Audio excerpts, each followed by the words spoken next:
Chapter 59 Desert Garden. Pale fingers gently cupped the chin of the Ichibi, forcing them to face him. Briefly, Naruto wondered if all the Biju took on human forms and how likely it was the form he was currently observing actually was Gaara's mother. It was if nothing else quite fitting that Gaara's mother was actually Gaara's mother. He didn't actually know the woman's name, he realized, and for a moment he wondered if Mito had her own name, one that she hadn't stolen with her preferred form.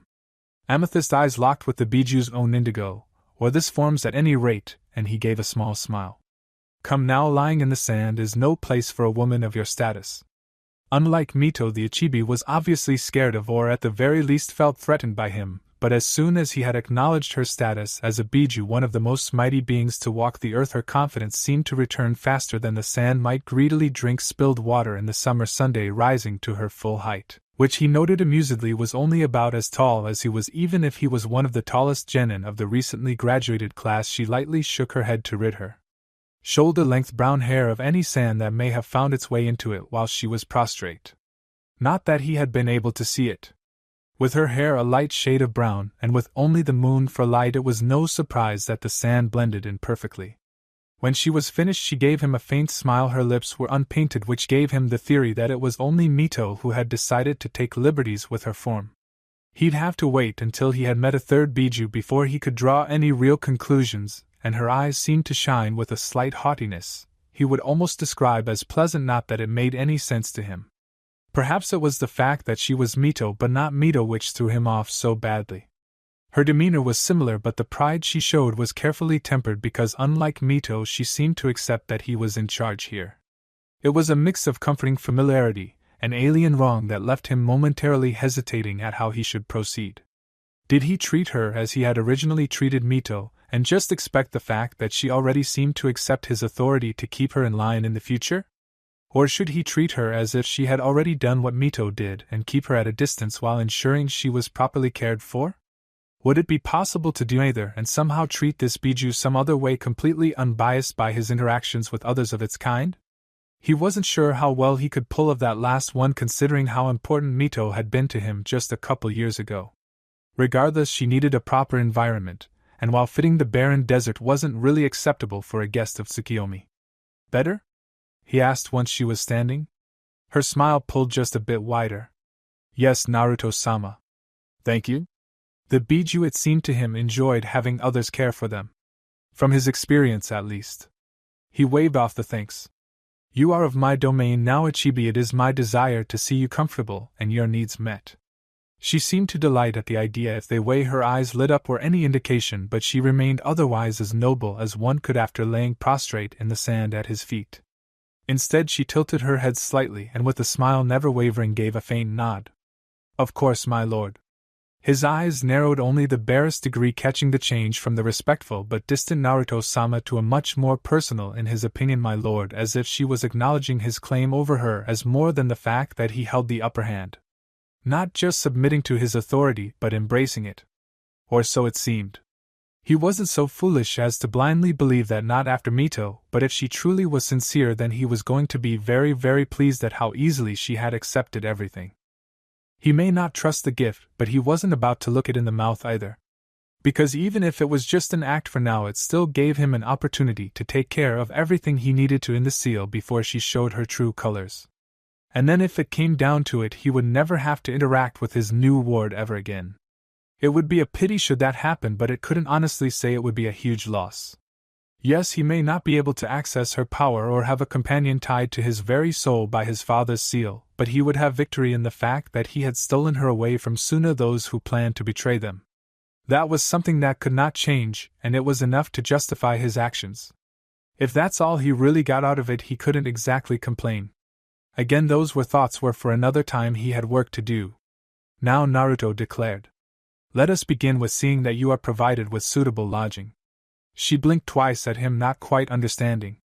After all, the desert they currently stood in was already far superior to her last prison, and she really didn't think she needed any more. It wasn't really suited for a noblewoman, but she wasn't exactly a human either. As white marble spread from beneath her lord's feet, transforming the world around her, however, she started to realize that yes, it could become far better than it already was. And while she wasn't some noblewoman, she certainly wouldn't turn down the chance to be treated as one. The white stone continued quite a ways in every direction before the first walls were formed, merging perfectly with the gate Naruto had entered this desert from. Small windows were left high upon those walls very close to the massive domed ceiling, and from those windows came soft light. Only that soft light was not from the moon they had left behind. Sunlight beams of gentle gold shone through and lit up the ground to either side of the archway and left a path of shade that led from Naruto's world, that strange flooded basement, off into the distance of her new residence. From that shadow emerged a thick rug of deep blue decorated with patterns of golden vines and bordered with white stitching in a triangular pattern that might pass for rudimentary waves. Tapestries little more than colored sheets on the walls at the moment, as if they were waiting to be finished, came into being next, followed closely by delicate vases and colorful flowers of excessive fragrance supported by elaborate golden stands. Despite being an ancient Biju, she was still having some difficulty coming to terms with just how quickly, how effortlessly he had created this palace, for there was nothing else it could be from the sands of the desert. And he was doing it for her. Having at one point spent a portion of their captivity within a tea kettle, of all things the Achibi couldn't help but be amazed at her current fortune. Come. She was startled from her observations by the firm command and the feeling of his arms slipping around her own. He began to lead her down the blue rug, his pace leisurely to provide time for her to take in the surroundings. For the most part, nothing really seemed to change. Tapestries, flowers, blue rugs, and white stones surrounded them, separated only occasionally by large hallways containing the same. If there was anything else in this place, it was surely down the hallways or within rooms she had yet to see. Still, it was a beautiful palace, and she was already most grateful to be allowed to stay here. At what she could only assume was the end of the building, based on how long they had been walking, a large arch much larger than the others rose into the ceiling. Rather than the white of the palace, it was covered entirely wall to wall and ceiling to floor in beaten gold. Grand designs of flowers, animals, and stylized suns dominated the work, occasionally separated to show humans surrounding. Were those Biju? Yes, groups of humans. She originally thought they might be mobs of warriors come to combat them, but a closer look showed she was mistaken, gathered around the great-tailed animals in worship. The Kyuubi, all 9 tails splayed wide and coming to rest upon the floor, was at the bottom, the number of worshippers apparently coinciding with the number of tails, or perhaps simply the amount of space needed to be filled in the archway, but the size for each Biju seemed to be roughly the same despite the difference in tails. Kyuubi, Hachibi, Nanabi, yes, both the beetle and the oxtopus were the exact same size as the fox, each getting a slightly bigger body to accommodate for the lack of tails around them. She continued to move her eyes upward, Naruto standing patiently beside her with his arms still around hers over the rokubi, only to blink in surprise to see a large one-tailed tanuki staring back at her. At the exact center of the archway it had jumped from the rokubi to her, the Achibi, and then continued upwards with the Nibi, Sanbai, Yambi, and Gobi as the arch flared into its second curve and more room was available on the connecting walls. And while the entire thing seemed to be designed simply to promote some sort of balance over the artwork, for while a wall it was truly nothing less than art, she couldn't help but be pleased that the palace she would be staying in had her representation so easily visible, being both in the center and the largest of the depicted Biju to account for her single tail. Her examination finished for now, did that elephant have 3 eyes? She turned to her host, who rose a silent brow in question. The almost hesitant nod. She did hope that he was asking her if she was finished rather than for her opinion on the piece. He had obviously done himself, considering this was his sealed domain, was answered by a sharp, firm nod from him as he continued through the arch. Without realizing it, she came to a stop just within the grand room beyond. The blue rug stopped only a few feet in and gave way to the white marble that the entire palace seemed to be made out of, and she had yet to see a single seam that would suggest the palace wasn't carved entirely out of a single massive piece of marble, but scattered across the floor were squares of gold inlaid with numerous sapphires and rubies, and possessing in the center a carved flower of white marble with delicate veins of silver running over it like trails of precious rain. The squares were not alone in the floor either, for connecting them all were long branches of elegantly curved gold sapphires following the trail, evenly spaced. It took her a minute of gazing at the floor to realize that it came together to make a large geometric flower much like the one in each square that covered the entirety of the room. She had no doubt that it shone most spectacularly when touched by the light of the sun, speaking of which, the gentle golden light of the afternoon sun she had seen on the way here and given into the burning gold of late evening. And while this didn't make the flower shine, it seemed to melt the gold in the floor, and the entire room was bathed in a warm glow that seemed to contradict the cool breeze she could feel from the open wall in front of her. In fact, she couldn't exactly call it a wall. The room was circular, and an entire third of it was supported only by elaborately carved pillars of marble that were covered generously with beaten gold and the sapphires and rubies that had been inlaid into the floor. There was so little of the original pillar left to be seen that it looked like bands of white breaking up the artwork that covered them. What lay beyond those pillars, however, really caught her attention. Rather than the sand, she expected to see a massive garden sprawled out from this room filled with flowers of all colors, and she was willing to bet fragrances. Earlier she had felt new sands for the first time in a great many years. She couldn't even remember the last time she had seen so many flowers. She had been able to catch glimpses of some while walking down the palace halls, but that was not nearly the same thing as a proper garden. With a pleading look to her host, who offered an indulgent smile and nod of his head, she scurried out into the gardens, paying no attention to the large throne that sat in the middle of the open wall. Naruto followed behind her at a far more sedate place. He was the one creating this world, and it made being surprised by the palace rather difficult, but paused long enough to run one hand gently over the arm of the throne, pleased by the cold stone it had been carved from. He looked briefly to the purple cushions that were arranged comfortably upon the throne, but managed to drag himself away from the temptation to take his place upon them. The air in the throne room had begun to cool, but there was a noticeable difference. As soon as he had stepped down, for the floor of said throne room was slightly elevated compared to the garden it opened to under the evening sky. While there were walls surrounding the gardens, the roof had been removed, despite the fact that this was all in his seal and worked however he decided it should. Besides, who was going to try to break into a palace in here? This was his seal, and he had provided the palace for the only other occupant. If by some chance someone did succeed in entering the seal, keeping them out of his palace was probably the least of his worries. His footsteps clicked softly over the floor as he made his way to his wide-eyed guest, smiling softly as he observed the overwhelmed Biju try to take in all the colors and scents in at once after at least a decade of imprisonment in an unsuitable seal's cape. He knew it was probably longer for the poor thing, but he could really only say it was a decade with certainty. They had to place the seal on the host early after all, and Gaara was probably only a year or so younger than himself. Stopping a few steps from her, he waited unhurried as she continued to experience his garden, or was it hers now? He supposed it really didn't matter all that much, it was for her enjoyment in the end anyway. He eyed the lattice of redwood that curved along the circular wall, vines flowering all across it, and to the small box of latticework in the exact middle opposite the back of the throne. It too was covered in plants, but in a far sparser amount, and possessed a door of a similar redwood. It was far more important than it looked. Eventually he broke the silence himself. "Tell me, Ichibi," he commanded softly. "Gaara, what is he to you?" The Biju paused, one hand having just plucked a delicate lily from amongst its siblings. She brought it to her nose, enjoying the scent for a moment, while she gathered her thoughts, and with a soft sigh she began to answer. "He is my vessel, of course, but perhaps he is more. A servant sometimes," came her admission. "And others a son of my own. An unwilling prison, a life I've shaped from the beginning into the monster he is becoming." That earned a raised brow. "Becoming? I was sure he was a monster until he encountered you. You were more than him, more than me, more than the two of us put together. The monster I had molded would have simply lashed out, but you made him pause, think, and scheme.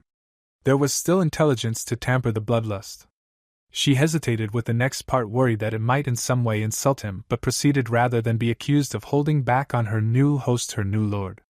For some reason she couldn't bring herself to think of Gaara as her previous lord or Naruto as anything less than one. "I wonder though if he has hesitated on this path or simply become a new sort of monster because of it." Rather than be insulted at the insinuation that he was turning Gaara into a monster of any sort, Naruto simply nodded in understanding. A fair question. But he offered no more on the subject of her previous host's humanity. He did, however, continue on a related subject. "Would you like to meet with him?" Her eyes, which had remained on the flower in her hands, shot up to his in surprise. She had been able to speak with Gaara and had some awareness of the outside world thanks to his sand, and whatever his birth mother had managed to do to it, but she had never actually met the boy face to face. But did she really want to? Biting her bottom lip in thought, she tried to first think of any reasons not to meet with the boy who had called her mother for most of his life.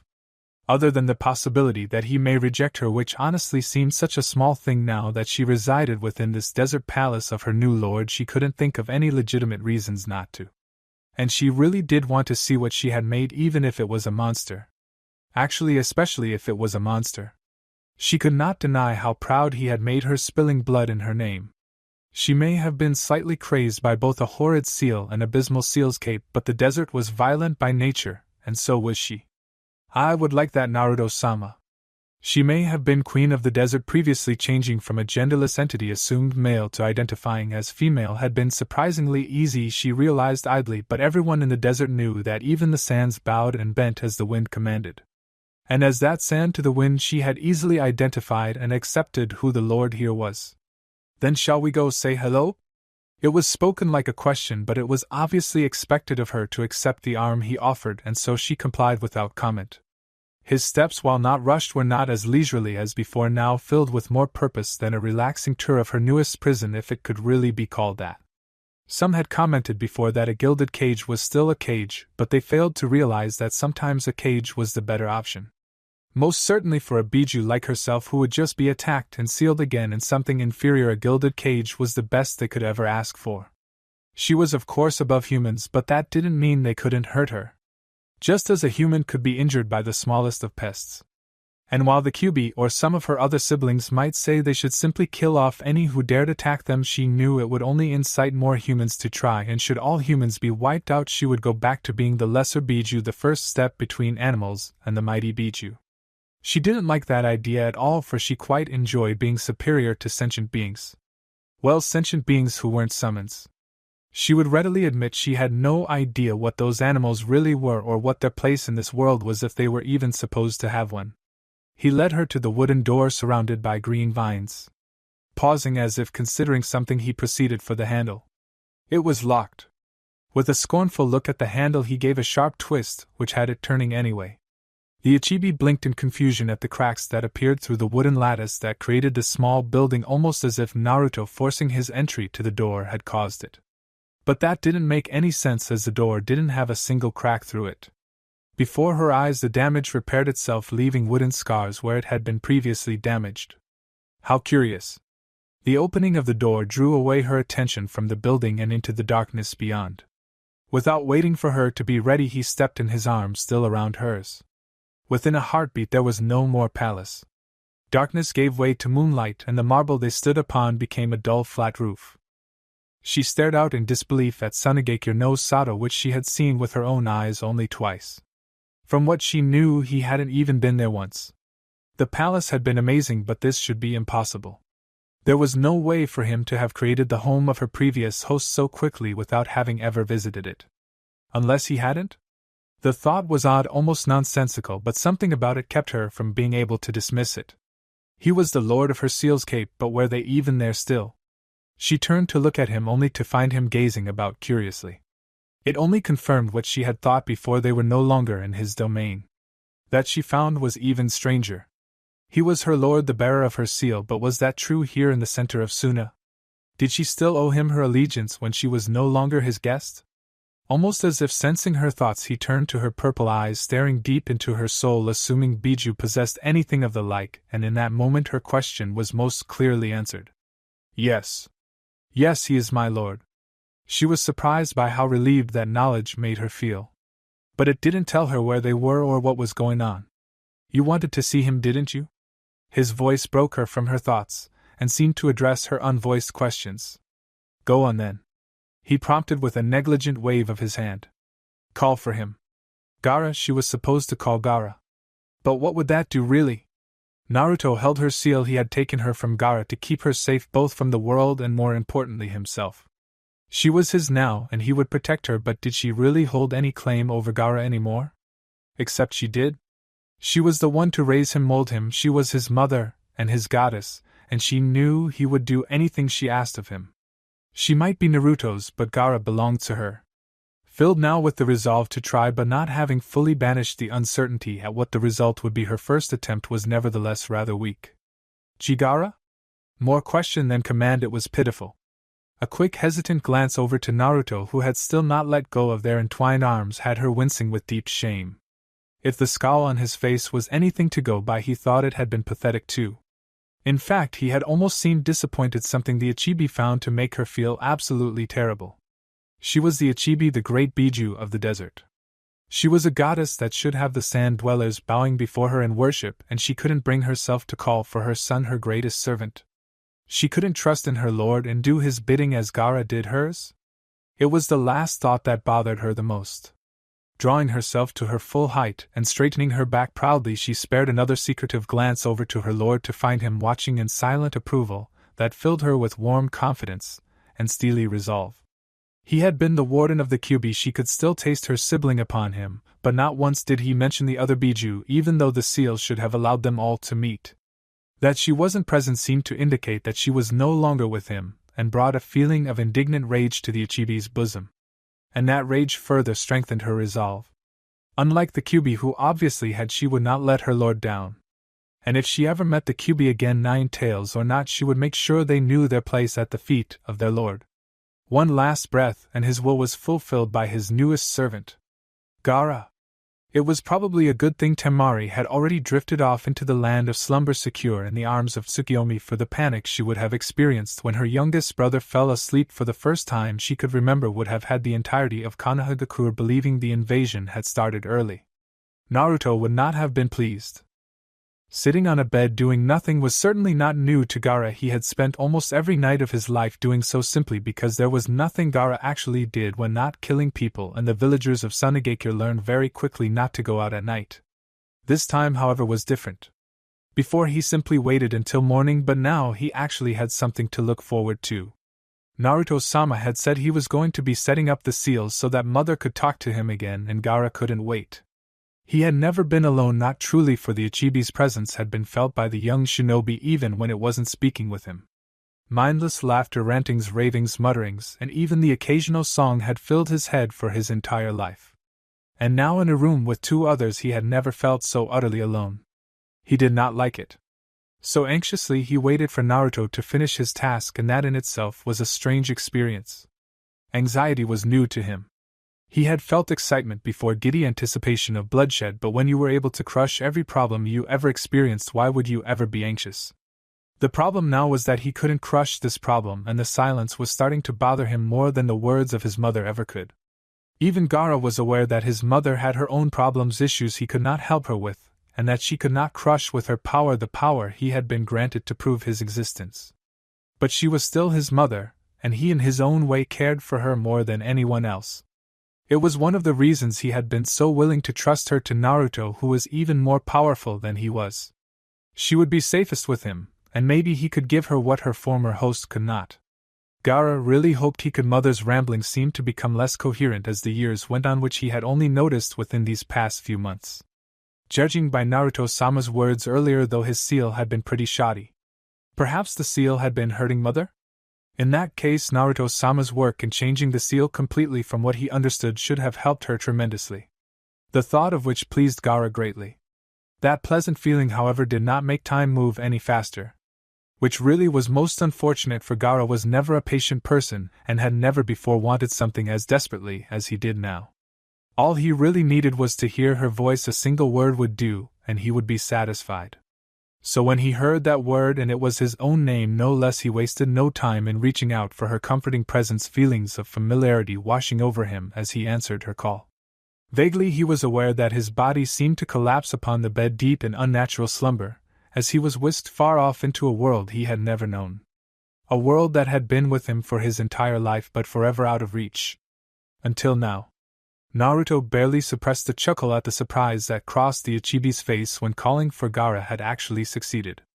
That quickly turned to raising a single eyebrow, half amused and half impressed, when she managed to school her features almost immediately, and give off an air of absolute authority. Not that she was, but there really wasn't any benefit to having Gaara know that at the moment, so Naruto simply remained at her side, their arms still entwined. He thought that fact alone might be enough to halt any plans Gaara may have had for offing him in their tracks. If there was one person in the entire world Gaara would answer to, it was her, and having their arms linked like this was sure to give the impression that any move made against him would displease his mother greatly. If nothing else, it should make him more receptive to any suggestion or orders Naruto had, even if it didn't stop any future assassination attempts the former Jinchuriki might believe necessary. It only took a moment for the newest occupant to orient themselves, and aside from being caught slightly off guard at the representation of his village around him, Gaara took everything pretty well. until his eyes landed on the Ichibi, that is. And mother? Some part of Naruto realized that this was probably the first time Gaara had seen his mother, either of them really in the flesh. The young man couldn't seem to decide what he should be doing, half ready to either drop to his knees where he stood, or rush to make sure what he was seeing was real. The Ichibi made that decision for him, and Naruto realized he really needed to learn what Gaara's mother was named. Ichibi wasn't cutting it, and he really didn't like Shikaku. "Come to me, Gaara," she commanded firmly, but there was warmth in her voice and a smile in her eyes. She was pleased to be able to meet with him in person, and even if the seal was still addling her mind, she had always held him in an affectionate light. He had after all been very good about making sure she received blood when she demanded it, and had the most excellent habit of ensuring it was provided even when she didn't. It was hard for someone like her not to be appreciative of such devotion. The fact that she was free of the previous seal helped immensely too. Gaara wasted no time rushing over to her, but the strength seemed to have abandoned him as he fell to his knees at her feet. She offered a soft smile and placed one hand atop his crimson hair, ruffling slightly as one might an obedient pet. Which really wasn't too far off as far as the Biju was concerned, or so Naruto thought. He reached up hesitantly and grasped her delicate hand within both of his, rubbing his thumb over her flesh as if making sure she wasn't a mirage or some fading dream. "Ka-sama." The relief in his voice was plain enough, but his eyes seemed close to tears of joy. Not only was he able to hear his voice again, but he was able to touch her, feel her, and gaze upon the face of his mother, his only precious person despite all his claims to only love himself. For a long time she had been a part of him, but having her separate like this only confirmed the fact that he had never been alone, and would never really would be. He had never in the entirety of his life felt such great happiness. As his eyes continued to drink in the form of his mother, he noticed an arm that wasn't hers. Curiously, he followed the tattooed arm until he reached a body just as tall as his mother, and with deep red hair. Purple's eyes that he knew could see through him gazed down from beside his mother, and he knew at once who this was. Naruto-sama had kept his word and brought his mother back more than ever before, and for that Gaara was grateful. But there was more here, far more. Mother had been scared of him when they first met for good reason, but now she stood next to him, comfortably relaxed as much as her formal posture would allow, with his arm entwined with hers. Gazing up at the man he had allowed himself to hate and fear since they first met, the man he owed this moment to and had been instrumental to his current happiness, he realized that as intimidated as he had been, Naruto-sama had never actually done anything against him, or mother. In fact, everything he had done was to ensure mother, and through association Gaara, was kept out of harm's way. He had even taken her into a seal upon himself, becoming her new host to make sure she was taken care of. Gaara came to the only conclusion he could. "To-sama." Naruto may have enjoyed the pretty blush that covered the Ichibi's cheeks if he hadn't found himself caught so completely off guard. "Well," he began after a minute of stunned silence, trying to ignore the way the Ichibi giggled at his surprise. "I suppose we'll need to talk about this soon. In the meantime, I think you and your mother should probably spend some time getting reacquainted, son." He wasn't even going to pretend it wasn't strange as hell to be saying any of this, though he supposed his experience with the wolves had in some small way prepared him for something like this. As he had just been shown, however, being slightly prepared was vastly different from being ready for a former Jinchuriki and current foreign shinobi of a village planning on betraying yours to look at you like a father.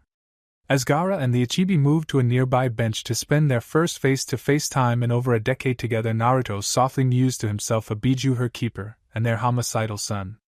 He shook his head. What a family we'll make. Obviously he hadn't been quite as quiet in his musings as he had thought, for the Ichibi heard and practically beamed in joy at his words.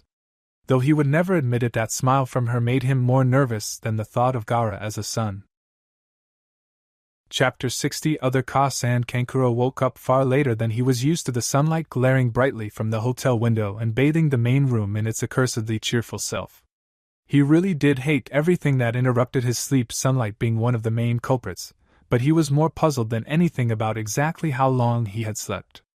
Normally Gaara's threats to his life for lazing about, or his sister's war fan greeting his skull with all the energeticness of the morning sun, would drag him away from the sweet embrace of sleep, but today they seemed to be hiding from the light within the bedroom proper. He was still a little miffed that he hadn't gotten a bed and was instead forced to spend his nights on the couch. Not that the couch was uncomfortable, for it made his own bed pale in comparison, but because the beds were bigger, and had room to stretch out, which would have been amazing. And if the couch was this good, just imagine what the beds would be like. He understood why his sister got one, being the eldest, and there was no way he was going to go against Gaara claiming the other. He wasn't suicidal after all, but he still couldn't figure out why his younger brother needed a bed in the first place. If he was just going to spend the night sitting on it and staring at the night sky out the window, then surely he could do the same from the couch, right? And then there would be no chance of his wakefulness during the night stopping his siblings, though often Kankuro felt Gaara only saw them as his teammates necessary for reaching stronger opponents to crush from getting their own sleep in a separate room. Of course, even if his reasoning was sound, he was not so foolish to think Gaara would even care to hear it in the first place, and Kankuro was a puppeteer. Risk was something they tried very much to avoid. Thank you. That's why they hid and had puppets do the work for them. Far more shinobi-like than many others these days. You did not make it far as a puppeteer by being careless. Still, the fact that they weren't up was puzzling, especially considering that Gaara was always up because of his mother, so there really wasn't any reason Kankuro could think of for him to remain in the bedroom for so long. Curious, probably far too much so for his own good. Despite his claims to be a cautious puppet master, he tiptoed over to the bedroom door, glad that he didn't have to worry about Baki, who was staying in a smaller hotel on his own. He could have lodged with them, which would have given the Suna group an extra room like the one the siblings currently called their residence, but the man was wise enough to keep some difference between himself and the Jinchuriki as the moon was waxing full. Unlike Gaara's siblings, the sensei was not actually required for the exams and could be easily replaced should the redhead lose control. Or rather, simply not put any effort into maintaining it. The only reason Gaara would keep himself from harming his siblings, it felt like, was because he wanted to stay in the exam. Normally, Kankuro was quite sure the death threats were completely serious, and that Gaara would have no difficulty carrying them out upon a whim. These thoughts naturally reminded Kankuro he was just glad that Baki was away, because Baki would call him a moron for trying to sneak into the room where he knew Gaara would be sitting on his bed wide awake. The realization actually had him pause for a second, considering, before a sleepy mumble from his sister and a light snore sounded through the room simultaneously. So either there was another person in that room who shouldn't be there, or gods above forbid Gaara was currently fast asleep. As horrible as the second option would be, it was something Kankuro would have to know. And if it meant he could wake Gaara up before he lost control of his body? Well, Konoha owed him big time, and so did Temari. He had about equal chances of cashing in that favor from either of them, unfortunately, and he once again wondered what was driving him, his curiosity aside, to sneak into the room. The door creaked ever so softly, and Kankuro realized with a start that he had already made it to the door, which hung half open to the room beyond. Well, too late to back out now. Gaara would have heard that without a doubt. The fact that Kankuro was still breathing and not a mangled corpse buried in the sand was a good sign indeed. A few hurried silent steps later, and he was in the room proper. He nearly had a heart attack. Not because Gaara was in fact sleeping most peacefully within his bed, most surprisingly, but rather because there was someone within Temari's bed. A mock someone. A male someone with his arms around her. A male someone with their arms around her who had her arms around them. Temari, his older sister, seemed to be sharing quite willingly her bed with this male someone, which quite honestly ranked below Gaara becoming a pacifist in possibility. For God's sake, she was enjoying a gentle embrace with the guy. Temari was not a gentle kind of girl, and so the constant hits to his head from her war fan could attest to. With a quick pinch to himself and the realization that he was not dreaming, Kankuro temporarily forgot that Gaara was also in the room, sleeping happily for the first time in his entire life. What the fuck? Perhaps not the most intelligent course of action. Temari returned to the land of the living with an irritated groan. What was probably the best sleep she could ever remember having, and her idiot brother just had to interrupt it. Out of all of them, she'd expect him to be taking the chance to sleep in as much as possible, so why did he choose today of all days to get up before them? The light from the still open window told her it was quite a bit past the time she would normally sleep, but she dismissed that fact and turned instead to her sleeping companion. Pale flesh was warm beneath her as she lay upon his chest, two arms wrapping around to rest firmly upon her lower back. Slow breathing and a steady heartbeat told her his sleep hadn't been interrupted by her brother's shout, and tempted her to forget about it in favor of returning to sleep. Idly she began tracing the various markings that covered his pectorals. She could recall the seal on his left side over the heart, and the right arm and pectoral were still covered by the seal he had shown to get Gaara to back down, but the markings on his left arm and shoulder were, she believed, quite new. Not that she had seen him since that day. She probably should have been upset to find him in her bed, and she had decided to wait until morning before dealing with this fact, but she was far too comfortable to bring herself to be upset at anything more than the fact that her sleep with her new companion had been interrupted.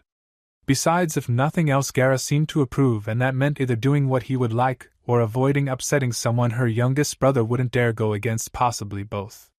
Either way, it was in her best interest not to go against either of the redheads, and she was quite enjoying it anyway. Everyone seemed to win in this case except Kankuro, but no one really cared about him anyway. Almost as if he knew the thought of him had been so easily dismissed, he chose that moment to speak up again. Well, not speak so much as shout, really. And Gaara was still trying to sleep, not that Temari had any idea. Who the fuck is in your bed, Temari? Che, as if it was any of his business. Ignoring him, she rested her cheek against the pale chest and closed her eyes, relaxing to the beating of the heart beneath her. The sudden wave of killing intent, however, broke her from her lazy musings and informed her quite plainly that whatever Gaara had been doing to stay quiet for the first shout, he had not been pleased by the second. Kankuro. It was drawn out, dangerous, and promised a great deal of pain upon the address, but it also sounded sleepy. Lifting her left shoulder off of her sleeping bedmate and turning over to be nestled to his left, and leaning against his warm body, she was surprisingly pleased that his arms wrapped around her without hesitation, two warm hands resting below her shirt, just above her hips. Such was the pleasant surprise that seemed to counteract the unpleasant surprise of seeing her youngest sibling pull himself up from his pillow and glare blearily from a cocoon of blankets at the middle sand sibling. She couldn't tell if she found the act of literally rubbing sand from his sleepy raccoon eyes adorable, or absolutely horrifying. Feeling as secure as she was in the arms of someone Gaara wouldn't dare go against, however, had her leaning towards adorable. Hell, she was almost tempted to invite him to join them in her bed so she could use him as a stuffed animal. The fact that she would even dare consider doing so simply served to remind her of how much she was enjoying her current position, and how impossibly safe she felt. And it wasn't as if Gaara didn't look like he was in need of a few more days of sleep, or that she had never had a similar urge to do so when they were all much younger. He was her youngest brother after all, and she had always wanted to take care of him. Now might be her only chance. Gently elbowing the young man behind her, he seemed to understand her wordless request even in his sleep if he was still asleep after that outburst and Gaara's displeasure being known, and he backed up to the wall, dragging her all the while, which just seemed to support him, having been awoken but not caring to actually get up, which she also found to be rather pleasing. Now, with more room in her bed despite it being intended for a single occupant, she extended an invitation to a third. "Come over here, Gaara," she ordered, despite never having dared do anything of the sort in the past. Her arms spread open, showing her brothers exactly where she was talking about. While Kankuro's jaw dropped in utter disbelief, Gaara only hesitated for a second before leaving his bed blanket cocoon still wrapped around him and shuffling over to his sister's bed. He took a moment to look over its sleeping occupants before tilting his head in confusion. "Nei-chan?" Temari had wanted to hear that from him for years and was confident in the fact that this had been a good idea. He paused for a moment, though sleepy and confused, which she most definitely did think was adorable, before gazing at her companion and back to her. "Other Ka-san?" She blinked in confusion, but judging by the groan from behind her, the other occupant of the bed knew exactly what her brother was talking about. Rather than respond verbally, as she didn't know how to, she just opened her arms wider, and Gaara wasted no time in crawling into the bed to join them. A long chain seemed to extend from her bedmate, and the curtains were quickly drawn, plunging the room into a comfortable darkness that made staving off sleep even more difficult. Kankuro, meanwhile, still didn't understand what was going on. "But what I mean?" Kankuro, Gaara's threatening growl interrupted him, one teal eye glaring from the cocoon of blankets and his sister's arms. "Shut up or I'll kill you." As the middle sibling quickly exited the room, a fellow redhead and Mizu no Kuni found themselves inexplicably pleased, and Ao found himself pitying some man he had never met. When Baki went to visit his students, the sight of Kankuro at the door with a box of pastries was a bit odd, but not too out of the ordinary for the group he led. With a homicidal Jinchuriki temperamental wind mistress and a kabuki, there were plenty of odd situations they found themselves in, both on missions and within the village of Sunagakure. It was of course a bit late for breakfast, being nearly noon, and Temari would have been up hours ago normally, which made the possibility of Kankuro having upset her rather high. It wasn't the first time the middle sibling had tried using pastries to get her to forget about his transgressions. While Temari always seemed to enjoy them, it had yet to ever get her any less angry at him. Mildly curious about what had been done this time, he followed the boy into the hotel room, fully expecting to see a fuming Temari, her fists resting on her hips and war fan within reach, and Gaara watching on impassively, probably perched upon the windowsill. Instead, Kankuro went for the small kitchenette, and placed the box of pastries down upon the small table around which 3 others Saturday. Temari looked positively cheerful where she sat, a finished cup of coffee before her, and her war fan strangely absent. Gaara, most surprisingly, was sat right next to her. And not just next to her, but actually pressed snugly into her side and looking quite comfortable. Temari didn't seem at all nervous about his proximity either, which was new. Somehow, however, the third party at the table was even stranger. Not only were they right next to Gaara sitting pressed into the boy's side, but the young man serenely sipping his coffee was there, shirtless and relaxed. Gaara should have kept him from being relaxed, and he never thought Temari, despite quite obviously being a budding young woman, would ever tolerate a shirtless stranger around her. She had never shown any interest in boys over the years, and the young man couldn't be an oblivious civilian who wouldn't understand how dangerous Gaara was because they had seals covering both arms and their upper torso. It took only a second more to realize something that now apparent was even more unsettling for the normally stoic Baki. Temari and the shirtless redhead hadn't pressed close to Gaara so much as it appeared Gaara had squeezed himself between the two, who had already been sitting quite closely together. Gaara had wanted to be between the two of them, and he even seemed pleased with his current position between them despite how squished he must have been. Baki honestly didn't know what to think of the situation, especially when Kankuro hurried to gather plates from the nearby cabinets and placed them before each of the table's occupants. When Kankuro finished with his task, ran into the bedroom he had been kicked out of on their first day here for the express purpose of hiding. Baki knew something was very, very wrong. The slight smile on the stranger's face as he calmly invited him to sit as if this was their hotel room only unnerved the Tsunejonin more. Especially when neither Temari or Gaara seemed at all perturbed by the young man taking charge. He sat down at his desk, idly noting the paperwork had grown in his absence, and tried to ignore the fact that all the wolves who were in the apartment had decided to take up positions around his office.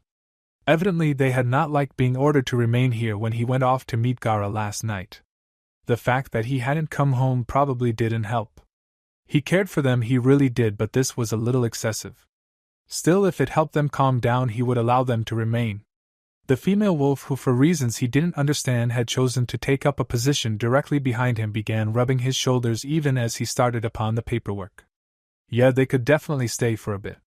3 hours after starting his paperwork, and the guards were down to 3. The only other man in the room was leaning against the wall over in the corner, able to see both the door and his lord, and was obviously rather amused while his 2 female packmates entertained themselves by alternating between rubbing Naruto's shoulders and playing with his hair. Naruto had actually finished his work half an hour ago, but was loath to keep the 2 from their fun. He already knew he needed a hobby, but perhaps he wasn't the only one. He could probably arrange for a rec room of sorts without too much trouble, but perhaps he could set up a resort specifically for his wolves. Failing that, perhaps just an arrangement with an existing resort to provide access of the facilities to his children so they could take the time to relax. Of course, then it was a matter of getting them to actually visit the resort instead of lazing about near him, as they would no doubt prefer. The thought that he would actually have to take a vacation himself in order to get them to the resort was briefly humored before he realized they would be even more on guard because he was trying to relax. He gave a mental groan. They really were too much like their father for their own good. His musings were interrupted by the opening of his office door and the tensing of his wolves. They relaxed slightly when the visitor proved to be Orochimaru herself, her ever-present smirk turning into a smile as she saw her godson. "Ah, Naruto-kun, you're back." He gave a distracted hum in response, the 2 wolves behind him having switched back to gently kneading his shoulders, and Orochimaru's grin turned back into an amused smirk. "Having fun, are we?" It was half question and half purr as she watched her crimson prince be pampered. She managed to quickly squash the brief feeling of anger she had. This is how he should have spent his life, this is what he deserved. And while she knew he wouldn't be the Naruto he was today without experiencing what he had, she was still angered that it had been necessary. Another hum, this time followed by words. "Was there something you needed, godmother?" I never need a reason to visit you, Naruto-kun. He hummed yet again, his eyes half opened by will alone as she took a seat at the edge of his desk. So there wasn't something you needed? She gave a chuckle of amusement, though it was very nearly a giggle in this new body of hers. She didn't suspect she'd be able to get her intimidating chuckle back until she had a vessel with a deeper voice or messed around with the current vessel's vocal cords. As Naruto seemed to like her just fine as she was at the moment, that could be put off for a bit. Well, perhaps not needed. She trailed off, one finger drawing absent shapes upon his desk as she looked down and away from him, and he gave an amused snort at her act. What was it you wanted then? She gave another giggle, something he still found difficult to connect with the S-rank rogue ninja. Oh, Naruto-kun, you know me, I want lots of things. His eyes had closed fully, and he missed the brief flashes of red that dusted her cheeks. Not that he would have been able to see it anyway with the way her head was turned. A silence descended upon the room, interrupted only by the occasional pleased groan from the man who called himself Tsukiyomi. The red became more visible upon the Sannin cheeks, growing faintly with every groan. So Tsukiyomi himself eventually broke the silence, completely unaware of the amused looks his wolves were casting over him, and at his blushing godmother, as they both worked in silent agreement to elicit the greatest response they could from her using only their lord's groans. What was it you came for today? The final exam is only a week away, and I understand you're making moves with your little flock around that time, and I think the invasion and the chaos amongst the Hyuga would be the perfect opportunity to smuggle one out, don't you? Naruto stayed silent for a moment, simply enjoying the fingers dancing firmly over his shoulders before he opened his eyes to meet Orochimaru's hopeful gaze. So you want a Hyuga then? Her finger resumed tracing the desk. Only if it's not too much trouble, Naruto-kun. Her tone became slightly breathy. I would really appreciate it. He went silent again, considering before he inquired, what kind of Hyuga would you need? She tried not to sound too pleased that he was actually thinking about granting her request. Well, the perfect vessel would be a Hyuga female around 20 years of age, main family, but there's no Hyuga that fits those requirements, and I'm not sure how the Byakugan would mix with the Sharingan if I take over a body with each. He raised a brow, a silent prompting to continue. A male Hyuga of the main family would probably be best, as with just one of them I could impregnate several of my kunoichi, but I could use a branch member so long as no one activated the caged bird seal before I can retrieve the necessary samples from them. With the coup you have your hands in, the caged bird seal will likely never be activated again, but I can't dismiss the possibility that the Hyuga will fail you, which would lead to all the seals being activated. Naruto thought about it for a minute, recognizing that the seal being activated would be a very bad thing for his plans, and that the Byakugan was a terrible resource to be thrown away if things went wrong. I'll see what I can do, he said finally. But be ready to have one of your agents prepared to extract samples of a branch Hyuga before the invasion. I might be able to have Hinata send one your way to ensure the clan doesn't die out if things go wrong. Naruto had no idea how the main family had kept branch members from fornicating with outsiders and spreading unsealed Byakugan users, or why Kumogakure never paid some Konoha prostitute 1,000,000 yen to get impregnated by a branch member and make their way back to Kumo, but he would take advantage of the fact that the seal was death-activated to clear all genetic material, and wouldn't be able to stop someone from simply taking a sample and artificially inseminating willing females using it. What a terrible oversight on their part. Then again, he knew how the seal worked because he had interacted with it using his own when rendering Hinata's defunct. Not everyone else, in fact no one else as far as he knew, had that sort of advantage to grant them insight on the matter. The Sealkeeper really was incredibly useful, and he was looking forward to implementing some of its capabilities in his future plans. Ah, you're the best, Naruto-kun. You're only saying that because I get you nice things. She gave another giggle. A girl does appreciate nice things, Naruto-kun, you should always keep that in mind. A non-committal grunt was the response she received. Was there anything else, godmother? The Sannin pouted at him, arms crossing beneath her bust. Now doesn't Orochimaru-chan sound so much better than godmother? His blank look became a sigh as he closed his eyes and tried to remind himself that he was talking to an S-rank shinobi, well kunoichi these days, who was infamous for human experimentation and treachery. Was it something about being around him, or were personalities simply glossed over to make legendary shinobi seem so much better than the rest of them? Grudgingly he admitted that it was probably something to do with himself. The wolves were not legendary shinobi, though they were slowly making a name for themselves, and they acted pretty childishly around him too.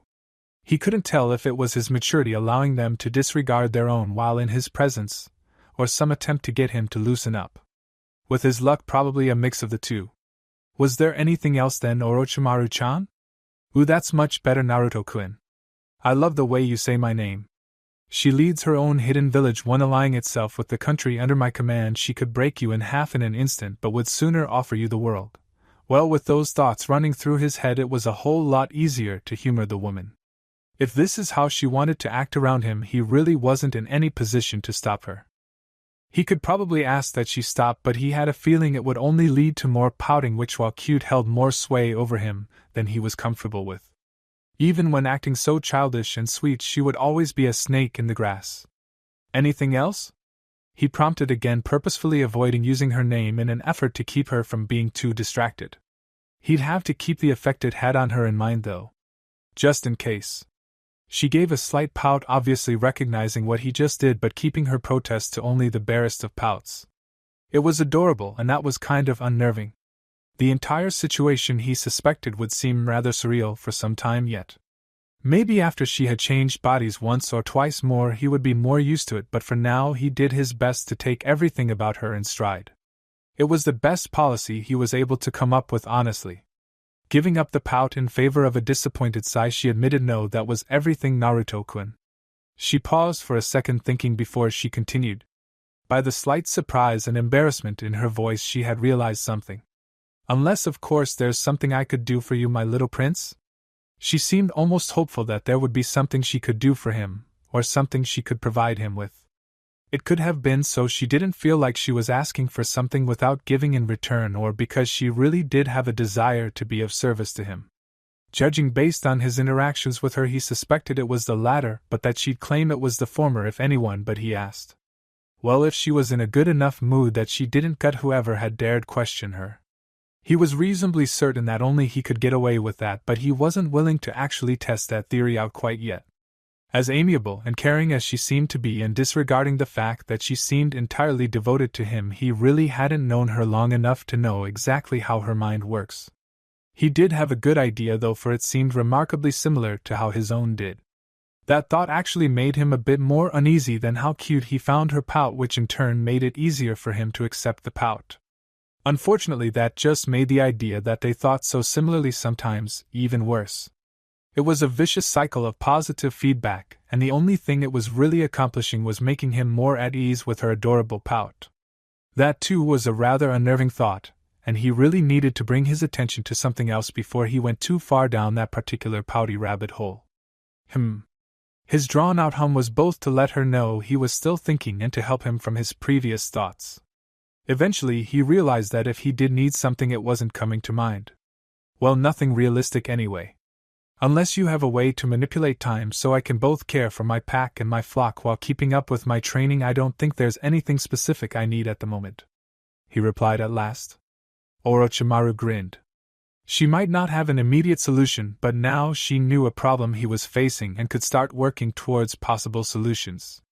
I'll see what I can come up with, she promised. You know, nothing is impossible for me given enough time. The response to that was a simple snort as he surrendered himself back to the ministrations of the wolves behind him. Speaking of training, he really did need to see if Yugao was available for some sparring. Hell, he needed to get out and do something, period. He spent so much time these days worrying about his wolves and his little shepherdess's flock that it was pretty rare for him to get out, and when he did, like last night, things rarely ended up going to plan. Establishing himself as the dominant one in a relationship between himself and a Biju, becoming the father figure of a neglected Jinchuriki, starting the process of repairing said Jinchuriki's relationship with his older sister, and sharing a bed with that very same older sister was certainly not on the agenda when he had left to speak with Gaara last night. Plans, he idly mused, seemed to go quite awry around him, even his own. Fortunately, he didn't have to say especially his own, as most of his went well enough, but even he would admit he encountered quite a few surprises in his own plans. And not just surprises, but really unexpected situations. Surprises were for things going bad or for great fortune when doing something, not for homicidal Jinchuriki deciding you were their new dad. He didn't even know how to categorize something like that. Luckily, pseudo-fatherhood wasn't something he would have to get used to from the beginning. The wolves had seen to it that he received a great deal of practice regularly. Speaking of which, he really needed to spend more time with them personally too, which was definitely a higher priority than resuming his training. Looks like he had already started on that with these three though, so that was good. The girls were enjoying playing with his hair, and the wolf in the corner seemed greatly amused by both that and his interactions with his godmother. It may not have been direct interaction with the three, but they were obviously quite pleased to both be in his presence, when he seemed so relaxed, and in the girl's case to be having even a small measure of physical contact with him. If it wasn't so serious to him, he may have been amused by the fact that his efforts to care for the wolves had led him to neglect them. Not that they would feel that way, he knew, as they were perfectly satisfied to know that they were being of service to him. Any additional attention he gave them was simply a bonus, and he had no doubt a great privilege. He was fairly certain these three would be sharing their story tonight quite proudly. Even better, he had a feeling the wolves they told would be quite envious of this simple interaction. Which of course only highlighted the fact that he needed to spend more time with his wolves. Looks like he wasn't going to be training after all, for as much as he'd like to become the shinobi he knew he could become, the wolves and Hinata's flock would always take priority in his heart, and he could not think himself any sort of proper leader to follow his own dreams when the well-being of so many rested on his shoulders. His responsibility to them would always outweigh his own desires, even if they would happily suffer to see those desires fulfilled. He cared for them too much to let that happen. Amused, he recalled his earlier thoughts and had to agree with himself. They really were too similar to him for their own good. Or perhaps it was the fact that two entities, the wolves and himself, were both trying to take care of each other even at cost to themselves. They were both pretty damn stubborn too. The voice of his godmother broke his musings and caused one of his eyes to crack open. "Well," she said, "I'm off. I'll try not to cause too much trouble." He gave another amused snort at that. He was just about to ask her to stay out of any. "Please do, Orochimaru-chan." Her bright grin showed just how much she enjoyed it when he called her that, and a dusting of red crossed her cheeks. That red only grew brighter as she leaned in to press a quick kiss goodbye to his own pale cheek. "For you, Naruto-kun," she promised. "You're just too beautiful to resist." As she slipped from his desk in his office, the two wolves behind him silently agreed. Experience telling he couldn't possibly be finished with paperwork, despite the fact that it seemed as though he really had managed to do it all for the day. He sent one of the wolves to visit Mai and collect any unfinished paperwork she had. Unlike Orochimaru, he had known Mai for years, and the chances that she didn't pass work up to him because she felt like he was wearing himself down were far too great. Luckily, it seemed that she had been taking a break tea with some naturally, and so the wolf he sent encountered zero resistance. He was sure she was going to be rather put out with him upon her return, provided she noticed at all. Who was he kidding? She would notice. He would endeavor, however, to have some of the work he took completed and slipped into her finished pile before she got back from her little date with Sim. Maybe she'd miss that, and her larger finished pile would simply confirm that her break had been more than deserved, which it was. That girl really worked too hard for him. He needed to make sure she relaxed more. Maybe a trip to a hot spring resort? No, she'd never go for that. The thought of leaving work for even a day wouldn't agree with her, which means she'd have to be convinced to take any sort of vacation. Perhaps he could provide an all-expense-paid trip to a resort for two to Sim and mention how hard Mai had been working? That would probably work. Despite being his most loyal wolf, or perhaps because of it, she was the one most likely to defy him, especially if she felt that doing as he asked would somehow affect him negatively, which would undoubtedly be her belief in this case. Sim, on the other hand, seemed to be a pretty good weakness to use against her in matters like this. Whether that was because the two were romantically involved, Mai was too attracted to her to resist, or because Mai valued having another woman in a position of authority to speak with and look up to, he really didn't know. Perhaps a combination of all three? He had never asked about the relationship the two had, be it friends or something a bit more serious. It really wasn't any of his business how she unwound after all the work he put her through. Pushing thoughts of what the two women might get up to with each other far, far from his mind, he focused instead on his new pile of paperwork and diligently began his task. It was not long into it, however, that he was interrupted once again by a kunoichi of Otogekure. This one, however, was much younger and not anywhere near as powerful. "Ah, Naruto-sama?" She peeked her head in after a hesitant knock, not wanting to interrupt anything too important. Not only was he important to her mistress Orochimaru, but she and Dosu had realized the true power behind Nami no Kuni. Someone like that probably had much better things to be doing than speaking with her, and would probably think very little of her personal problems, especially when it dealt with issues she had with a teammate on a genin team. It should be so far beneath his notice it wasn't even funny, and she briefly reconsidered what she was doing. Perhaps this whole idea had been poorly thought out. Then again, Dosu would only be able to keep Zaku occupied for a bit before they risked their third teammate doing something stupid. With their luck, it would be something that irritated the man they wished a favor from. Not a combination to their benefit. Taking a calming breath, she did her best to keep her eyes focused on his lips, avoiding his eyes submissively, but showing that she was also paying complete attention to his person. His inquiry was a questioning hum as he turned his attention from his papers to his visitor. A slightly concerned frown crossed his lips. Neglecting work, neglecting training, neglecting his wolves, and now he was neglecting his guests. He bumped his need to restructure the wolves to provide better administration with less involvement of himself to near the top of his priorities. He could really use the spare time. With a flick of his wrist, his current paper was signed with his approval and added to the pile of completed work, which he handed to his current guard, the wolf, who had previously been standing in the corner of the room. The two who had been behind him had mentioned something about dinner before leaving the room, so he wasn't about to stop them, and he really didn't feel the need for guards in his office when he had wolves around the expanded apartment who could be at his side at a moment's notice. "Take this to Mai's office, please," he requested, despite the fact that any request he made to a wolf was automatically in order. "Somewhere in the middle of the stack is fine, but if you have more time, feel free to incorporate it more thoroughly. If we can help it, I'd like to keep her from finding out." The wolf nodded in understanding before taking the papers and his leave. The Odo forces were not a threat to his lord, just as their leader wasn't, and even if this genin tried something, he had supreme confidence in his lord's abilities. Of course, he would also be sure to notify some of the other wolves on the way out so they could be nearby just in case. Realizing that she was alone with him seemed to give her a bit more confidence, but she continued to avoid his eyes. "Good evening, Tsuchi-san," he greeted her. "How are you today?" "Well enough, Naruto-sama." She had not moved from the doorway yet, and so he quickly invited her in. "I think it's about time for a break," he said, stretching slightly and tossing his pen onto his desk. "Come on in, and we can talk for a bit." "Of course, Naruto-sama." The voice, while still slightly demure, gained notable confidence, and she lifted her face to give him a small smile. It must have been his imagination, but he could have sworn she was trying to pull off sultry. It wasn't really working, but it was kind of cute. That thought was only reinforced by the way she sashayed. Well, kind of, she hadn't quite gotten it down yet, but it was a very good attempt. He was sure Kiba would have been all over her, and even Shino would have taken notice. Actually, he really should see about reconnecting to his old classmates, especially considering that if someone became Chunin, there was a chance of him being placed on that team, even if it was only for the next exams. To his desk. He actually had to blink when he realized she was already at his desk, leaning over in an attempt to make her developing bust more prominent. He was aware of her moving, but his thoughts had him distracted enough that he couldn't really recall watching her on her way over.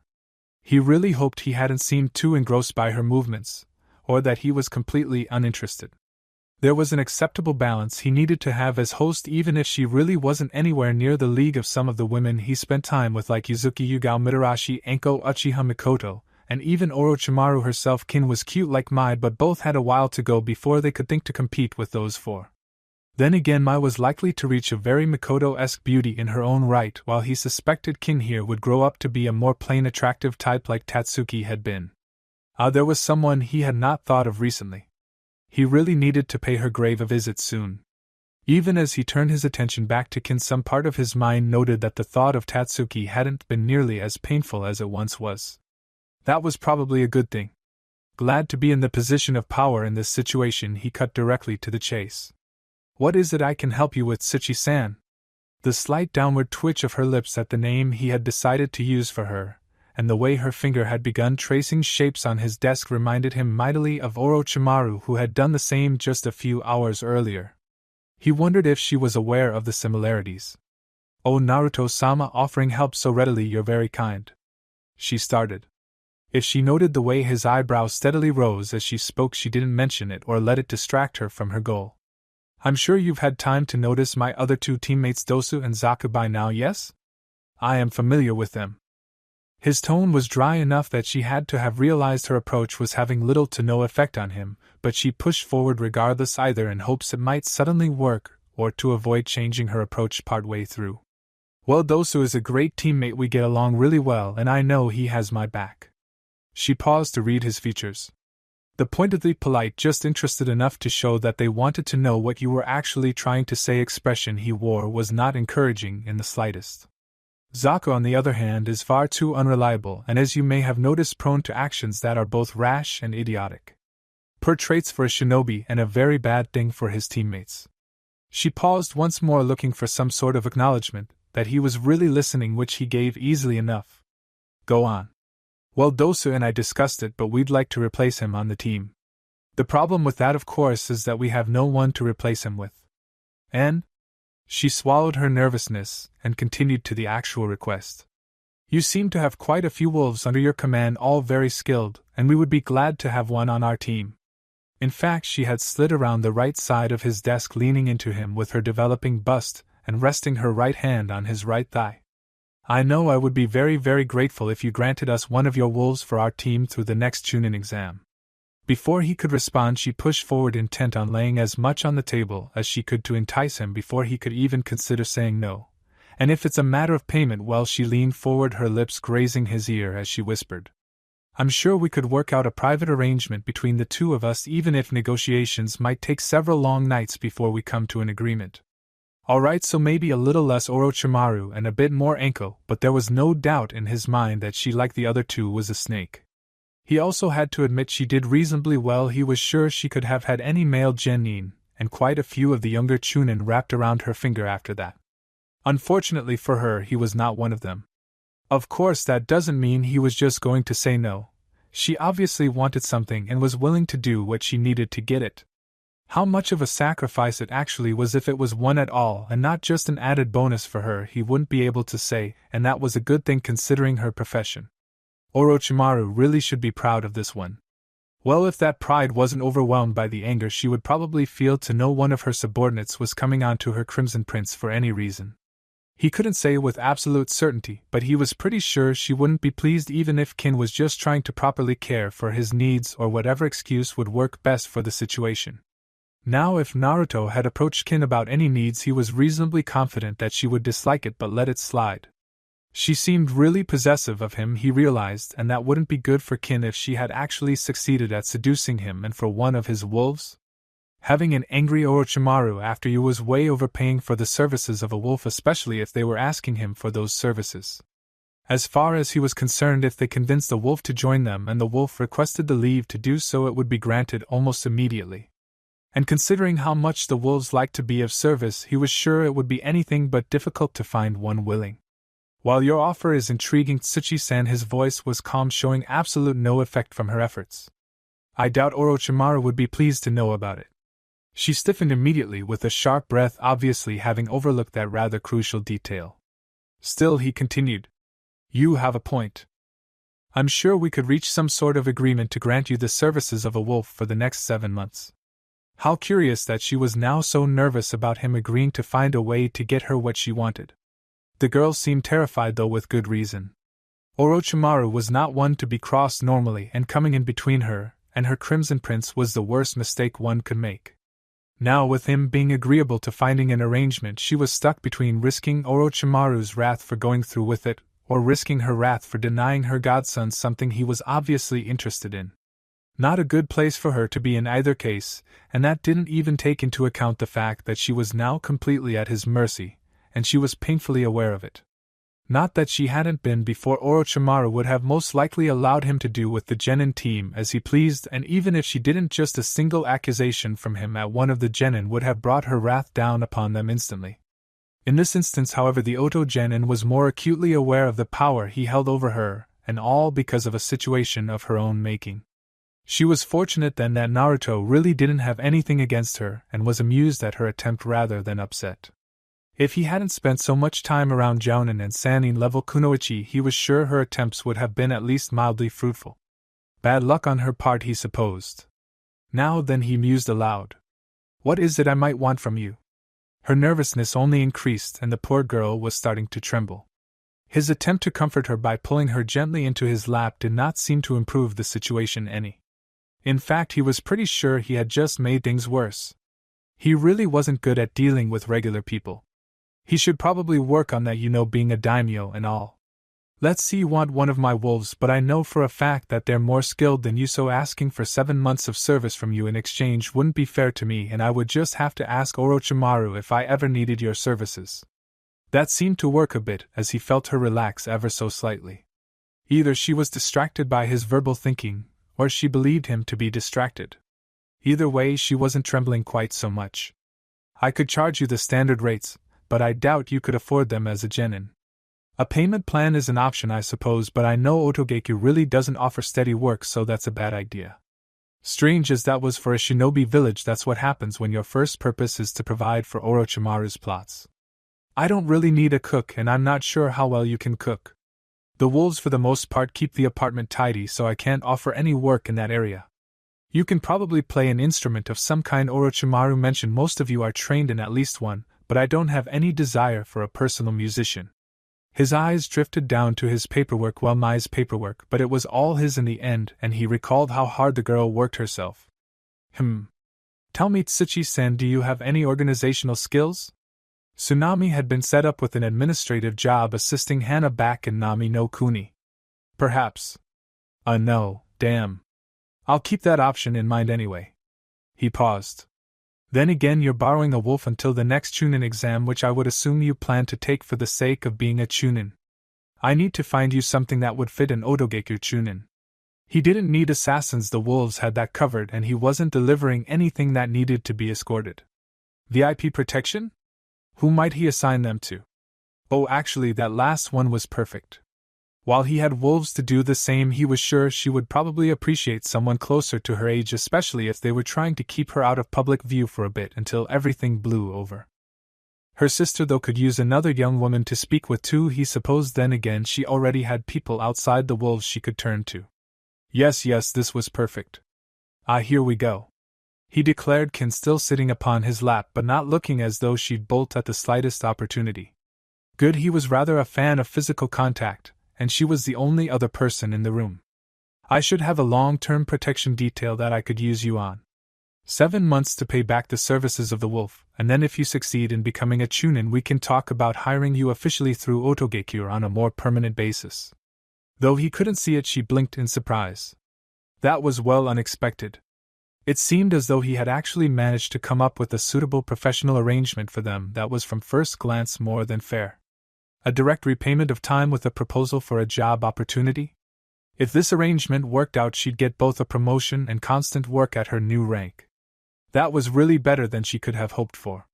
Assuming, of course, she wasn't too tempted to kill whoever it was she was supposed to be protecting.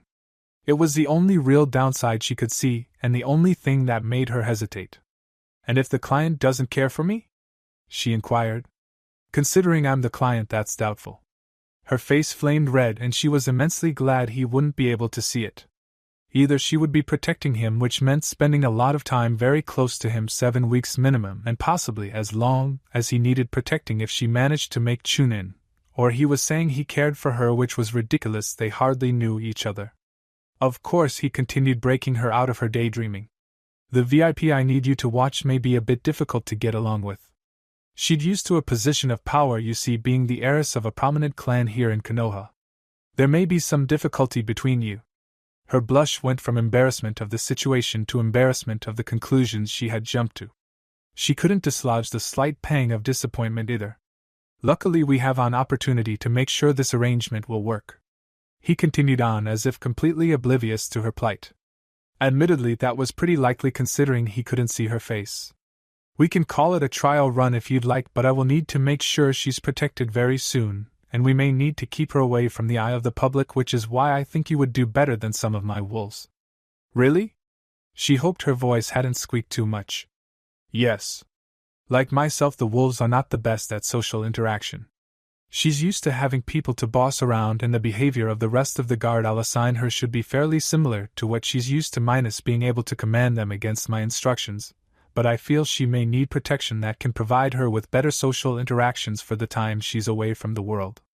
Having a young woman like yourself available to speak what should be good for her, and I'm sure she'll be grateful even if she never admits it even to herself. So I guard her for a bit soon, and then you lend us the wolf? Yes. Then after the next Chunin exams you return to repay me with 7 months of guarding the same VIP. After that we'll discuss the possibility of a more permanent job doing the same. Sounds good to me.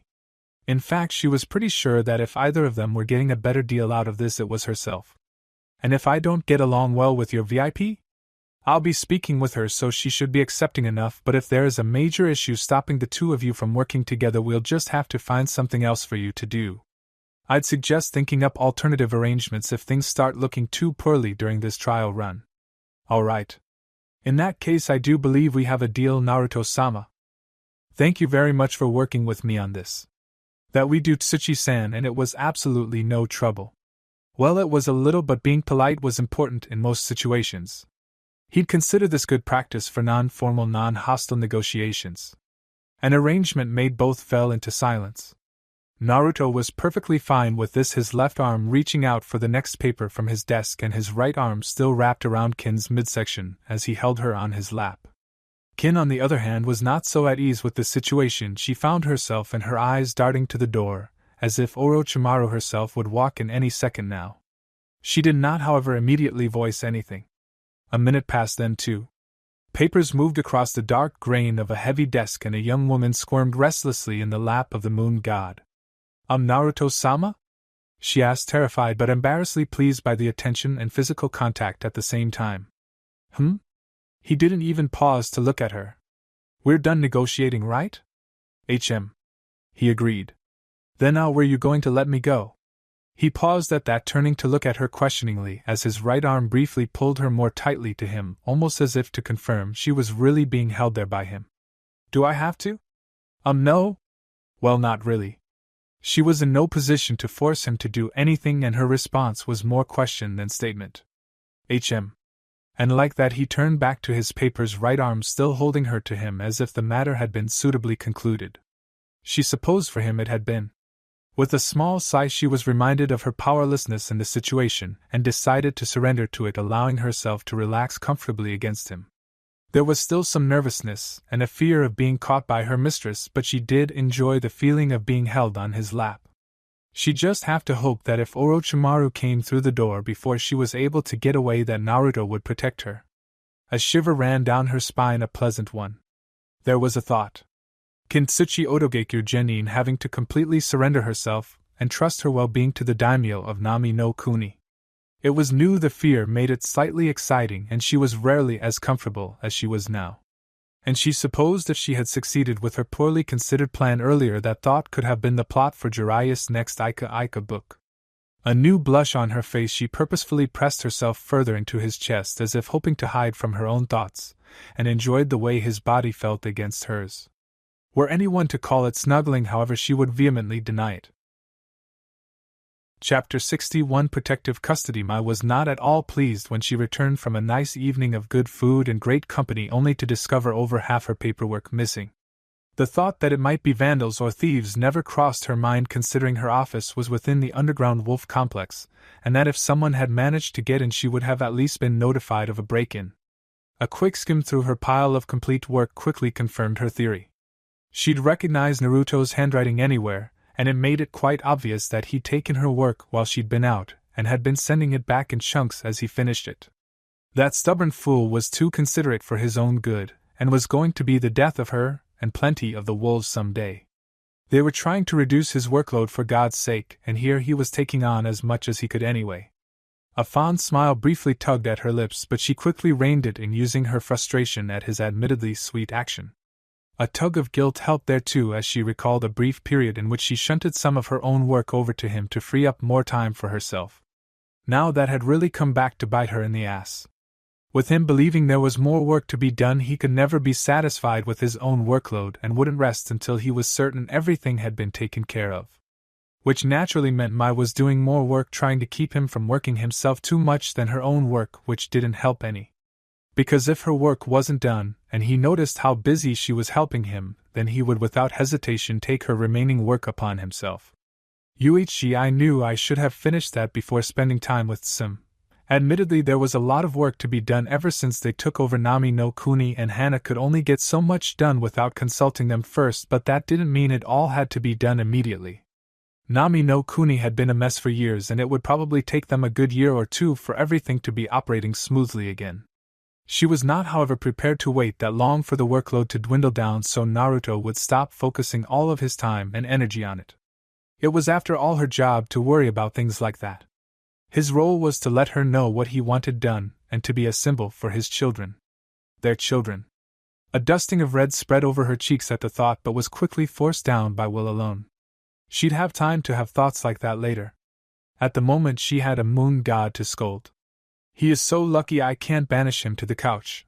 Not only did they not share a bed permanently, and ignoring the facts that his apartment now had quite a few beds and that he was her superior, but even were she to try, she would never be able to do that to him.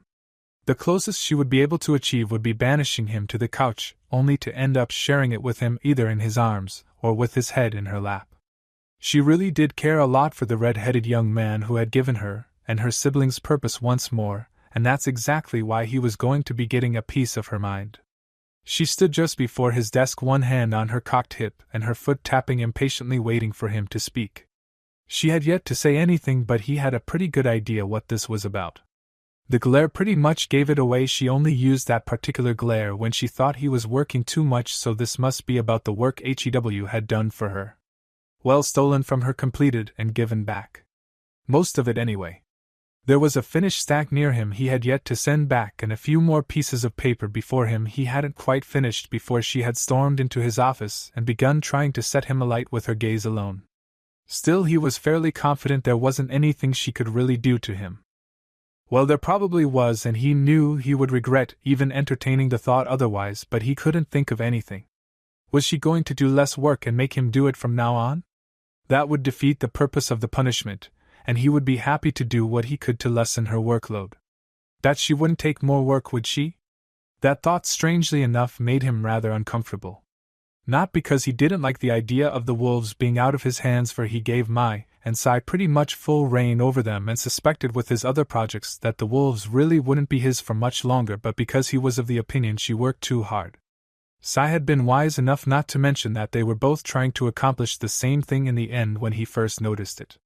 Naruto was his lord and his sister was scary when angered. Normally, adding Naruto's well-being to the mix was sure to see him taking another tour of Nami no Kuni's temporary medical facility.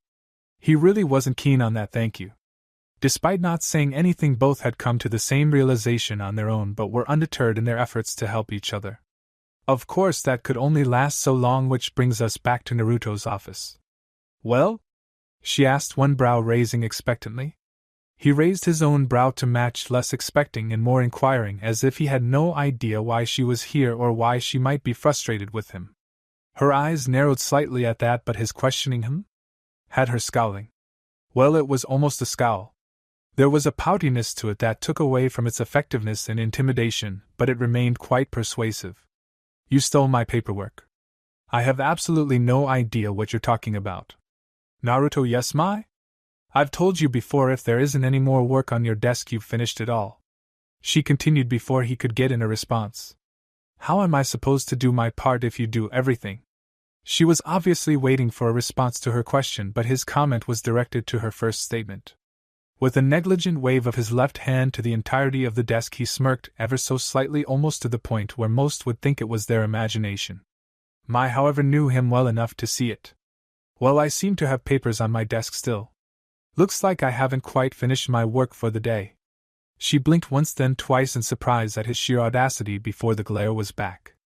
So he continued, not pausing in his work. How was your day with Sim? You're not changing the subject that easily. Really? She thought about it for a moment. Was she really going to accomplish anything by this? He was obviously going to keep doing it. Hell, he was still doing it even as she was standing there trying to get him to knock it off. Che, fine. She agreed to end the argument as she slipped into the chair before his desk. But after we stop the invasion, you're finding administrative staff to do most of your work. When it looked like he was about to object, she was quick to add more. All right, for the both of us. As he was only really objecting because she would still have her own workload, his objection was fully retracted. Sure, but I won't be following any sort of deadline. When I find those I've determined suitable, I'll offer them the position. Fair enough. They fell into a comfortable silence for a few minutes, only interrupted by the scratching of his pen as he finished her paperwork. Did you really want to hear about my day with Sim? She eventually asked. He looked away from the papers and directly into her eyes, giving her a small smile and his full attention. Of course, Mai. How did it go? Eventually, as Mai spoke about her day, he managed to finish his paperwork. As he sent it back off to Mai's office, despite her sitting right there, she was careful to note who it was that had been aiding him in increasing his workload. She may not have been able to give Naruto a proper scolding, but she'd be damned if she let the wolves get away with enabling him. Most of the wolves in Konoha felt a shiver of dread run down their spines, and it had nothing to do with the upcoming invasion. Hanabi paid no attention to the bustle of civilians around her, as she was escorted by her cousin to the academy for a mandatory viewing of the Chunin exams. The Hokage had decided Irika had told the class that they should have a chance to see the skills of Chunin hopefuls, especially when quite a few teams from a recently gradated class had been present. By having them all meet at the academy where a screen would be receiving live feed from the stadium, it ensured they all received seats, and that Irika could point out things they might have otherwise missed during matches. What Irika didn't know but Hanabi did was that the idea had been proposed by Naruto, and he was making use of it to get her out of the compound without arousing too much suspicion before the Branch family staged their revolt. What neither of them knew was that forces from Suna were going to be attempting an invasion in hopes of eliminating competition and boosting their own prestige. If Naruto had his way, however, they wouldn't need to worry about that. Hanabi and her escort took a left turn away from the majority of the crowd, and with each step the number of people around seemed to diminish. For safety reasons, the academy was slightly away from the main roads, though remained close enough to avoid being too inconvenient to both shinobi and civilian alike. By the time they were a single street away, the turn to the entrance within sight, there wasn't anyone around them. Niji had suggested she leave later as to avoid the inevitable rush to get seats that began a few hours earlier, and she had heeded his advice. She was sure that Naruto wouldn't be too thrown off by her late exiting of the compound and might actually appreciate the lack of people around. Of course, if he was thrown off, she had probably picked the wrong person to seek protection from. She spared a glance at her escort, a single branch member who looked more than a little disinterested in his assigned task. Not that the average Konoha citizen would be able to tell. Any outsider would see a Hyuga vigilantly guarding the heiress of his clan. Having the ability to see almost everywhere around them for most of their life, however, meant that any Hyuga would be able to tell the difference between actually paying attention and pretending, as this branch member was doing.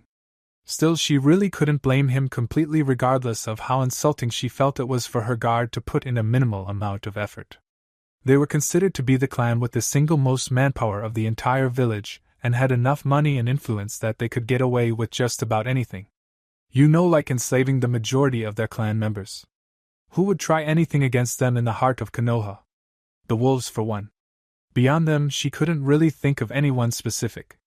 Orochimaru, maybe? Rumor had it he was more interested in the Sharingan for the ability to copy techniques, but it was possible he might be interested enough in the Byakugan to go after one of the Hyuga. Still, it was unlikely, and her guard reflected that. Admittedly, the branch member guarding her had absolutely nothing to worry about. Soon enough the main family would be overthrown, or at least placed into such a horrible situation that the entire clan might as well be considered extinct, and it wouldn't matter if he had failed to protect her. She frowned slightly at the thought. That wasn't quite right, as the wolves, specifically Naruto, whatever his relationship with the group might be, seemed to have plans or at least uses for her. Knowing that the wolves were allied with the branch members and putting her money on the wolves being dominant in that relationship, she was sure there would be repercussions for both the branch family and more specifically the guard who failed in their duty, but that wouldn't mean much if he did indeed fail. That, of course, brought her back to the thought that there were few who might try something that she could think of, at least the wolves being one of them, so the guard before her was probably supremely confident that absolutely everything was going to be just fine. And it probably would be for him. Briefly, she wished she could do something to teach him that guarding her was serious business and should be treated as such, but thought better of it. He was, she knew, going to be the future of the Hyuga clan in a way. That was actually a rather depressing thought. It was most fortuitous that she didn't have to dwell upon that thought for long, as before they reached the academy 2 wolves made their appearance.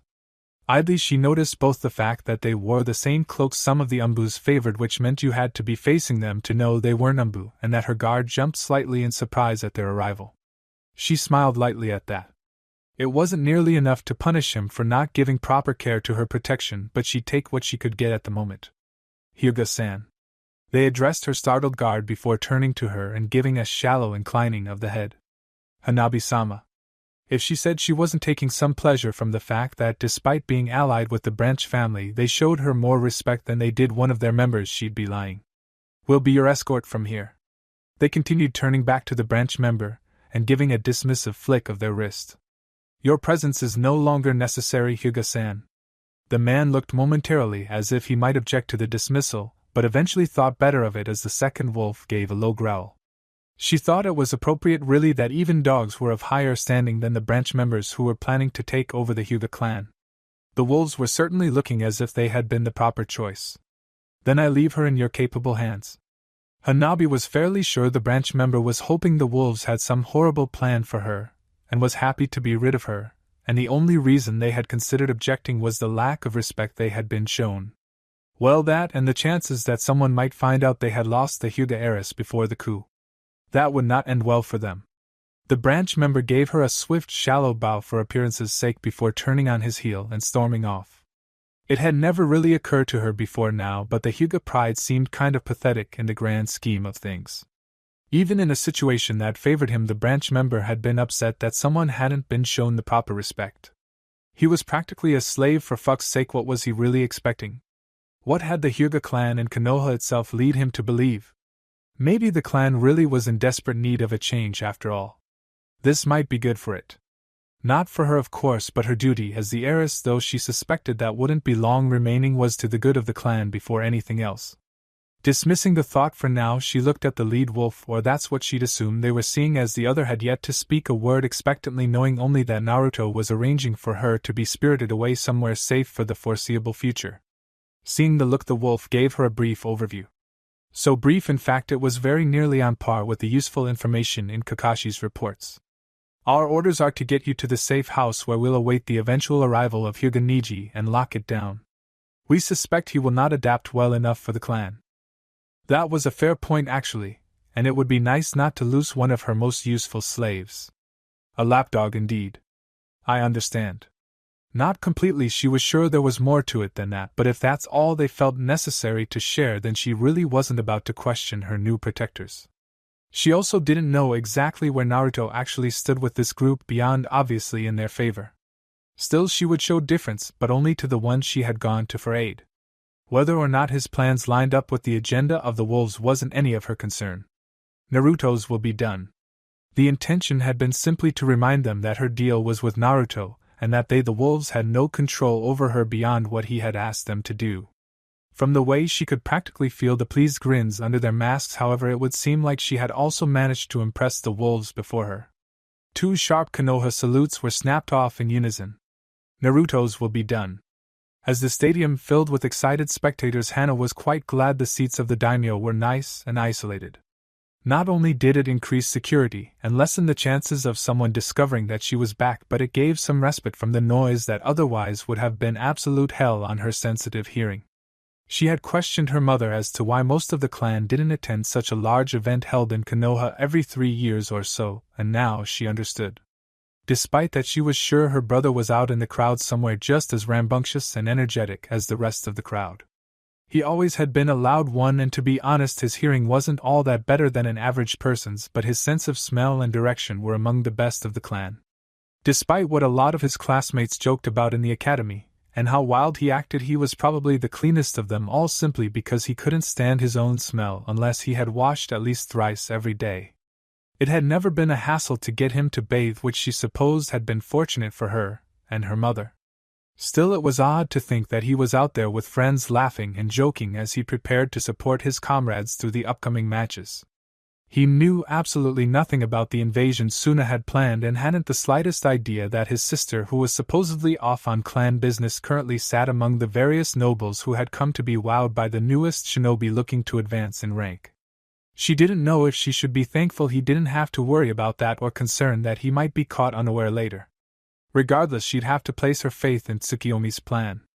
Hopefully they'd be able to crush the invasion attempt before Suna could do more than reveal themselves as the backstabbing shits they were planning on being today. Well, not all of them from what she understood.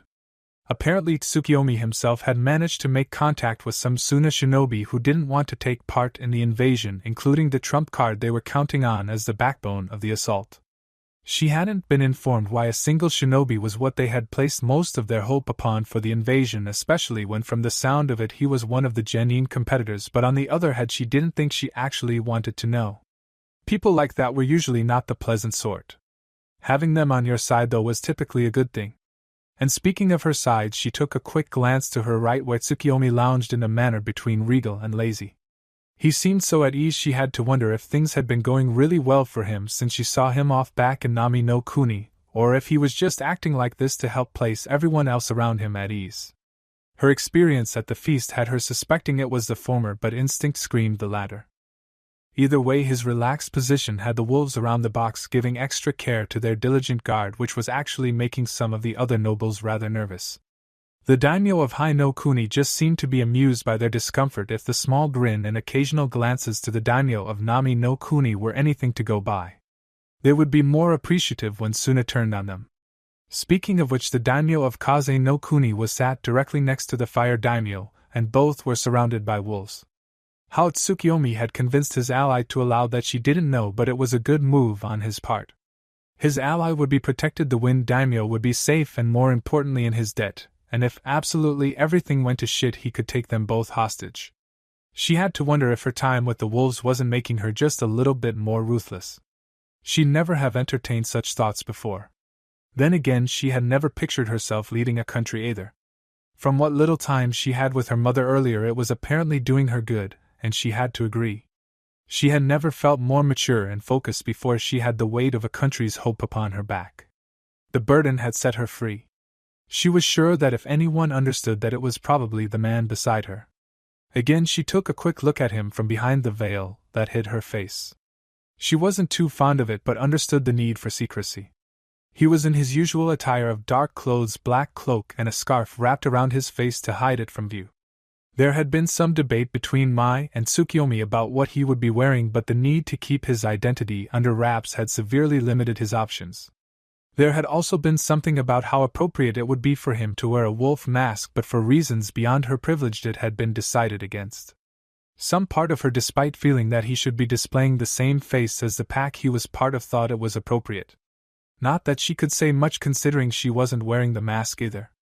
Despite the merging admittedly loosely at that of the packs, she wasn't officially a wolf, and she knew that for the sake of image she wouldn't have been able to wear the mask to this even if she was. Whether it was to make it clear that she was above them in station, or so that it appeared the governor wasn't actually a wolf, she wouldn't be able to say. A sudden quieting of the crowd was more noticeable than the earlier excitement, and drew her eyes to the center of the stadium where 9 competitors stood ready for their matches. Tsukiyomi seemed to lean forward slightly despite his sprawled position in his seat, and the various nobles around them focused their earlier conversations onto the spectacle they had been looking forward to all morning. Lee and Niji of Team 3 faced each other to the gaze of hundreds of eager watchers as the rest left to await their own opportunities on a private viewing balcony.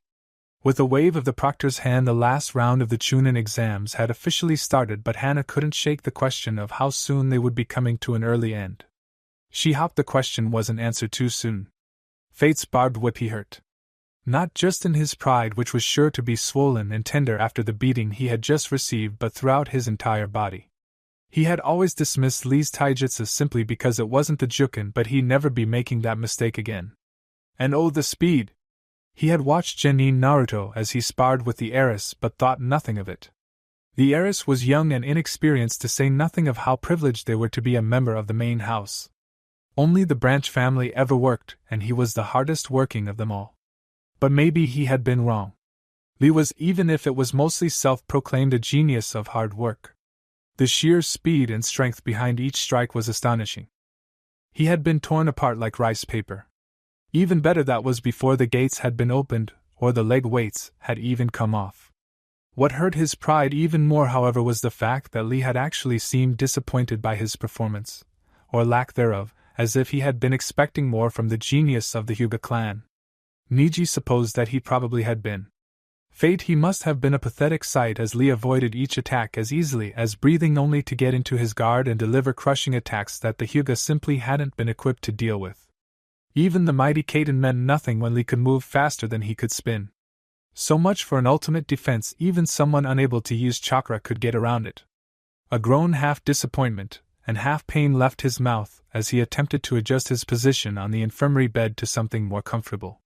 He didn't even want to consider how vulnerable he was or how the main family was going to respond to his utter failure.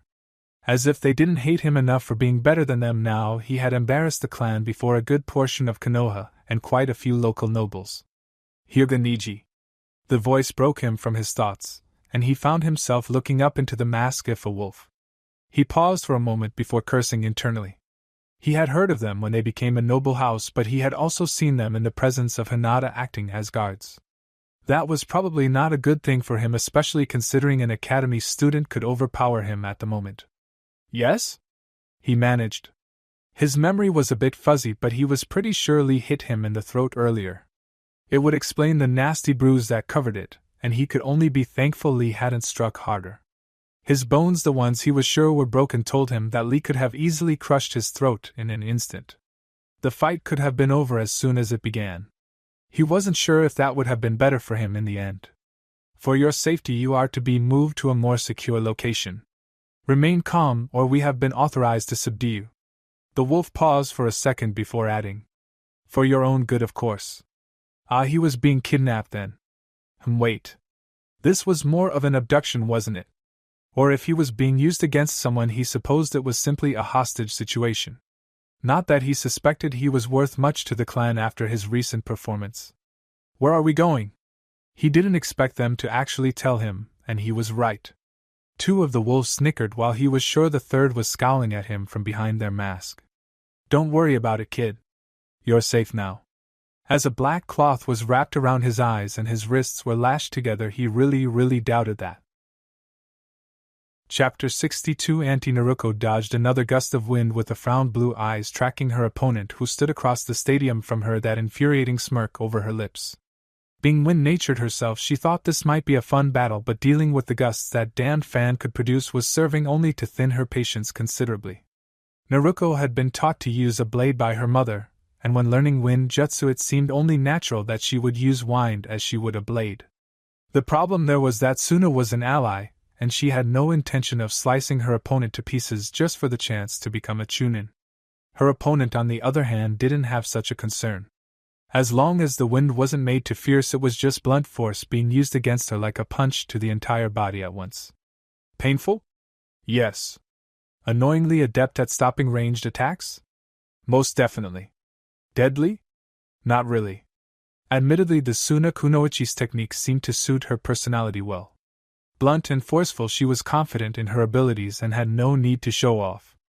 Naruto was absolutely sure that the girl had other techniques, and whether they were being kept secret for other opponents, or held back to avoid injury, she didn't really know. But if her opponent used them, she'd at least have a good reason to use her own, so she actually found herself hoping the Suna Kunoichi would get bored and escalate the fight. Not that it was likely to happen unless she actually seemed to be a threat. At the moment, she was just running around trying to find a way to disable her without doing too much damage. No wonder capture missions paid better than assassinations. As the wind around her died down, the Suna girl Temari paused to observe her, and Naruto took a second to blow errant strands of hair from her face. With all this wind, her pigtails were starting to come undone. Just as she was honestly starting to consider calling upon Mito's chakra for a slight edge in speed and instinct, however, white feathers began to rain. She looked on in confusion for only a second, wondering if Temari had done something without her noticing, when she realized that the Kunoichi was quickly vacating the field. She blinked twice as the wind mistress reached her brothers and the three dashed off together. What?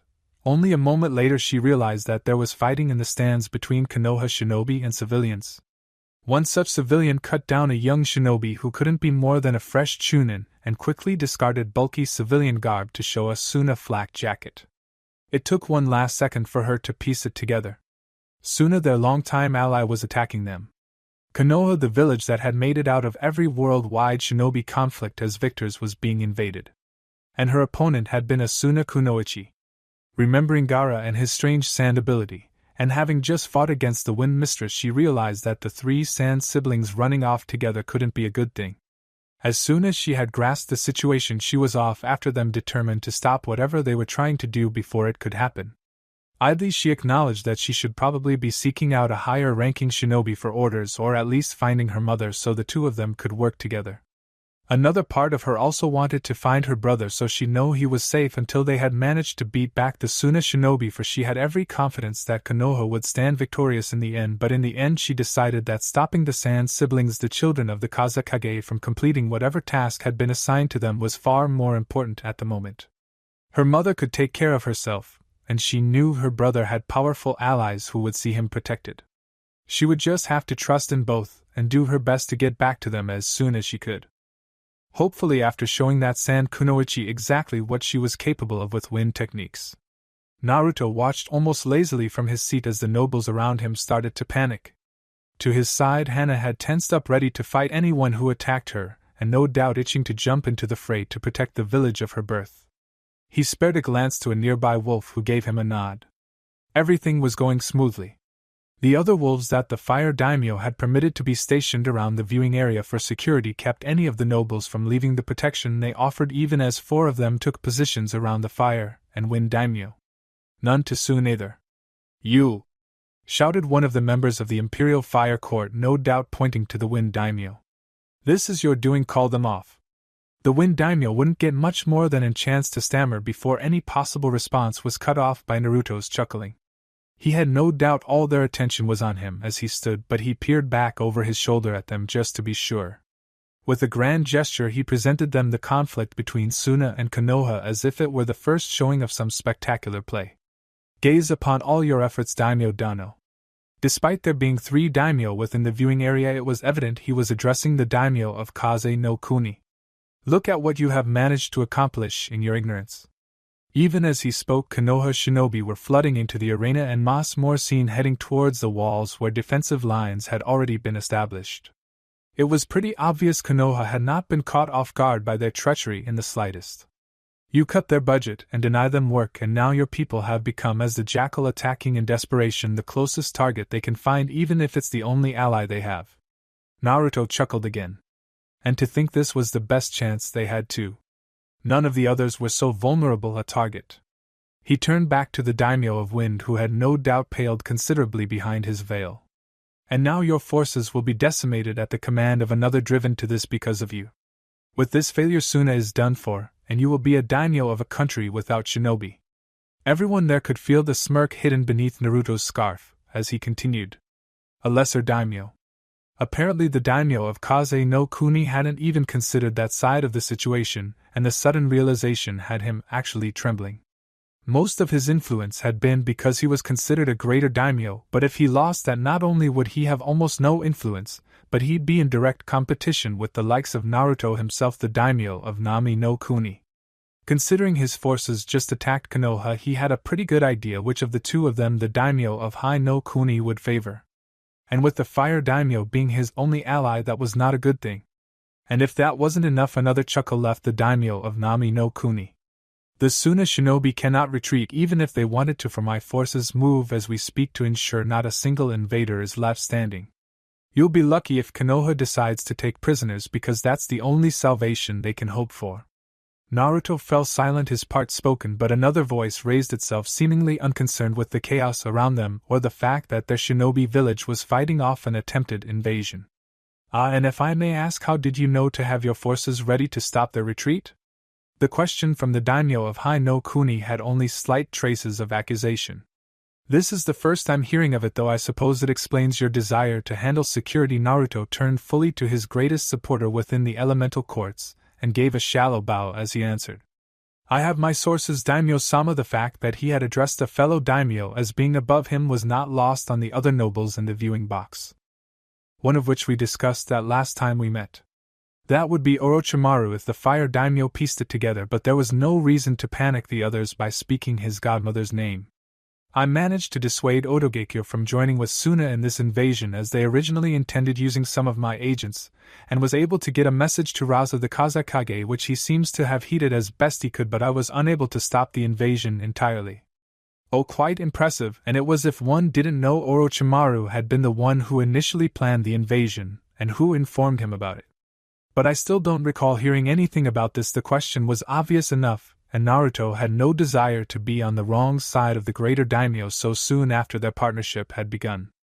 My apologies, Daimyo-sama.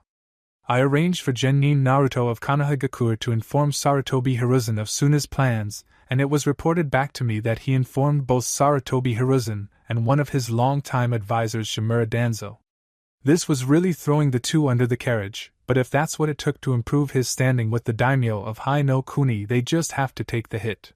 He'd send them some sake or something later, both to thank them and help them deal with the mess he was pulling them into. I felt it more appropriate for you to be informed of the invasion and all that was being done to counter it by your own village rather than learning of it from a foreign daimyo. He and the fire daimyo knew he wasn't foreign in the slightest, but the nobles around them didn't, and it was for their sake this had become some sort of spectacle. In private, he could have simply told him that he had personally informed the Hokage of the upcoming invasion. In public, however, images had to be maintained. Oh, I see. Naruto was pretty sure he was the only one there apart from perhaps his wolves who was able to recognize the slight suspicion in the daimyo's words. He didn't believe him fully anyway, but he was accepting it. For now.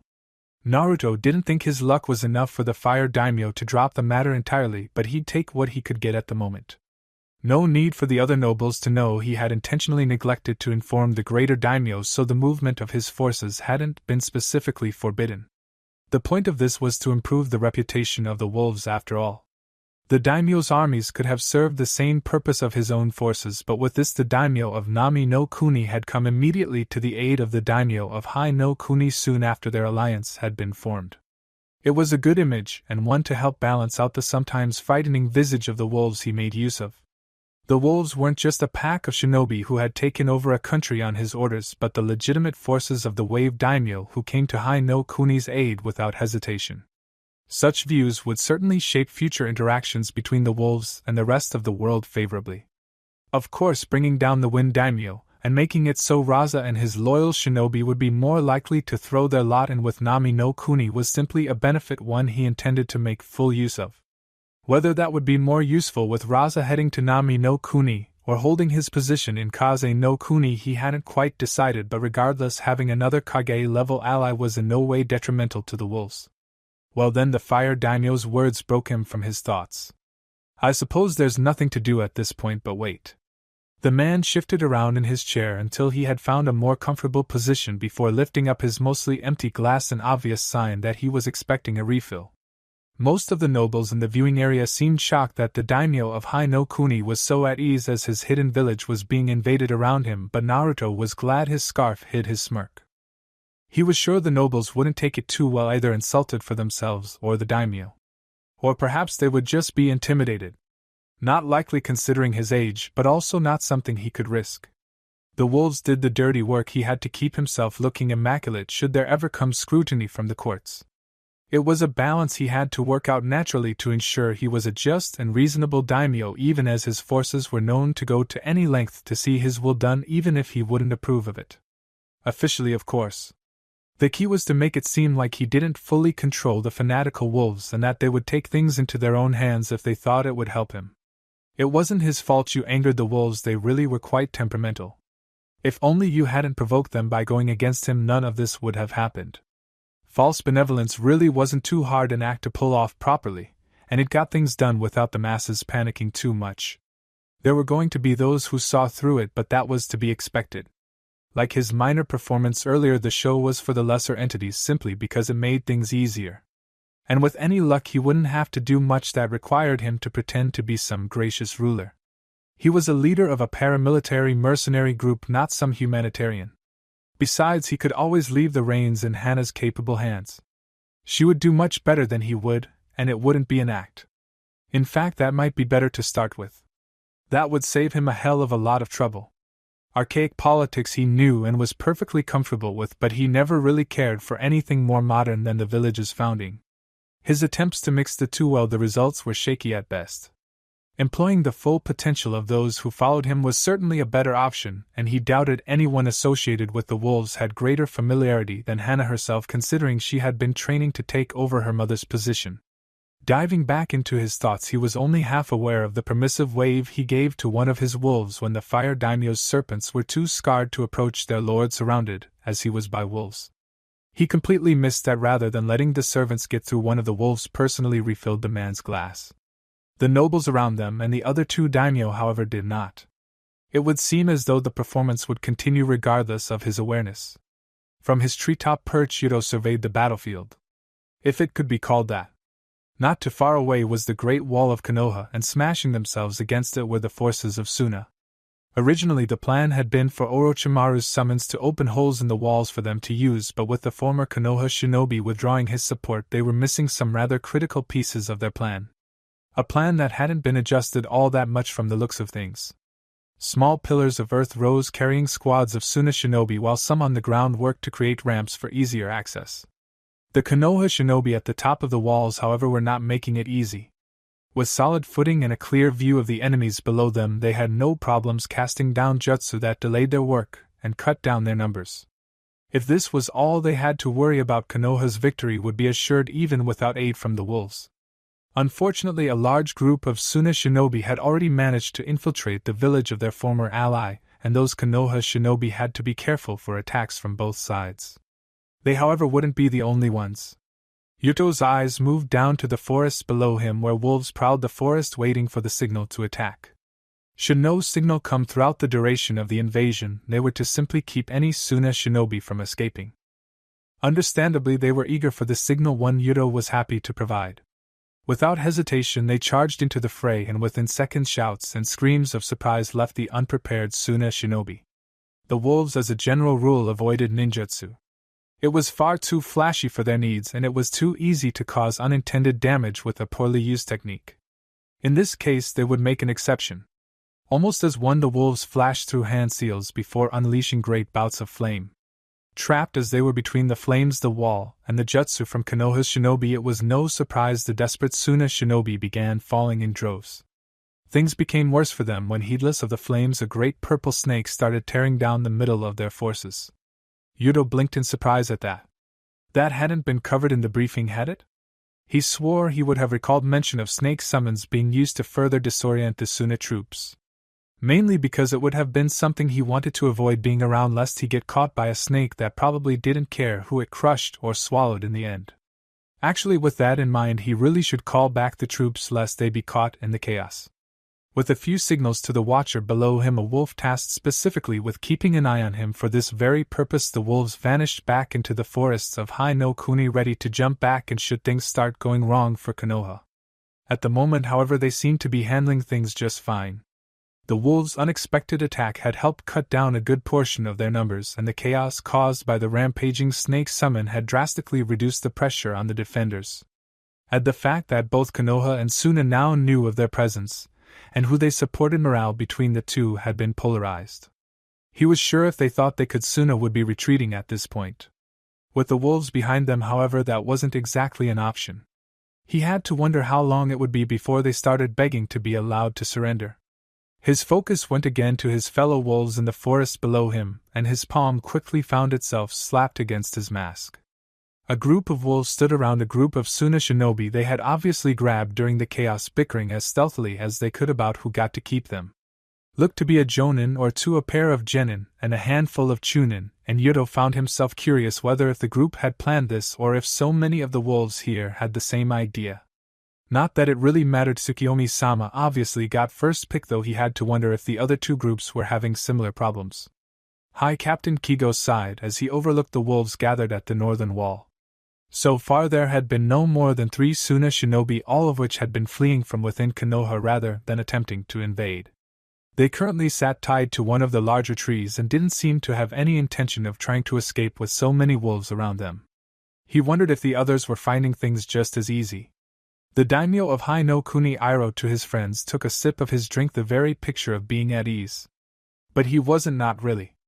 Who could possibly be completely comfortable in a situation like this? When his hidden village of Konoha was under attack from the village of one of his allies? But panicking would do no good, and he had faith in the Konoha shinobi to get through this, hopefully with few to no civilian casualties. The knowledge that some of Naruto's own forces were out there to support Konoha helped him relax just a bit. After all, that group took over a country. Even if there were no shinobi in that country, surely they could still be of some use in protecting Konohagakure no Sato. Those thoughts brought his mind to Naruto himself, who had obviously known about this for some time.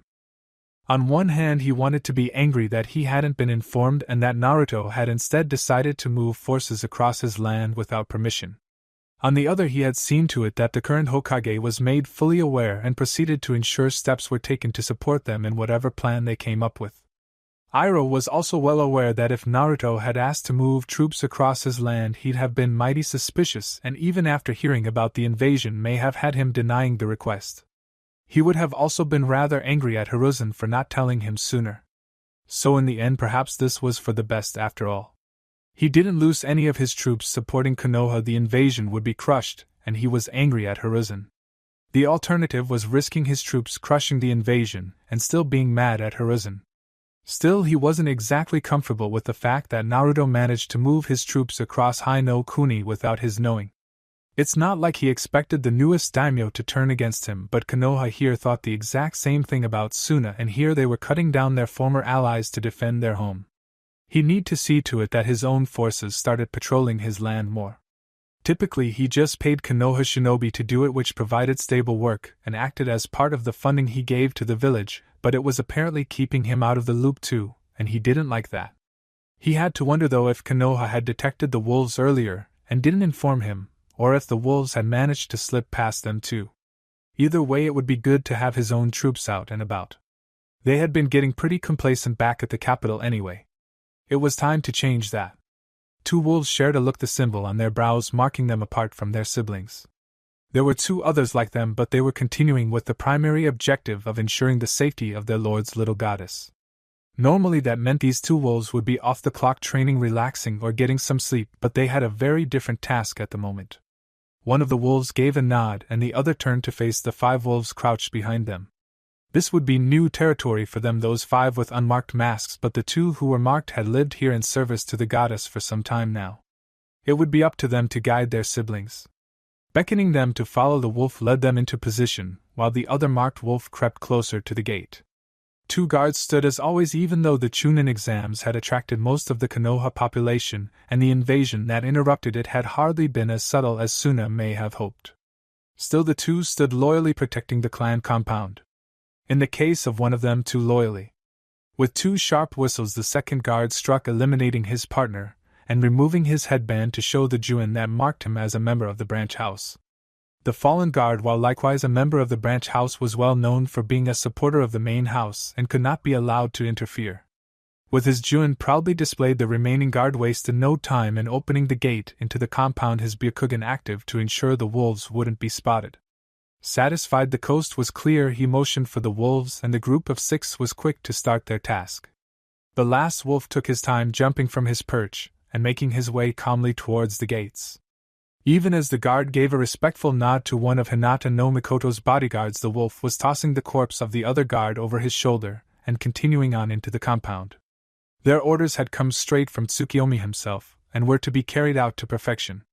By the end of the invasion, there was to be only a single branch of Hyuga. A branch led by Hinata no Mikoto and controlled by Tsukiyomi. No matter what, the wolves would ensure his will was done. Naruto dashed through the forest, always just behind her targets. They were aware of her too, as the older 2 kept looking over their shoulders at her and urged the youngest to go faster every time. In fact, it was almost as if they were determined to keep him safe from her, like she was some giant threat to his life. And while it was nice that they were taking her seriously, it was also kind of insulting that they thought she was aiming to actually end their lives. She normally wasn't one who wanted to fight to the death, and Gaara had brought his team to their aid back in the Forest of Death. Admittedly, that point was rather conflicting. She knew she had a duty to protect her village, but at the same time there was that debt hanging over her. Perhaps depending on what they were trying to do, she might be able to stop them and let them go rather than taking them captive. That was fair, wasn't it? The Suna team had helped them get to the tower, and now she could get them away from her village. Going solely by the first examiner escaping to Suna was a much better prospect than a visit to Konoha's TNI division. Oh, sorry, she meant Konoha's intelligence team. It was a much more polite name for the group that would gleefully cut into you until you spilled even the most inane of secrets you possessed. Judging this time by the second examiner, well, it would certainly be a memorable experience. You know, assuming you lived afterwards. She would undoubtedly be doing them a huge favor keeping them out of the hands of Kit, and wasn't that just one of the greatest names for a group in a village that absolutely despised anything to do with foxes? One that was more than enough to repay them for their earlier aid. Now, if only she could actually catch up to them. She nearly let loose a frustrated growl before they suddenly dropped down into a clearing. She had half expected one of them to try to delay her, while the other two continued. She could understand Temari wanting more room for her wind attacks, but the puppeteer whose name was escaping her at the moment should have been fine in the forest. In fact, this open space was probably more detrimental to a style that relied heavily on sneak attacks. The only options she could come up with were either they figured their chances were better together, which wasn't wrong in the slightest actually. She really should have brought a team for this, or this is exactly where they were supposed to be for, well, whatever it was they were doing. Che huffed Temari, reminding Naruko of just how fortunate she was to have Uzumaki stamina and a giant mass of chakra within her that helped her body recover so quickly. Persistent one, aren't you? Of course our match isn't finished, Temari. The Wind Mistress shot her an incredulous look. Really? The Suna Kunoichi asked. You followed us all the way here because we didn't finish our match? Konoha is being invaded. I know, which is why I have to make sure I stop whatever you're up to. With a poof of smoke, her blade was unsealed and she twirled its sheath and all around her hand twice before getting into a stance. I can't think of any reason for all three of you to speed up together during the invasion that doesn't involve the three of you up to no good. Temari blinked twice before sharing a look with Kankuro and turning back to Naruko, a single brow raised and her lip twitching into an amused smirk. Up to no good? Didn't you notice? Asked Temari as Kankuro seemed to hang his head in embarrassment, as if what she was about to say actually ashamed him. Temari, on the other hand, seemed almost proud of herself. We're running away. Huh. But they were the Kazekage's children, weren't they? Surely they would have some sort of special task to do, unless giving Suna an excuse was actually the extent of their task. And with them being the Kazekage's children, were they running so as to not be used against Suna should they be captured during the invasion? It actually made a lot of sense that way, but she couldn't shake the feeling that these three wouldn't have been told to run away. As she understood it, the three were prodigies, and Gaara, despite being a genin, was one of the strongest shinobi in the entirety of Suna. Now that she thought about it, that was really kind of sad. Sure, he was really strong with that sand of his, and it was probably much easier for him back in Suna where they were surrounded by it, but surely there must be quite a few jonin with more power. Unless it was jonin with less power but far more skill.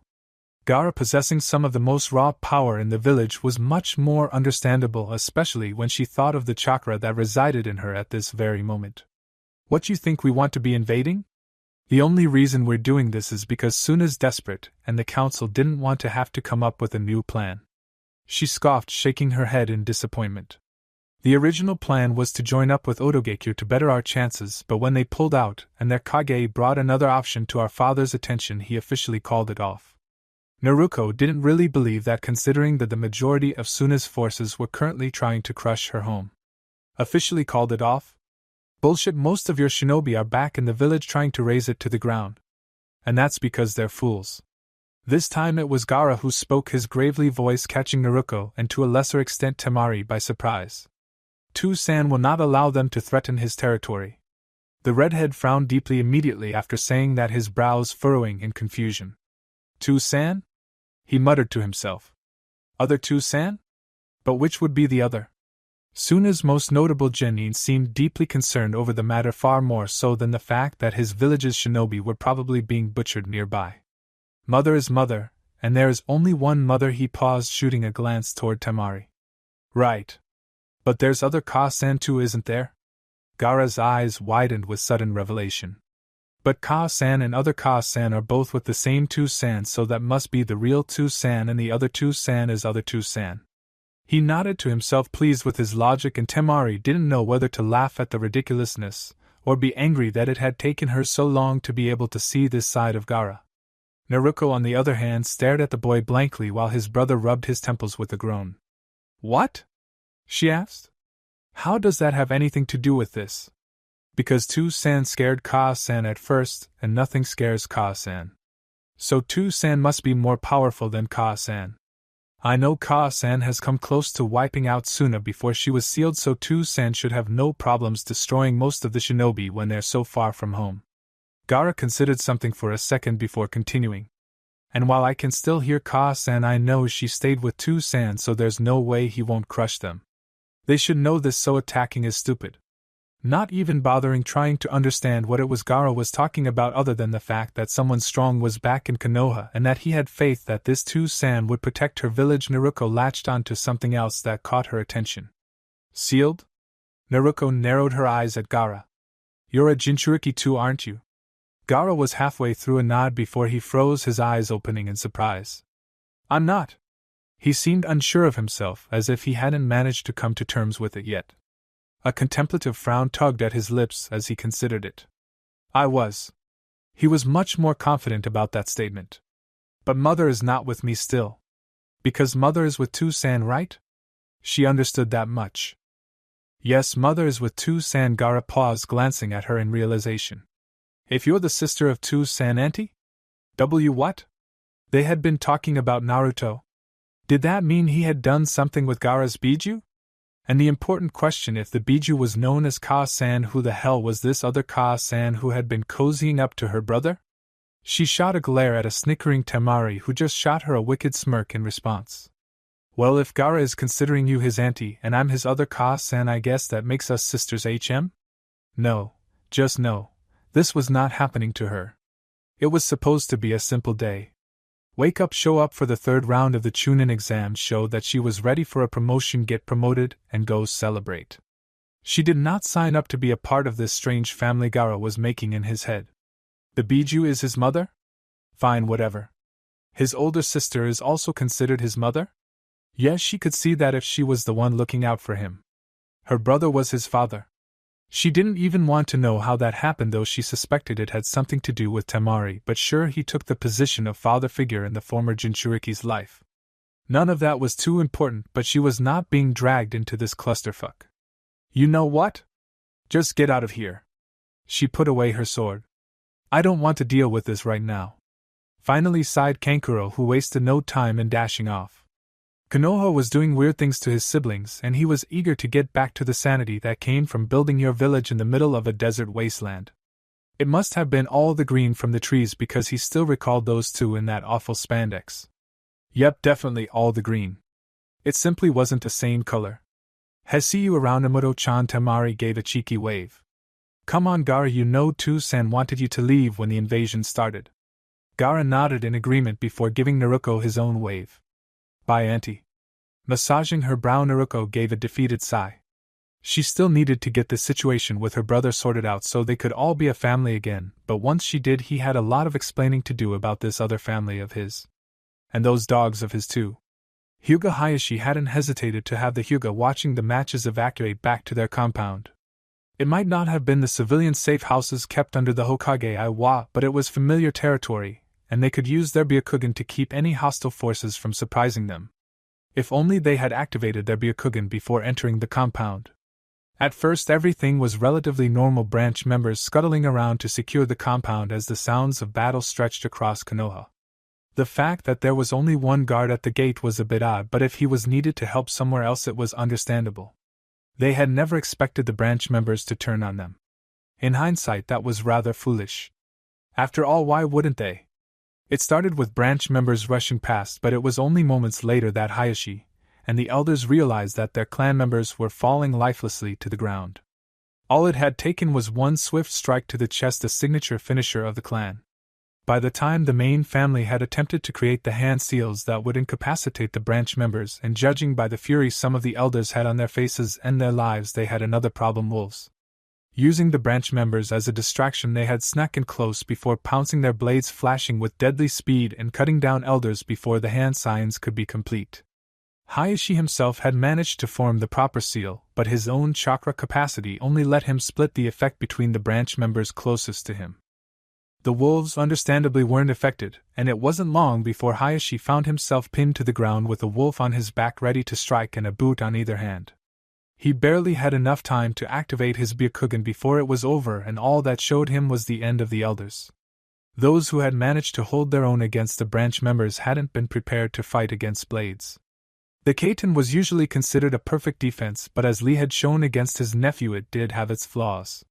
One such flaw was that Chi-Chakra's shell was relatively thin, focused on dissipating attacks around it more than stopping them cold. Which meant when blades coated in more chakra than was in a particular section of the Kaiten struck, the Kaiten would deflect as much chakra as it could, but the blade would continue on for a split second before more of the chakra could be moved to deflect it. A split second was normally not enough for the blade to reach anything vital, but the wolves weren't aiming for anything vital. All they had needed to do was cut the hands. 3 of the elders learned that the hard way. With a cry of pain, the Kaiten stopped slashed hands dripping blood as the wolves allowed the branch members to finish off those who would keep them caged. And when it was finished, Hayashi realized, much to his surprise, that he was still alive. He also realized that Naruto obviously hadn't considered it a game.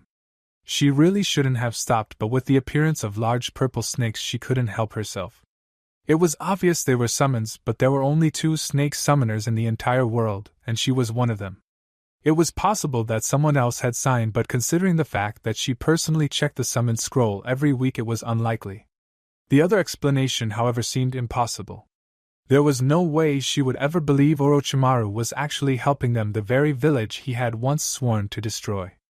But they were helping. There was no way to misinterpret the way the snakes targeted only Suna shinobi and actually worked to place themselves between attacks meant for the forces of Konoha. The snake Sannin has recently approached the wolves about working with them in Wave, and no doubt across the continent in the future. A grave heaviness entered his eyes as he posed the actual question. Will you be able to work with the wolves knowing that they will in turn be working alongside the likes of Orochimaru? Would you be able to work alongside their allies, those loyal to Orochimaru, possibly including the Sannin themselves? Enko winced slightly at the memory. That was right, wasn't it? Naruto through the wolves was allied to her former sensei. She was also well aware that Naruto and the wolves were both very fond of Konohagakure. Whether the wolves' fondness had anything to do with Naruto's own she had no idea, but the thought that their desire for Konoha to stand would be enough for Orochimaru to forsake his crusade to burn the leaf was actually kind of troubling. Not because she didn't believe they were capable of changing Orochimaru's mind. The proof was easy to see, and she knew that if she found it impossible to dislike Naruto, then her former sensei, whom she was more similar to than she cared to admit, would probably be more than willing to go from hating Konoha to protecting it with his life. But because of what it suggested, if Orochimaru was so easily convinced, had she been wrong? With such results, should she have supported the alliance between the wolves and Orochimaru, even if that meant she had to work with him? Was swallowing her hate for him worth the benefits that came from having his knowledge and skill at their disposal? Could she be even closer to Naruto if she had managed to separate her feelings from the question he had asked without asking? Because in the end the real question hadn't been about Orochimaru, it had been about her. Will you work with the wolves? It had not been spoken, but it was there. And she had declined without realizing it. How much had that actually cost her? She couldn't say for sure. Judging by the way the wolves treated her after her answer, however, she suspected she lost quite a lot, perhaps even Naruto himself. With how few people she was actually close to here in Konoha, that was a price far too high to pay. And look at it this way, even without joining the wolves, Orochimaru was performing actions that benefited her, that made it obvious she'd end up interacting with him, even indirectly, whether she liked it or not. In that case, there was absolutely no point to pushing away her precious people for the sake of avoiding someone she couldn't actually avoid. Of course, there was one last problem. With a slight peek over her shoulder to where she could feel eyes staring straight at her, she was treated to the sight of a scowling Ibiki who had a glint of suspicion in his eyes. That was never a good combination for anybody. It was obvious to him that while she hadn't actually done anything, she had more information about who did. Again, not a situation you wanted to find yourself in. Having information he wanted when he was Konoha's top interrogator had a tendency to become a nightmare for everyone involved, particularly the poor bastards in the cleanup crew who had to make the room usable again. Still, despite the suspicious look he was casting her, his tone of voice was as brisk and professional as ever. Good work, Mitarashi, he praised her, even though he knew very well she had nothing to do with it. But we'll have to have a chat about keeping your full capabilities from your superiors when this is all over. Shit.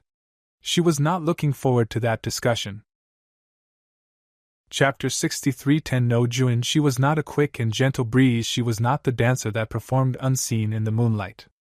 No, she was like a hurricane, a storm of rage and wrath and vengeance. Yuzuki Yugao tore through sand shinobi as a biju might tear rice paper. It was as glorious as it was terrifying. More so if someone were to realize she wasn't even fully paying attention to her surroundings. Rather than coordinating with her team to most effectively stop the invaders, they were forced to follow in her wake as she went from foe to foe, leaving trails of corpses behind her. While instinct and bloodlust alone seemed to direct her body to her next target, her mind was a chaotic mess of rage, pain, and sorrow for the lover she had lost to their supposed allies. They would receive no mercy from her. But her thoughts did not solely focus on the invaders either. No, the majority of her rage was actually directed at targets more native to Hai no Kuni, but only slightly. For the wolves, active as they had been in Konoha, had obviously known of the coming invasion. And yet hate was dead all the same. Had she not been so distracted by her grief and rage, she may have recognized the fact that the wolves were in no way responsible for the safety of Konoha, and that anyone capable of cutting down hate, as the wound had indicated, was no run-of-the-mill shinobi. Anyone capable of ending the life of one of Konoha's premier kenjutsu users with a single attack head-on would probably not have had much trouble against whatever few wolves could be spared for that area. Even then, with the battle appearing to have come down to a single attack, there was no guarantee a wolf would even become aware of the problem before it was over. Yugao, however, could not consider those facts even had she wanted to, and as such continued to see that the idea of wolves, another group that had claimed to be their allies, had allowed her lover to die while within the safety of Konoha's walls. And so she focused that anger, that all-consuming hatred that was soon to become utter loathing, upon the only targets she had available. Only a few fortunate sand shinobi would survive, those far enough away that they couldn't instantly be cut down, and they would speak of her bloody dance until their dying days. And thus was born the legend of Konoha's Crimson Moonflower. Normally the desert sun would seep through the cracks of the wooden shutters to bathe the deeply stained woods that made up the council room in a pale yellow light. Today, however, the entire room glowed a deep flickering orange, as if all the woods, a precious luxury here in the middle of Kaze no Kuni's sea of sand, had been set alight with little regard for their material worth. Such worth happened to be the last thing on anyone's mind. No, please, Kazakage-sama. A horrible grinding crunch silenced the pleas in a flash of gold and crimson that caught the scarce light of the outside world and fanned the imaginary flames for a moment more. Gold dust littered the room, reflecting light over pools of growing blood as even more of it writhed through the air, a serpent of the air seeking its prey. Sabaku no Raza was not pleased. Fools, the lot of them, and they didn't even have the decency to make mistakes that would only affect themselves. No, they had to threaten the entirety of Sunagakure no Sato, perhaps even Kaze no Kuni itself. Unacceptable. Cold eyes flickered over the room, taking in the late shinobi council scattered about it with a deep satisfaction that would normally have one either on medical leave to see us shrink or thrust into umbu. He may not have been able to rein the idiots back in before the damage was done, but they wouldn't be making any more mistakes now. With a final sneer, he turned from the room, gold dust trailing behind him like an obedient puppy. He had no doubt that the invasion had probably started, which meant he had to ensure his people would be safe from whatever retaliation would be brought down upon them. Idly he noted that he had more faith in Konoha emerging victorious than he did in his own shinobi, and briefly wondered what kind of leader that made him before dismissing the thought entirely. He'd have plenty of time to ponder his leadership abilities on their journey to the capital, and should Konoha turn against Kaze no Kuni itself upon a boat Orochimaru had prepared to them. He tried desperately not to consider the fact that he had more faith in Orochimaru's promise of aid and sanctuary than he did in his own shinobi. He didn't have the time or alcohol to drown that kind of depression at the moment. There were exactly 2 people in the entirety of Konohagakure no Sato to possess red hair. Why then was she having so much difficulty locating the only other head of red hair in the stadium? With growing worry, Kushina continued her search, barely registering the enemy shinobi around her even as she cut them down with chains and kunai. Her body moved by instinct alone, the lesser task pushed to the back of her mind as she focused on ensuring the safety of her family.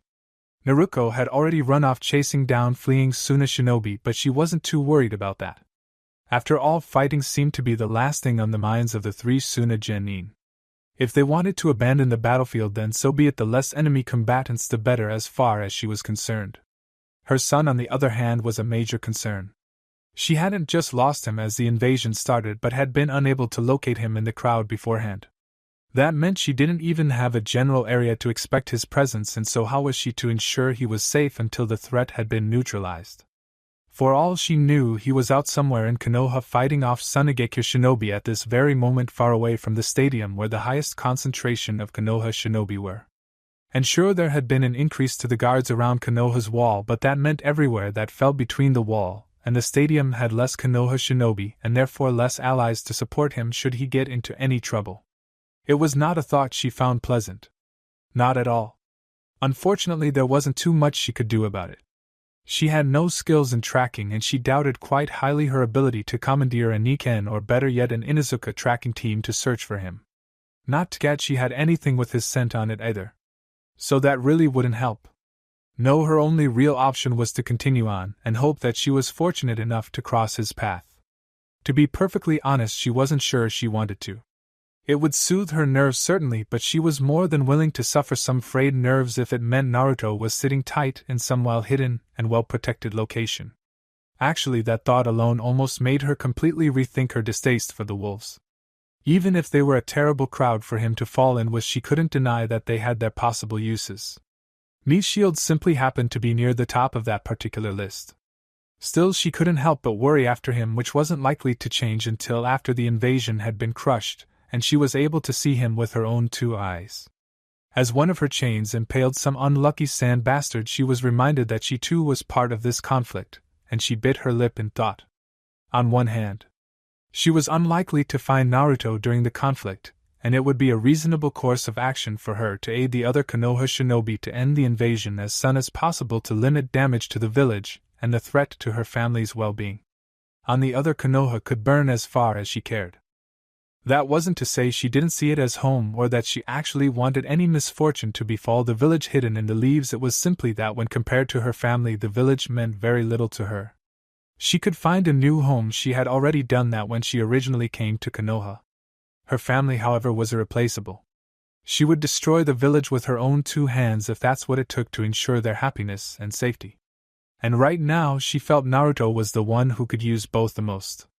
Perhaps it was because she hadn't personally trained him over the years, though she had seen his own strength when he sparred against Naruto. Maybe it was because there was a distance between them now that had never existed before, which kept her from being able to personally ensure his well-being, and perhaps it was simply guilt from what she knew he must have gone through in her absence. Whatever it was, she believed he needed her more than Naruto did, and to be honest, that made her feel a bit guilty. Sure, she had spent the past few years with Naruto, but relationships weren't such a thing that cared for said values. Time spent with did not cancel out time spent away, and equilibrium was not the end goal. Likewise, she would not be able to simply erase the fact that she left Naruto by being with him now. Though she wouldn't exactly be able to repair the damage without being there for him. But that actually wasn't one of her biggest concerns at the moment, which was somewhat surprising because for some time now that had pretty much been her only concern. No, her two biggest concerns were ensuring the invasion was no longer a threat and making sure she didn't end up losing Naruto too. She hadn't realized how little time she spent with her daughter until she found out Naruto was to enter the Chunin exams the same day they began. Moving from Genin to Chunin was considered true shinobi status by many throughout the hidden villages, and as such the chance to participate in the exams was something to celebrate, and more importantly something to help prepare for. Getting Naruto back just to drive Naruto away in the process wasn't conducive to fixing the damage that had been dealt to the Uzumaki family. She also doubted Naruto would be any more receptive of her attempts to bring him back into the family if Naruto was gone. To that end, she had decided to focus more on her daughter than on convincing Naruto to accept them back into his life. Because as much as it felt like he needed her more being separated from her, as he was, she had come to realize over the month of the Chunin exams that he was able to take care of himself reasonably well as she worked to bring him back. Naruto was already here and still needed her too. Right now, however, she knew Naruto was okay. Naruto, on the other hand, she had not seen for some time now, and that had her worried. The crunch of bones to her right caught her attention, as did the white-haired man who had appeared there. The large, brightly colored toad he stood upon had likewise chosen to stand upon some poor Suna bastard. Not a fun death, certainly. And so enters the gallant Jiraiya. Nor was it a very dignified death despite having lost to the Gamma Sennin. She didn't have time to dwell on those thoughts, having much more pressing matters to focus on. Jiraiya, she called out. Where's my son? He wasn't here? Her heart plummeted to her stomach, and if Jiraiya's grimace was anything to go by, it must have shown on her face. I was just checking to see if he had joined in over here. I'm on my way to his place right now. She was so relieved to hear her son was about to have powerful support, even if it was the pervert, that she sent the man a grateful smile, which was more than enough motivation for the sage of Enti Maiboku to set to rest the worried heart of this beautiful woman, the gallant Jiraiya, away. The toad gave a croak between embarrassed and resigned before hopping off, and had Kushina not been in the middle of a battlefield, she may have actually laughed. Instead, she settled for a smile as she continued making the Suna shinobi regret their poorly thought-out decision to invade. The sooner these dune humpers were laid to rest in proper Konoha soil, the sooner her children were safe. Mommy had work to do. Bones crunched and snapped under her fists, the earth shattering with every heel kick, and still they came. Fools, she had become a legend before they had graduated from whatever sad excuse Suna had for an academy. Again and again she beat them down until there were none left capable of standing. A few had survived. Maybe. They would sure as hell wish they had not. As labored breathing calmed within her heaving chest, she took stock of the piles of broken bodies around her. Strangely enough, she had a feeling neither her grandfather nor granduncle would be upset with the carnage that now decorated the Senju compound. She supposed it was time for a few new lawn ornaments anyway. It actually took her a moment to register the red splattered around many of the mangled bodies, and it was with an odd sense of detachment she stared at her hands, both coated crimson. She should be terrified, she should be freezing up and going into shock at the first sight of it, but she hadn't. She would have never made it through so many if she had frozen at the sight of blood. After all, she had shattered the skull of her first assailant, and there had been plenty of it then. Thinking back on it, what had a fear of blood been compared to knowing you had forever lost your last chance at family? She supposed it was almost pathetic. She had already lost everything important, and there had been no blood this time. A bitter chuckle left her lips, and she felt her old desire for sake rear its head for just a single cup of the rice wine. Of course, her other problems would solve themselves as soon as they became inconsequential. Perhaps she would indulge in a bit of sake, but not now. She might have lost the trust of the Uzumaki, but Konoha was still their home, and she would make sure that it remained standing for them. She owed them much more than that after all, and this is one debt Tsunade would not try to avoid. Tightening her top just in case, she spared only a single glance over her fallen foes to make sure she hadn't missed anyone combat-worthy. Satisfied that they weren't going to be a threat, she picked up two of them by their broken necks. With a powerful shout that had Jiraiya reflexively covering his crotch and bracing for a beating from across Konohagakure no Sato, she launched one of them through the air. She didn't know where they would land, and she didn't much care, but with any luck she would hit some of the sand rats. The other body brought before her like a shield, she charged towards the falling body. Someone had made a mess of grandfather's garden, and it fell to her to fix it. Time to do some gardening. She should not be here, she knew that very well, but she couldn't stop herself. Her son was somewhere here in this chaos, and she could not sit idly by in a tower of rain waiting to hear that he had emerged unscathed. It didn't matter in the slightest that he was surrounded by nearly the entirety of his forces, each and every member of which would gladly lay down their lives for him to offer even the barest of comforts. As much as she'd like to place her faith in the wolves to protect their masters, she much preferred trusting Naruto's care to her own two hands. Uchiha Mikoto had already lost two sons, she would not lose another. Fortunately, she was very sneaky. Making use of abilities shown to her by Zetsu's master, one Uchiha fucking Madara himself, it was nothing for her to slip within the village walls even as soon as shinobi crashed themselves into it. A frown had found its way over her lips at the sight, though. She had arrived far later than she had intended. Most certainly not for a chance to spend some cuddle time with her favorite son before everything went to shit, thank you. Okay. Maybe a little. She never got nearly enough time with her beloved Naruto-kun. With a little luck she may be able to stay with him for a bit after this was all over. Surely he wouldn't begrudge a worried woman the chance to ensure her son was safe and cared for, right? She'd have to find him first though, and that was proving to be rather difficult. While that meant enemies would have a harder time hurting him, it didn't do much to calm her. The sooner she found him the better. Distant shouting and a great ball of fire caught her attention, but would have been dismissed had a head of raven hair not caught her attention. That shape there's only been one boy unfortunate enough to have hair actually shaped like a roosting raven immediately hoped she would have never dared let take hold surge through her every vein and pumped furiously through an excited heart. It couldn't possibly be he had died in the massacre, she was sure of it, and this distraction was just going to keep her from her only remaining son. She would never be able to forgive herself if he was injured because she had stopped to chase a ghost she thought she had long ago buried. Still there was that nagging, gnawing mix of hope and doubt that ate away at her resolve to just push forward. If it really was who she thought it was, she could live with herself for passing up this chance? It would only take a moment to confirm their identity, and be on her way, and if she was right she would have regained the only son she could possibly accept back. Both of her boys would also gain a brother to look out for them. It was that last thought that sealed the deal. The chance to regain her son and ensure both of them were safe was far too much for her to ever resist. Moving closer had her heart soaring as she laid eyes on her son after years of believing him to be dead. Uchiha Sasuke was very much alive.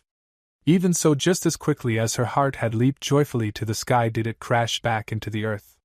He was surrounded by enemy combatants, a mix of Chunin and Jonin, but that wasn't what threatened to break her heart all over again. No, it was the fact that he was winning that was actually a bad word for it. He wasn't winning.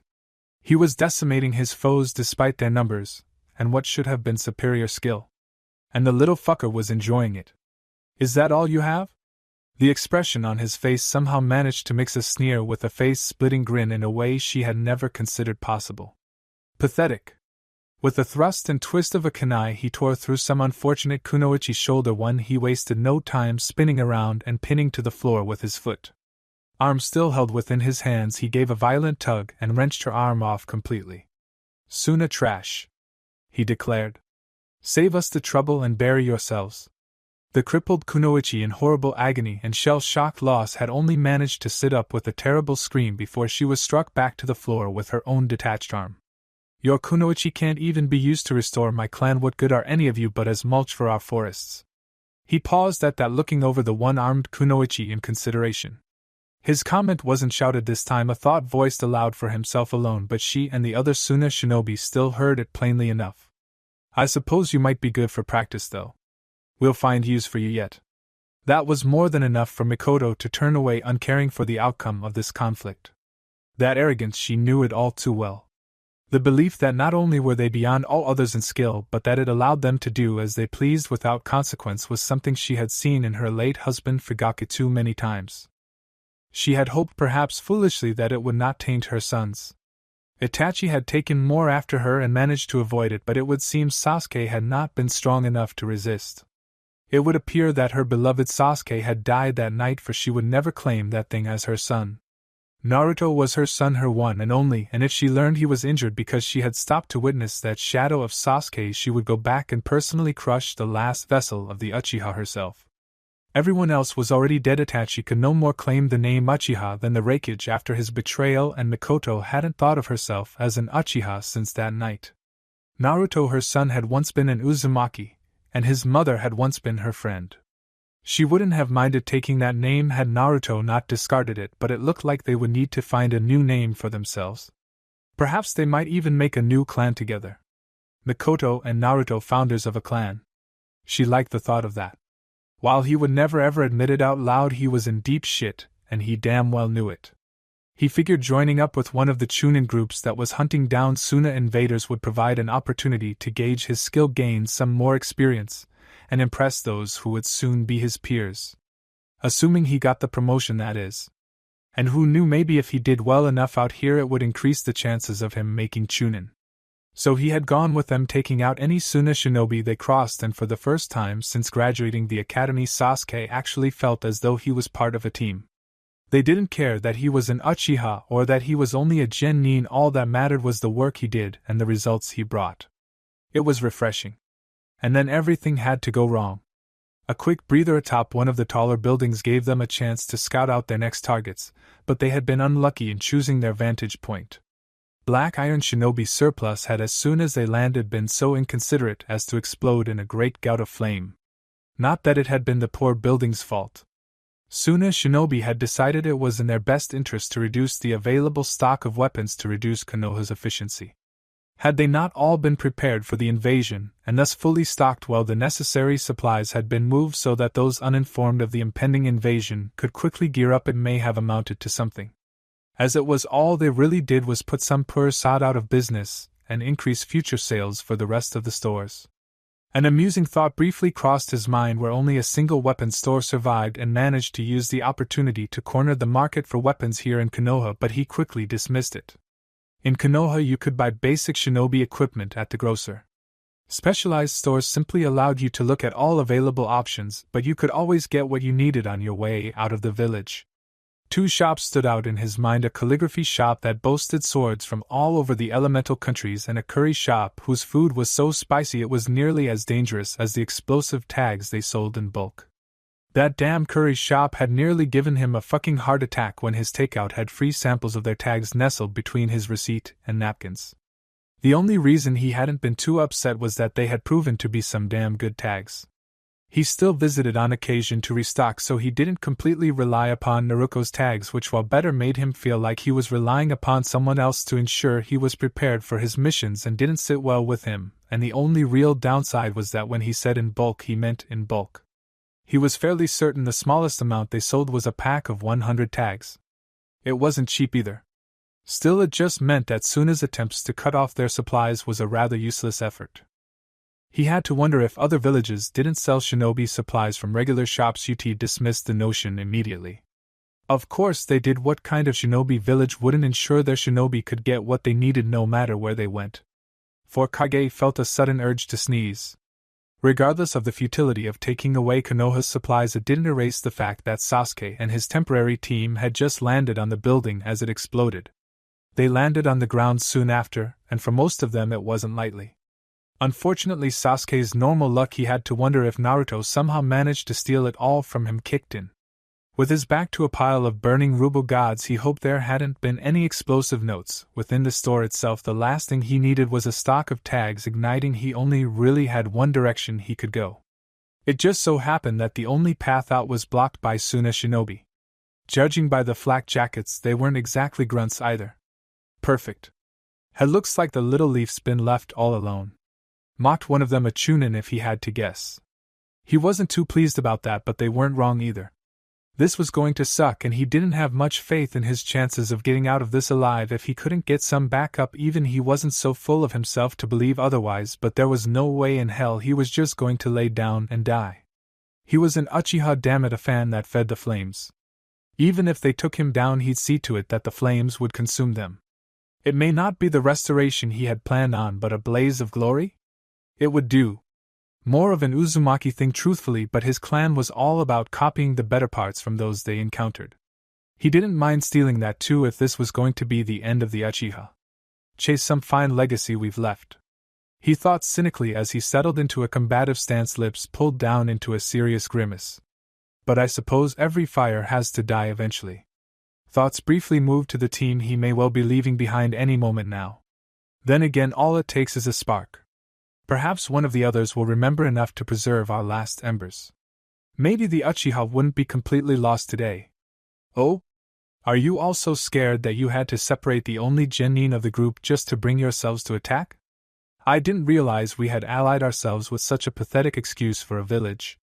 If any of his arrogance, he preferred to think of it as confidence in any situation, had rubbed off on his teammates, well, he would consider that enough of a legacy at this point. Shut your mouth, leaf scum. Suna is going to wipe this fucking village off the map. Really? He couldn't help but taunt, raising an expectant eyebrow. Prove it. With hand seals he didn't even have to think about anymore. A great ball of fire left his lips and charged his opponents. He was not lucky enough to actually get any of them, much to his disappointment. Pity, I was really hoping to make their numbers a bit more manageable. Sharingan or no keeping track of any more than 3 opponents, shinobi opponents at any rate, was exceedingly difficult. There were 8 here, each one of which was at the least his equal. And even if not all of them were somewhere, and that was more than he could deal with, his Sharingan would probably prove to be more of a hindrance than a boon. Probably should have practiced with it more. It wasn't that he didn't like using the Sharingan, but he had wanted to make sure everything else was up to snuff before he started using it too much and risked becoming dependent on it. Evidently that line of thinking had come back to bite him in the ass. Well-rounded. He should have fucking specialized like all the Jonin seemed to. With enough skill in a subject it could be used to overcome any other subject. He didn't think he would have reached such a level in the time he had if he did choose that path, but perhaps it would have been the edge he needed here. Keeping track of them all was going to be an absolute bitch. He was proven correct a moment later, but considering the situation he felt he was doing pretty good. Not that style points would do anything to keep him alive. He managed to last for 5 minutes an eternity on the battlefield when the myriad of minor injuries began to catch up to him. He was right that some of them possessed equal skill to himself, but numbers allowed them to cover each other and keep him almost exclusively on the defensive. Even better, the little shits never mind the fact that each and every one of them was both older and taller had the nerve to taunt him, acting like it was some sort of a game. He took solace in the fact that, playing or not, he was making it seem as if his earlier taunt had been correct. 8 shinobi to take on 1 genin separated by his team, and it seemed that some of the more experienced Suna shinobi were starting to realize that. They weren't pleased. There goes the hope that they might play too long and his fucking team might show up to help out. He tried almost successfully to ignore the probability of them being dead from either the explosion or enemy combatants who got them before they could recover. Enough. One of them eventually called out. We've wasted enough time, kill him and be done with it, we have a job to do. Yeah. One of the younger ones waved him off. Don't worry about it, we were getting bored anyway. Hope you're ready to rot, Konoha scum. A surge of indignant anger at being so casually dismissed and utter loathing of himself for being so pathetically helpless in the situation flooded through him. And something responded. The only warning he received was a stab of pain in his shoulder before the world around him seemed to drown. Hate and anger and rage and wrath and jealousy and fear and confusion and pain. And then there was the power. Pure raw power that screamed through him and crashed down like an ocean. The weight was too much, he couldn't breathe. But he was breathing, wasn't he? And that voice, wasn't it his? Why was it so far away? Why was it so hard to move, so hard to think? As much as he was confused by the situation, there was something familiar about it, too familiar. A familiar that had his gut wrenching and writhing in an effort to warn him to no avail. He couldn't place this strange sensation that had overcome him. But it didn't matter because he was an Uchiha. Their name was Power, and he was its bearer. He would fan the flames, he would be the flames. Already it flowed through his veins, molten might that pumped power through his body with every pump of his ever-beating heart. He was more than a shinobi, he was more than a man. He was power. He was immortal. He was God. And with the suddenness of being tossed into a frozen sea, he recognized this power. Almost as if to confirm his horrified realization, his shoulder throbbed painfully, the skin sizzling away from the power released by that tainted mark. Orochimaru's Ten no Jun. He was saying something he knew he was, and he was vaguely aware of his body moving, but his control was so minimal as to be laughable. This wasn't the first time he had drawn from his power, but never had it affected him so strongly. Looking back, however, he could see with sudden clarity how it had grown stronger with every activation. And was this the fate that awaited him if he accepted Orochimaru's offer of power? To be trapped eternally as a puppet dancing to the fingers of the master? This was not an acceptable end for the Uchiha. In fact, he would rather be cut down right here, right now by these fools than lose himself so completely to the snake Sannin. With his desire to survive dampened and his rage snuffed out, the cursed seal seemed to sputter desperately, trying to remain active, but in the end could not support itself without the host's own desires feeding it the necessary chakra. Connection severed, the foul purple miasma that came from the seal faded away. He almost wished it hadn't. Surrounding him were bodies, but it was not the way they should be. There were no cuts, only tears. Burns instead of bruises. Charred flesh instead of broken bones. This had not been a fight, it had been a slaughter. But they weren't dead, no, not all of them. That only seemed to make it worse. What had he done?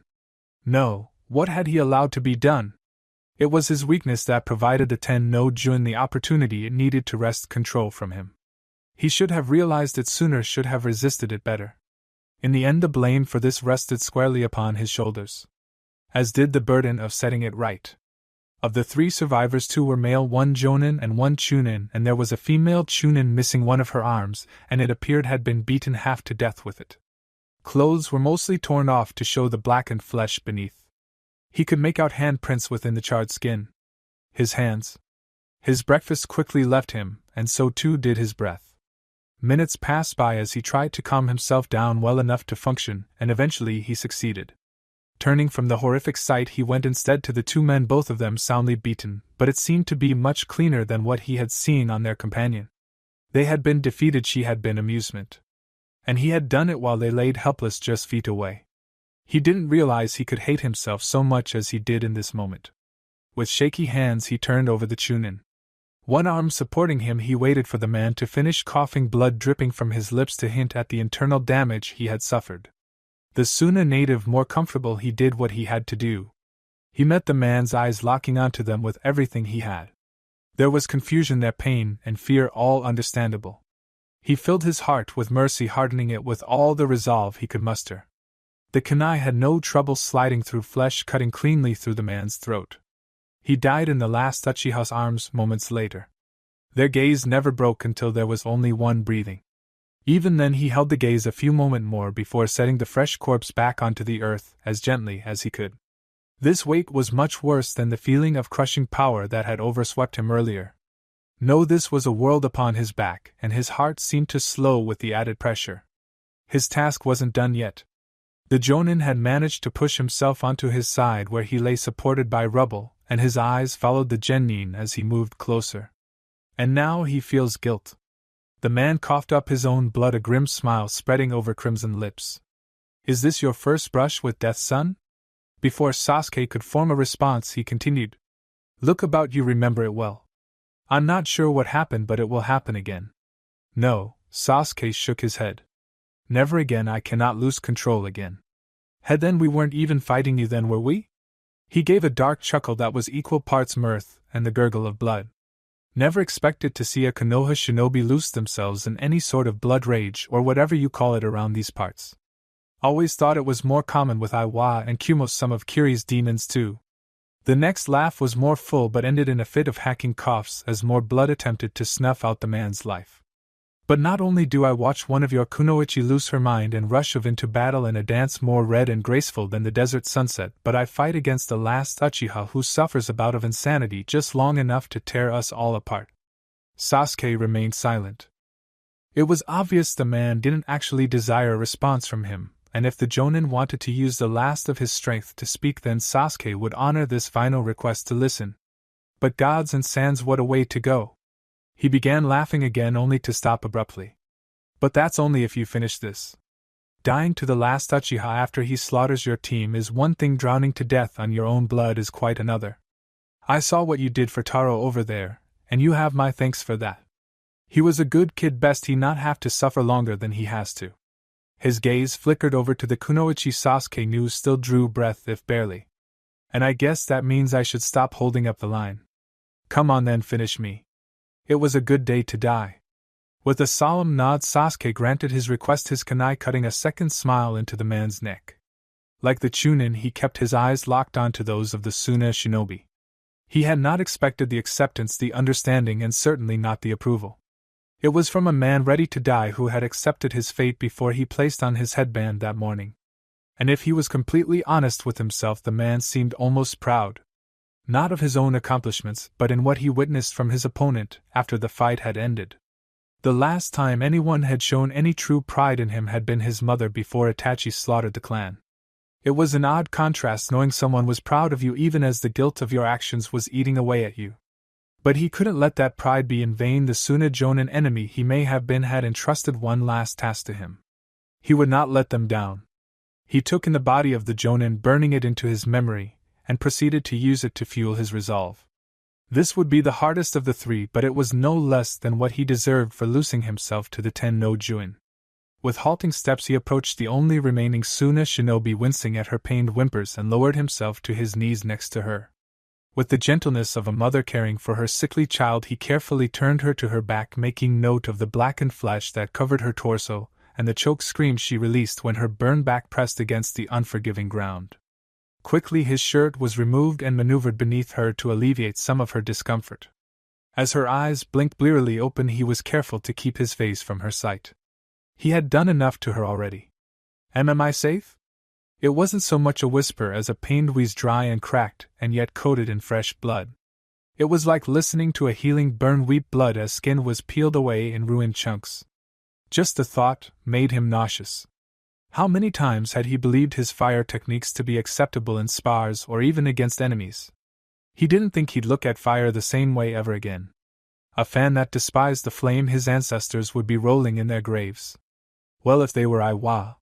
He was sure they looked down on him, though their ashes forever blown throughout the sky of the earth, and he was certain they would be displeased. Whether it would be his desire to leave the flame behind him, or because he had lost control of himself, he actually couldn't say. You're safe. His voice was soft and quiet, but she heard the regret in it. I'm not going to make it, am I? The fact that she seemed to almost welcome the fact nearly broke the heart he had tried for so many years to discard. It's not likely, no. If he could in this very moment trade his life for hers, he would without hesitation. Good. It was simple but filled with conviction he could hear despite her difficulty speaking. I'm tired. I understand. And he did. She would not be able to continue with her life after what he had done.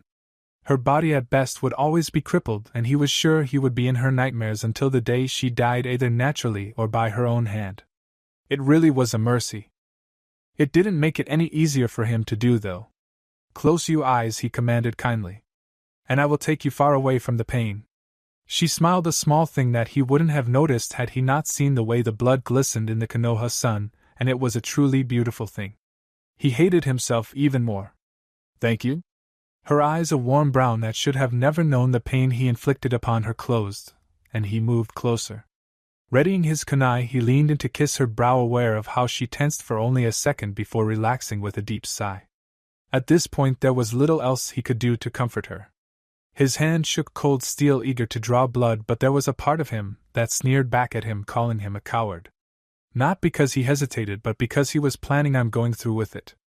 To truly bear the weight of his actions, he had to make things right. This was just eliminating a problem, like a painter scrapping his work after a mistake.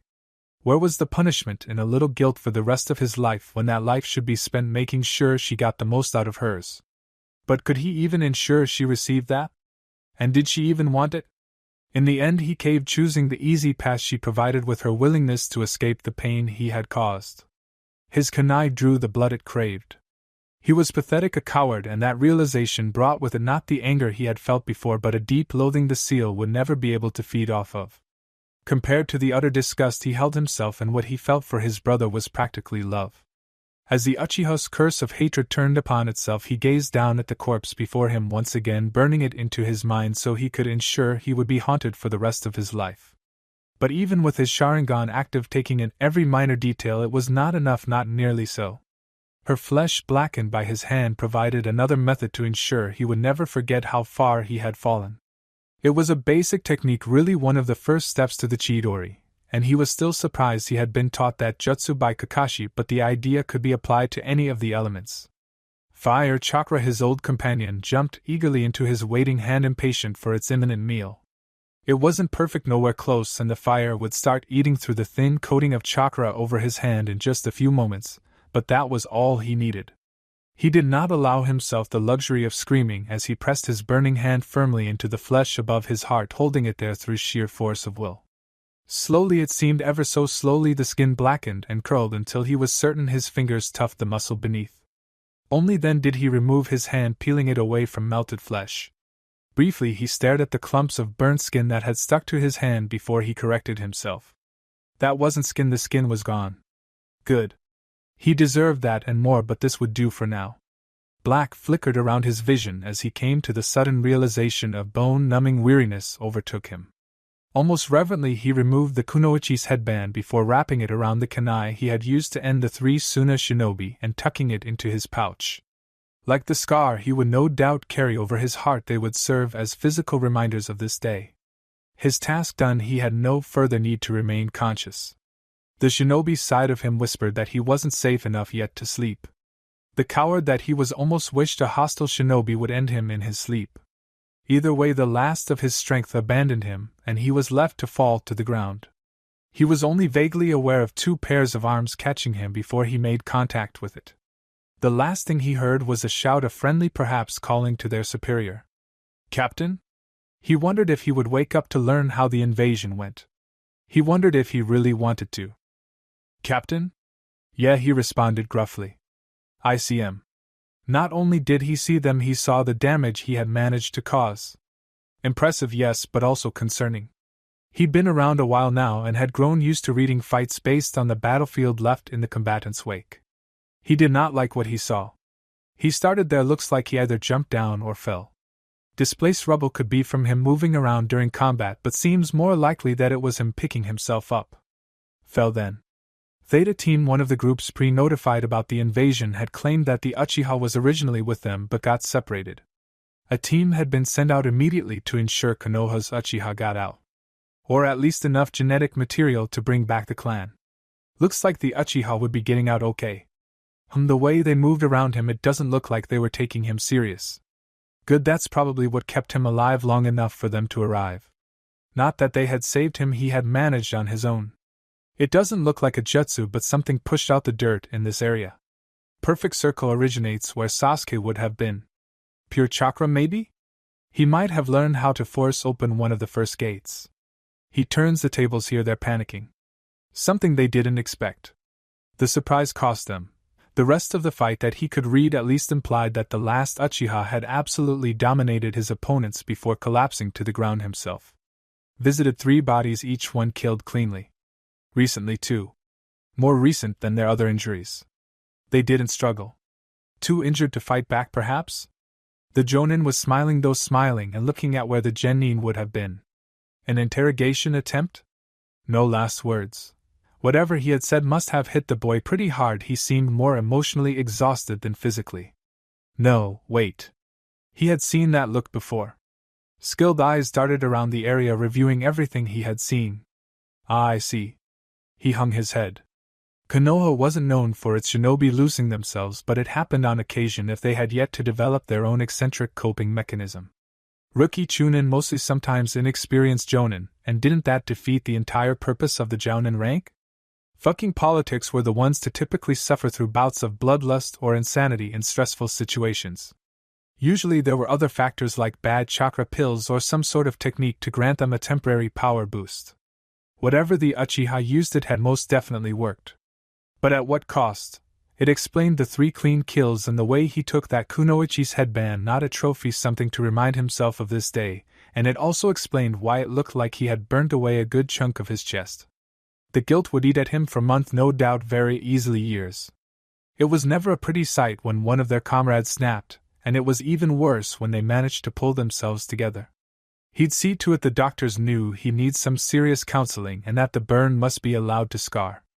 Sasuke might not be able to tell them not to heal it until he was recovered, which could be too late to stop it, but he understood what the Genin would want in this situation. He reached up to his radio to update control. Package secure, returning to Rally Point Mercy with the precious cargo. After all, he still remembered the one time he lost control. Idly running his tongue over his Senban Genma signaled his team. They were done here. Konoha had been painted red. If not from the blood of her aggressors, then from the burning light of the setting sun. Already great clouds of smoke rose over the village despite the structural damage being minimal, and the corpses of her defeated enemies were being piled along the outer wall. Those Konoha shinobi who had died in service to their village would find places of honor atop the raging burial fires, while those who had been foolish enough to think they might match the strength of the great tree would have a shameful burial naked beneath the soil to feed the surrounding forests, for the will of fire was a comforting warmth unto its comrades, but it did not hesitate to burn its enemies. It would not be surprising to know that Iwagakure no Sato, long having been against Konohagakure no Sato, held opposite beliefs. It was a strange relationship they had after conflict for them to both treat their dead as their opponent would. All Konoha shinobi were burned and all Iwa shinobi buried. Enemies was then perhaps not the proper word for the relationship they held. To respect with the intention to disrespect, it was probably best to call them bitter rivals than mortal enemies. But Iwa had not been their opponent. Suna shinobi always removed the organs of their comrades before draining the blood and laying the bodies to rest in large underground caverns. Their foes were left to the buzzards. In this, Konoha's burial was somewhere between them both. The bodies were left beneath the ground, but no attempt to preserve them was made. They would not rot as quickly as the buzzards and sands would consume them, but that was only greater insult. Not that there were many to feel that way. The majority of Suna's forces had been committed to the invasion, and so it was that most of Suna's shinobi were lost. The forest would feast well. The handful of Suna shinobi to survive all these so in Konoha custody having either been captured or had their surrender accepted. Many who attempted to surrender had not been so fortunate. Of those captured, those deemed too dangerous, or who proved to be more trouble-keeping than they were worth, were quickly disposed of. They made no effort to hide this fact from the other captured Suna shinobi. What was left from Sunagekyo were those who had come to realize how outclassed they were and had accepted the fact that their fates depended solely upon the whims of their betrayed former ally. Well, them and Baki. Baki was one of those Suna shinobi who by all rights should have been deemed too dangerous to keep alive. He was also not the cooperative type. What he did have going for him, however, was the fact that officially he was the sensei of Team Sabaku. Which is why he found himself sitting in an interrogation room with T. Oddly, it wasn't a Konoha interrogation room as one might have expected. Rather, he had been escorted here by a pair of wolf-masked shinobi, one of which had later returned with refreshments. He had yet to touch anything, of course, but he was getting to the point where he wasn't sure what was more dangerous, taking the risk or insulting his hosts. The creaking of the door alerted him to a new presence, and he soon found himself facing a young woman who slid into the seat across from him with movements that had to belong to a kunoichi. She was wearing a mask similar to the others, the only difference being the crescent moon on her brow. Despite that, however, he could practically feel her smile. He knew she couldn't have been a kunoichi for even a decade yet, she was practically a child compared to him, but there was something in that unseen smile that made him nervous. "Good evening, Baki-san. My name is Mai, and we have some questions for you about your betrayal of Sunagekyo and your attack on Konohagakure." Her voice was pleasant, almost cheery, and Baki felt a tingle of danger shoot down his spine. There was something wrong with this girl. Perhaps the Kazekage had been right to want to avoid fighting Konoha. Everywhere he turned there seemed to be some freak of a shinobi who put some of their own forces to shame. Eccentricity truly was one of Konoha's greatest assets, but he had never imagined that eccentricity to create the young woman before him. She was exactly as polite as she needed to be. Her voice held the perfect amount of warmth for a positive professional discussion. Her movements had been precise and graceful. Her age, too, something about it was simply off. She seemed experienced, but she should be too young for this kind of work. Gaara crushing people was one thing, but interrogation took finesse. Either she was a lot older than she seemed, or well, Konoha really was the birthplace of monsters.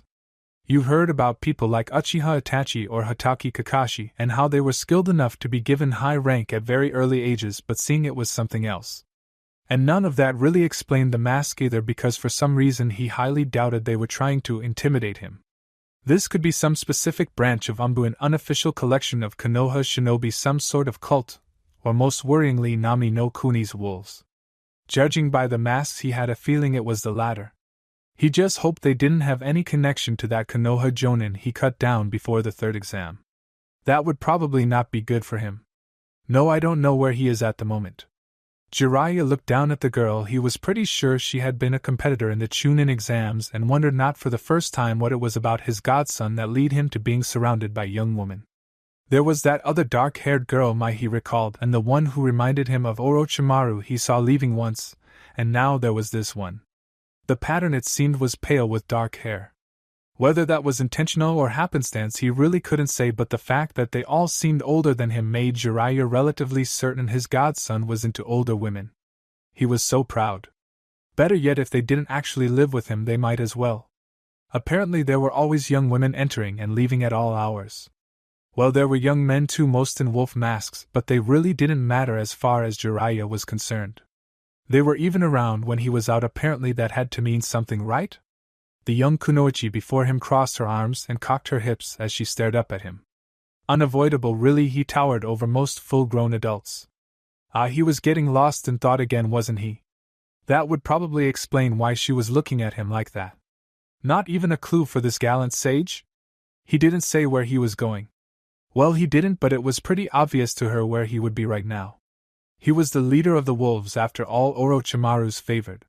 He would be with the other important people, and right now that meant the viewing box of Hai no Kuni's daimyo back at the arena. But she couldn't tell anyone else that, gallant Jiraiya or otherwise. Orochimaru had warned them all about the strange man. Eccentricity was after all Konoha's greatest asset. Ah, unfortunate. I wanted to make sure he was okay with all the commotion. She frowned slightly at that, her brows furrowing together in worry before she gave him a small nod. I understand. I would like to know that he's okay as well. He was after all the key to her future. But knowing him, he should be just fine. I just have to trust in him. Both that he was alright and that the future he would end up providing her was brighter than her options in Otogekure. It really wouldn't be hard to provide if better than Oto was the only real requirement. As long as she didn't screw up too badly, her future was already looking golden. A temp teammate to get rid of Zaku, a better chance of passing the next Chunin exams, and a cushy job waiting for her once she received her vest. VIP protection? The girl was surrounded by wolves. She was just a glorified babysitter. Not that it had been bad, she had gotten along well enough with her, and the two had spent the day getting to know each other. And she would be expected to do this full time in the future while being paid for it. It was practically free money. She knew better than to get too ahead of herself, though. Who knows what might happen over the next few months? The way her luck tended to go, her VIP would actually end up with someone determined to kill her. As boring as it might get not having any action, she would much rather go through that than deal with the long-term protection of a client that attracted trouble. For now, however, it was a great opportunity, and hey, if things did go to shit, she only had to stay long enough to repay Naruto. Once their deal was complete, she had no obligation to take whatever permanent position he might offer her. She'd probably take it though, even if her new friend, and wasn't that a strange thought that she might make a friend that she very well could be spending the next few years in very close proximity to started attracting trouble. It was no more trouble than Oto in the end. Oh ho! Jiraiya gave a grin as he pulled out his notebook. The young woman waits faithfully for the hero's return classic. No, not the heroes, her masters. Jiraiya, you genius, you, another bestseller ready to be written. Caught between disbelief at the man's actions and mortifying embarrassment at his words, Kin could do little more than blush. That, however, just seemed to encourage the man. Somebody likes that idea, huh? His lecherous grin softened somewhat, a hint of wistfulness, and regret dampening it just enough for Kin to see a peek at the tired man behind the mask. Just as quickly, however, the man was back to his usual self. Well then, if he doesn't already know, I'd suggest telling him as soon as possible. Missed opportunities don't seem like much of a burden at first, but the weight never stops growing. Those words possessed their own weight, and she could hear hard-earned truth within them. Besides, who knows how he'll reward you for acknowledging him as your beloved master? The man's eyes danced with mirth. Or better, maybe he'll punish you for making him wait. You look like you might like that. Kin was reasonably certain she had never been so red in her entire life. She also didn't realize how well the Gamma Sennin could read people. When one of the wolves had sent her back to Naruto's apartment to gather her things and check in with Naruto, she had not expected to run into the legendary super pervert, and had certainly not expected a conversation like this at all. Still master, huh? A shiver went down her spine, and not an unpleasant one either. I'm sure Orochimaru-sama won't mind. In fact, the Otokage would probably be quite pleased so long as she didn't get too close to her master so soon. Orochimaru was the jealous type, or would be if she hadn't had her fill of her Crimson Prince before someone made a move on him. No reason not to get started though, right? Actually, she could quite clearly recall some of the thoughts she had when sitting on Naruto's lap the other day. Kunoichi surrendering herself to the protection of a daimyo? Didn't sound bad at all, really. The current plan between them would have her serving under his command for the foreseeable future anyway. Was there any harm in taking it a bit further? She had found some amusement in the idea that she was currently living out an Ika plot, but the author of that series was currently standing in front of her, wasn't he? A warmth blossomed in her belly. This was too good an opportunity to pass up. Perhaps, Jiraiya-san, you would like to come inside to hear some of the thoughts I've had about Master? The man blinked in disbelief before the widest grin she had ever seen stretched itself across his face. Really? On one condition. She cocked her hip to the side and rested an arm upon it sternly as she stared him down with absolute seriousness. When you write this book, you don't change our names. She thought she had enough ideas for him to write an entire book about the two of them. This might be one of the greatest days of his life. He was supposed to be looking for Naruto, but she had said it herself, he was probably fine. Unlike when Kushina had left, he was definitely able to look after himself these days, and even if he wasn't, he had others looking out for him too. Deal. I think you and I are going to get along just fine. And in the following hours, Ika Surrender was born. Chapter 64, Tanuki Ototo. The room was warm, once inviting and comfortable for all those who entered. It served as a sanctuary from the dreary landscape around it, and a beacon of hope for all those whose lives were decided here. That was before it became his office. The walls had been repainted a dark gray, the floors stained from warm brown to very near black. What little furniture that was in the office was new, the older pieces that had held their places for decades brushed aside for simple, sturdy, functional replacements. While equipped with ample electric lights, they were kept off for the most part, and only the cold glow of an overcast world was allowed to slip through the window and spill over the desk. He much preferred it this way, it was far more proper. After all, what sort of shinobi does his work in the light? Even if he was a Kage stuck behind a desk most of the time, he was a shinobi before he was an administrator or politician. He also had no desire to give his subordinates the wrong idea. His office wasn't welcoming because they were not welcome, there were no other chairs because if they had to bring something to him that required them to be standing for long periods of time, they had damn well have written it as a report. He didn't need art or decoration, this wasn't a place for relaxation, and the last secretary who snuck in a potted plant he personally fed to the sharks off the coast. Work was done here, nothing more, nothing less. That was the office of the Mizukage. Yugura sat behind his desk chair, half turned to the window behind it, as he pondered the newest development in the war between himself and Terumi-Mei. He had known for a while now that he would be best off seeking allies if he wished to end the war quickly, but there was a part of him that didn't like the idea of relying upon outsiders to resolve a problem that was Kiri's alone. That part of him had waned in volume as the war continued. Now, when he had been about ready to cave in and seek outside help, a group had approached him with an offer. He didn't like it. Not the offer was fine, he didn't like the way they had approached him just before he went to anyone else. It was suspicious, but had they planned something like this, been waiting for an opportunity, or had they simply been fortunate with their timing? He couldn't tell for sure, and that made him uneasy. Still, they didn't ask for much. A location in his village to serve as headquarters for Mizu no Kuni operations, and official sanction from him as the Mizukage to operate within the country, and they seemed competent enough. But was it worth it? He supposed a better question would have been, was ending this war worth it? Yes. Yes. 1,000,000 times yes. If there was anything he despised more than the Bloodline faction, it was the war with the Bloodline faction. Good shinobi of untainted blood were dying to protect their village, and his reign over it. There were no words to describe his disgust of the situation. He could, however, go on forever on his utter contempt for bloodline mutations. Shinobi had many qualities, but each of the major villages tended to favor a specific one. Konoha with its eccentric unpredictability. Kyuubi with its rigorous discipline. Iwa's legendary stubbornness to the point of stupidity. Suna shinobi were known for their remarkable adaptability when cut off from their land of sand. And Kyuri itself was known above all else for its insatiable bloodlust. You didn't hear anything about the bloody rock or bloody cloud after all. He sometimes had to wonder if the constant infighting within Kyuri's borders was a curse on them, or a blessing for the rest of the world to keep them too busy killing themselves to lay waste to the rest of it. He was getting distracted. The same traits shown by the villages seemed to mean nothing to bloodline users. They became dependent on their special abilities, creating predictability that was easily countered. Their reliance on those same skills made it difficult for them to adapt to those skills being countered. They lacked the stubbornness that came from working themselves to the bone again, and again, their resolve completely dependent on the success they have using their bloodline. Discipline was in short supply too. Treated like they were something special, they always expected things to go their way, and had an annoying tendency to whine and complain when it didn't. Unacceptable.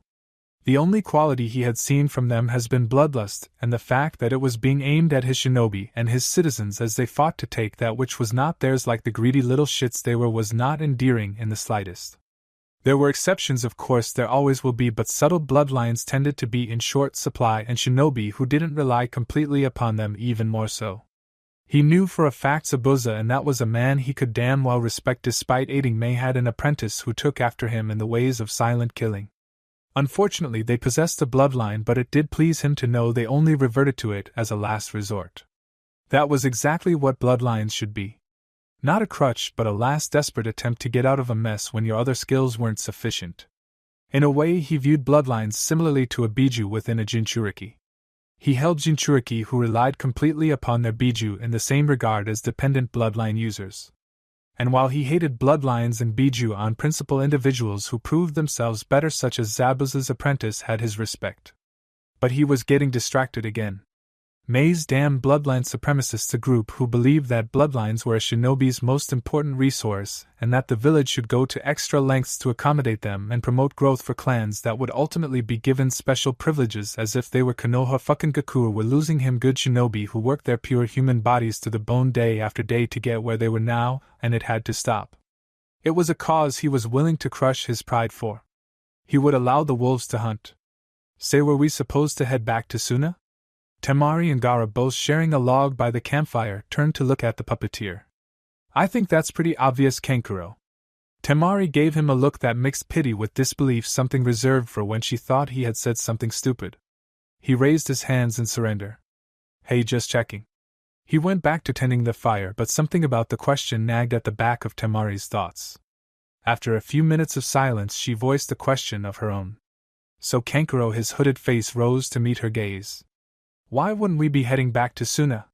The young man turned back to the fire with a shrug, idly poking at the flames with a stick he had spent a good hour whittling earlier out of boredom. It's nothing, don't worry about it. Now her interest was officially piqued. Gaara's too, if the curious look he shot his elder siblings was anything to go by. Come on, tell us. Maybe we've missed something. That earned a resigned sigh, but he nodded his head. It's just that I really have no idea what's going on these days, you know. He obviously wasn't looking for an answer as he continued on without pause. First, everything's normal, we're being nominated for the exams and are going to continue with our shinobi careers. Then we learn about the invasion. Not too shocking, we've been having trouble for some time now, and something was going to have to give sooner or later. A bit abrupt perhaps, but not so out of character for Der Kazekage-sama to be suspicious. Next thing I know, there's a guy in Konoha that has a biju so terrified of him that Gaara's collapsed on the ground in hopes that his life will be spared. He shook his head, still unable to believe what he had seen over a month ago. That wasn't all that special in the end though, was it? Suddenly Gaara, the homicidal tanuki kid, he paused only briefly to send a slightly apologetic look to his younger brother. No offense, Gaara. The small redhead only shrugged. It's true. Anyway, like I was saying, our little tanuki Ototo starts to pause and observe instead of just crushing everything around him. We're getting warning, not that he'll kill us, but that we shouldn't attack certain participants in the exam. I mean, come on, this is Gaara, and he wanted to not spill blood of certain individuals? When Temari frowned, he continued. Like, I get it if he didn't think they were worthy, that makes sense in a way, but they were people who he normally would have gone after, but he managed to not just hold himself back but actually sought them out later and helped them. I tired to purge my body of hallucinogenic toxins for a week after that. Reluctantly, Temari nodded. That had been really out of character for the youngest sibling, and she could see why Kankuro would be feeling more than a little lost. She also saw where he was going with his little rant. Not that she would stop him, he deserved at least the chance to let it all off his chest. After all, both she and Gaara had at least interacted with Naruto, who would no doubt come up soon. Poor Kankuro didn't have much choice but to follow the lead of his siblings without knowing what was going on at all.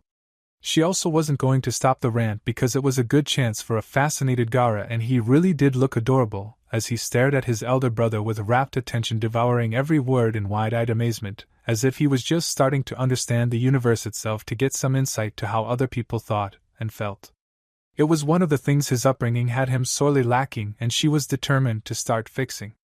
I think things couldn't get more strange than that, but boy was I wrong.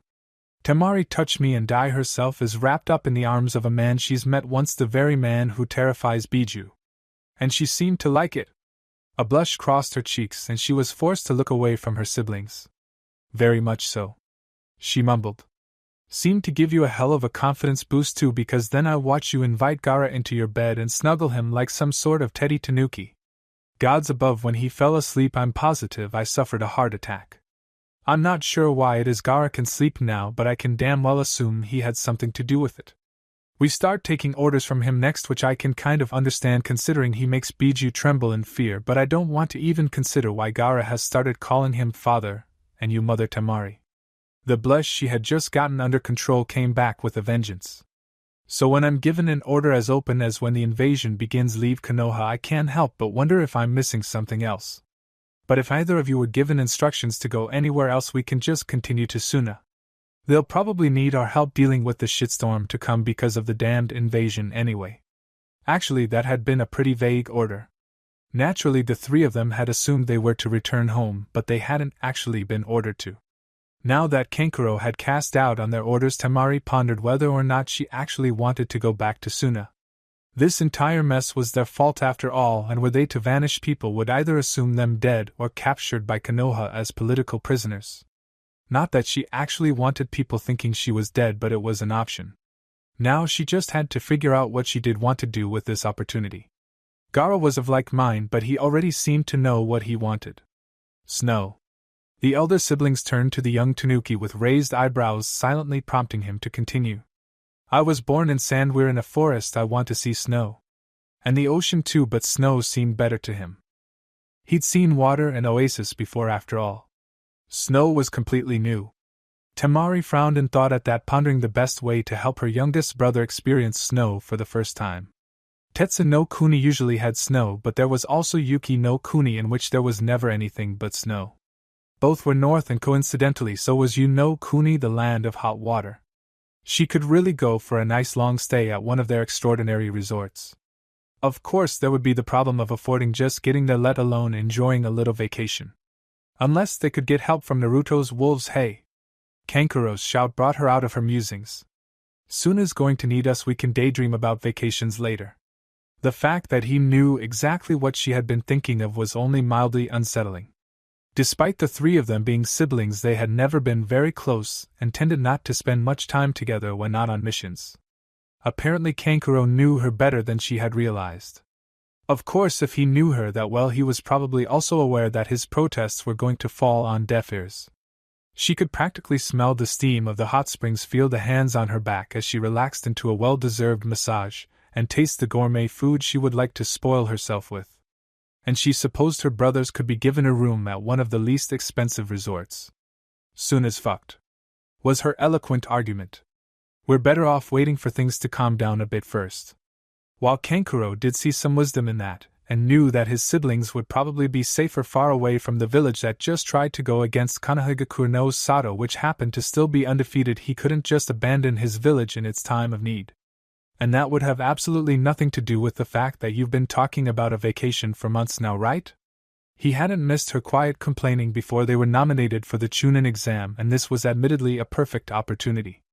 Still, they were shinobi of Sunagakure no Sato, they had a duty to return to the village. If we have doubts, we should ask Tu-san. The soft voice broke into the conversation, and the elder siblings shared a look. Neither had spoken aloud about it, but they had both noticed that Gaara's old gravely voice seemed to be gone. They weren't about to say it had been from his lack of sleep, but perhaps Shikaku's possession had been closer to the surface than they had realized over all these years. There was also a matter of which Tu-san he was talking about, but it gave Temari an idea. Wrapping her little tanuki in a one-armed hug and pressing him into her breast, she gave him a smile he probably couldn't see. Excellent idea, Gaara. We can head over to Wave to have to Wolves, send a message to both Tu-san. The fact that she would be able to both put off a return to Suna and possibly get the funds she needed for her vacation had absolutely nothing to do with that plan at all. Unfortunately, this was a cause of concern for the youngest San sibling. Not because of the hug, which he was quite enjoying, but once again due to the nature of his father's. Temari couldn't see it from her position, but Kankuro was able to see as Gaara's brows furrowed in confusion. Tu-san is with Ka-san and other Ka-san, but other Ka-san's father is also other Tu-san. He paused, craning his neck up to look at Temari. Does that mean other Tu-san is really Gigi?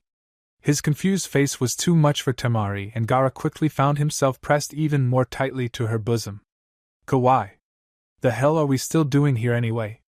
Dosu tried to focus on his tea instead of his teammate, but he seemed to be failing miserably. He didn't really see why Zaku was complaining either. Sure, they weren't being paid for this, but they didn't exactly have any expenses lounging around Naruto's abnormally large apartment. On top of that, Orochimaru had ordered them to stay. What better reason did they need? Dosu sure as hell wasn't going to argue with the woman. Like we aren't even doing anything. Dosu gave a snort of amusement. How is that a problem? Zaku had to stop and think about that, which was mildly concerning to Dosu. Both because it implied Zaku didn't even know why he was complaining and because, well, Zaku was trying to think. The last time he had tried to come up with anything of value, he had conducted a panty raid on Guren.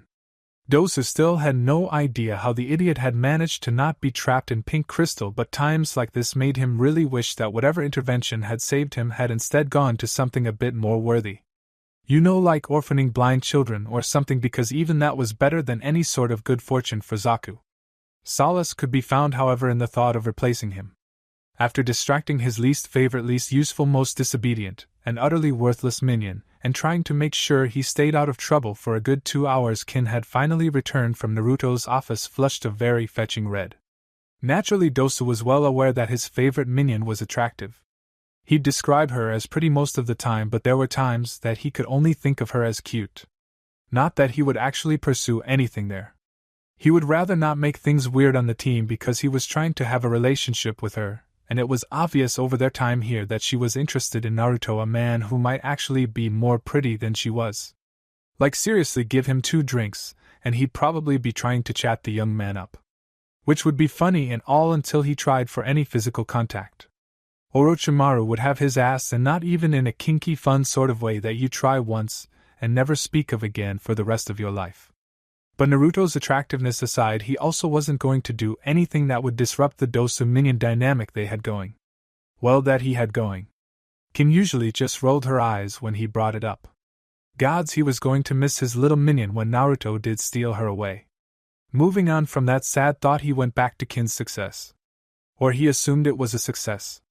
She had flashed him a great big thumbs up, her face red and eyes sparkling happily.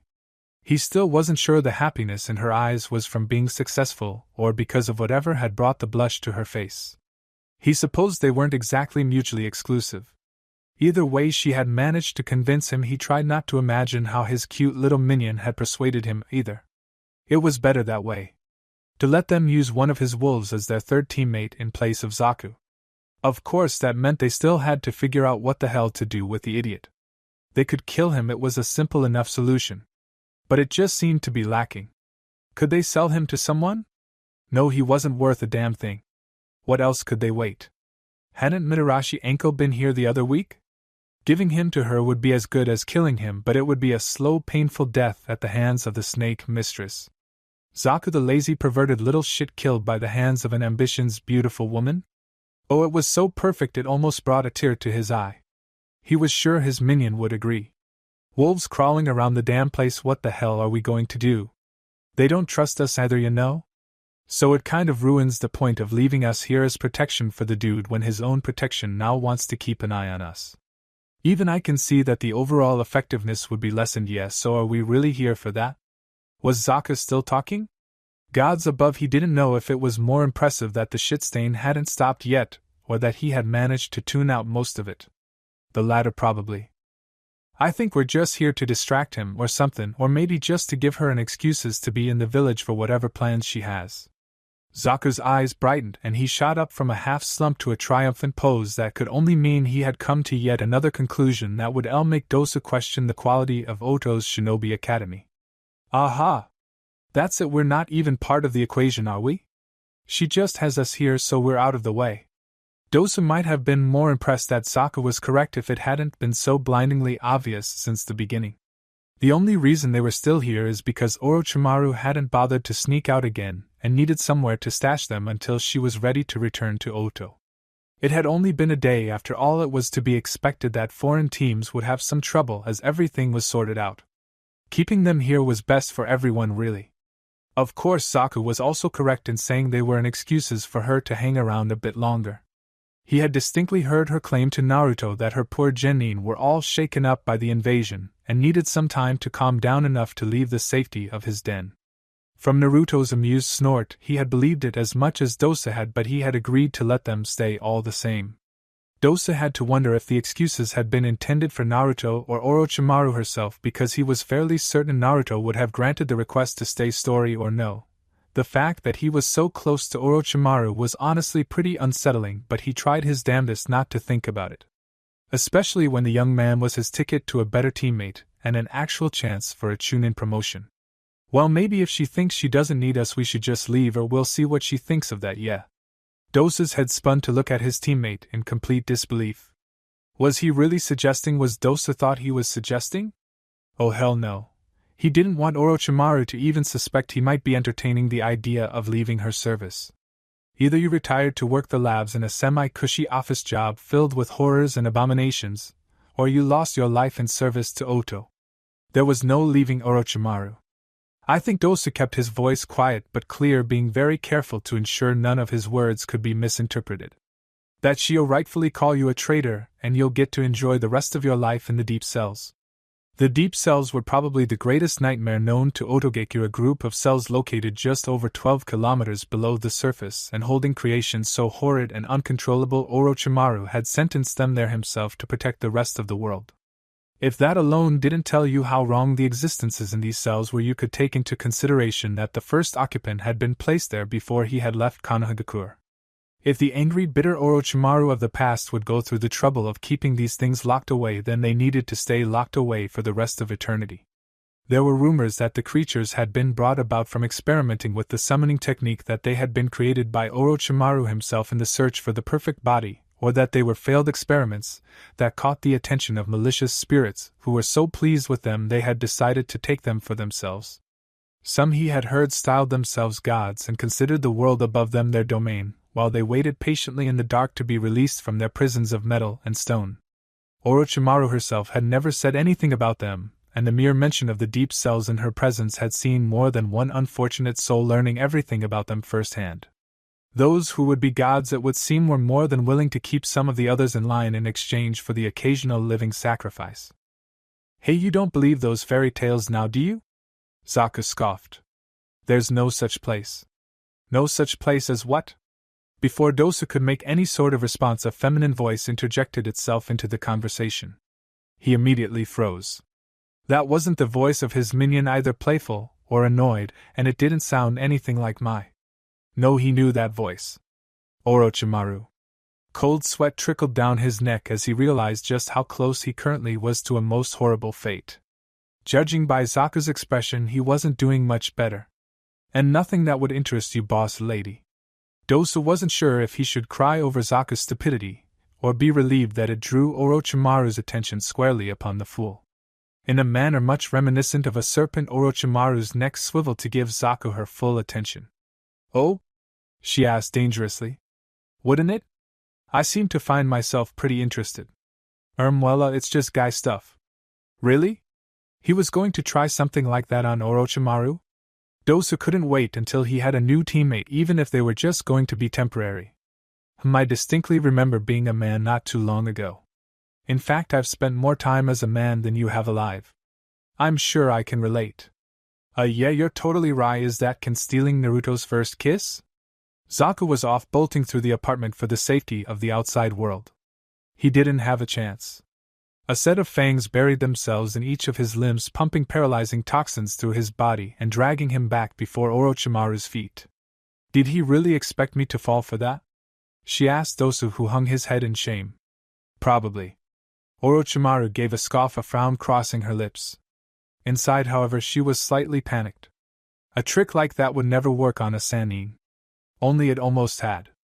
It was only through supreme force of will that she had refrained from turning, and Zaku's sudden escape attempt had allowed her to dismiss his words as an attempt to distract her. She would not admit to having checked to see if he had been telling the truth as soon as her snakes had bitten into him.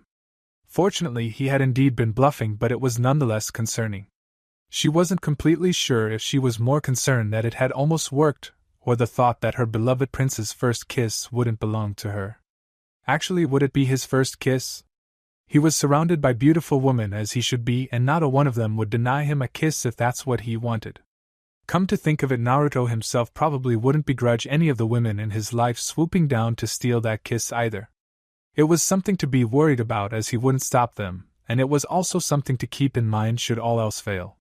Not that she expected to fail, she was Orochimaru for O's sake, but it never hurt to have a backup for important things, and Naruto was the most important thing she could think of. She would have to step it up a notch if she intended to be any of his firsts. But that would have to wait. Looking down at the unconscious Sokka, she sneered. Even in his sleep he was inconsiderate, drooling all over Naruto's nice wooden floors. Wait. Wooden floors? She blinked, panning her head around the room. Yep, wooden flooring. It had been carpet before the invasion. Hell, it had been carpet when she had left the apartment halfway through the invasion. When the hell had the wolves redone the flooring? She shook the thought from her head. She could marvel about the oddities of the wolves, like really during an invasion. Hadn't they all been given orders? How on earth did they justify installing wood floors as superseding Naruto's orders? Later she still had to figure out what to do with the useless bastard before her. Meeting Dosa's gaze, she cocked an eyebrow. Any ideas? Well, perhaps one or two. The fact that she hadn't even needed to tell him what she needed ideas for brought a smile to her face. Of the Otonin currently in Konoha right now, he was most definitely her favorite minion. Chapter 65. Into the pack. I'm thinking that I should have just stayed quiet. Kankuro grumbled as they continued through the forest. Trailing behind him was his poor puppet, who had been cruelly turned into nothing more than a luggage cart, as Temari had decided to get into the spirit of vacation early. The changes he had made to his puppet to support this were undoable, and he would have to scrap everything except some of the inner components he had removed earlier to bring this abomination about. Not that he would say anything directly about it, oh no. Gaara wanted to see Snow, and Temari had promised that so long as they stopped by Kuni on the way there, they'd visit Yuki no Kuni to see it. That had been all it took to get support from the little Tanuki, and with that kind of backing, Temari was now more or less queen of the sand. Damn it. So here they were making their way to Wave to visit the wolves. Temari, her eminence, was walking with a noticeable spring in her step and her head in the clouds, imagining her upcoming vacation. Gaara trailed slightly behind her, one of his hands held in hers as she gently swung it back and forth. Kankuro was behind them with his beloved Karasu, or what used to be Karasu. The worst part of his puppet's fate had been how unnecessary it was. They hadn't needed anything to carry their things on the way to Konoha, so why had they unsealed their packs to force his poor puppet to carry them? Admittedly, it had been kind of relaxing to build with his puppets, and Karasu had been heavily damaged in the second exam anyway, but he tried not to think that Temari's many bags and Gaara's sand gourd were currently giving the broken Karasu purpose, just so he had an excuses to put it together in this form. Sure, they were siblings, but that was just too damn thoughtful to be possible. Still, it was nice to think that they had done this for that very reason. For now he'd just blame it on a temporary bout of insanity brought about by all the green they were still surrounded by in these high no Kuni forests. It simply wasn't a sane color, which explained Konoha and all that had happened there perfectly. Ahead of him, Temari and Gaara shared a small secret smile. He was pushed to his knees, two hands staying firmly upon his shoulders to ensure he stayed down, and as his head raised to take in the one he had been brought before, he couldn't help but think his little princess had become a queen. It was far more painful than he could have ever imagined, but perhaps that was more from guilt and shame than the fact that she was growing so quickly. Opulent robes of the finest fabrics had been draped over her small form to add both size and status. She had taken to growing out her hair apparently, and just now did he notice that it had become long enough to be gently pulled behind her head in a small ponytail. In the next year or two it would probably reach the floor whenever she sat in the traditional head seat which used to belong to him. The seat was pretty much the same except for the pillows. Considering the seat was in fact a small pile of pillows on a slightly raised floor in the formal meeting room, it meant very little. These pillows, it appeared, were chosen more for comfort than his had been. Soft, fluffy things in soft colors that suited her well. Even the environment seemed to be tailored to this new and improved young woman. Odd that it had taken seeing her in subtle makeup, no doubt applied with careful consideration by a team of branch maids over several hours, for him to realize that she wasn't quite the little girl he had thought her as. He had to admit, after seeing her like this, he wouldn't be able to think of her as cute ever again. She was pretty, on the cusp of being beautiful, and he was sure that when she grew up she would be even more gorgeous than his late wife. If he lived long enough to see it. Despite their famed eyes, Hyuga Hayashi had recently realized how very little they had seen. It had become common many years ago to ignore the very existence of branch members until you needed them for some task. Likewise, the branch members had become very good at blending into the background and avoiding notice even from the Byakugan. It was not that hard to see how they could have been planning something like this. What was surprising was that they had reached out and found allies in two wolves. Or rather, his little princess had. Briefly his eyes went from his firstborn to the wolves standing guard to either side of her. Standing guard to protect her, he couldn't help but wonder. Or to keep her hostage to their master's will. There was more than a small amount of doubt that she had done this all on his own, and even more worry that whoever she had gone to or more likely had approached her was simply using her and the Hyuga clan she now had control over for their own purposes. Still, in some strange way, he was proud. He may hate what she had done and how she had gone about accomplishing it, but she knew what she wanted and did what was necessary to see it happen. He had always wanted to be able to see one of his children take his spot. This had been neither the child nor the method he expected, honestly, but he supposed it really didn't matter now. He did, however, have to wonder what had become of his youngest daughter. Fate willing, he prayed that she was safe. Hyuga Hanabi stared at a blushing Kin incredulously. "You're going to be in a book about what?" She had considered asking him about Sasuke, but in the end Mikoto decided it was better to push him from her mind entirely.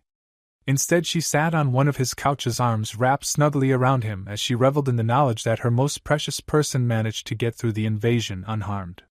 Naruto himself, in one of the strangest seats he had ever found himself upon, continued to go over his paperwork, and ignored the smirking wolf who dutifully held the rest of it for him. "You know," he commented as he handed another completed piece to the wolf. "You really didn't need to come. Everything was under control."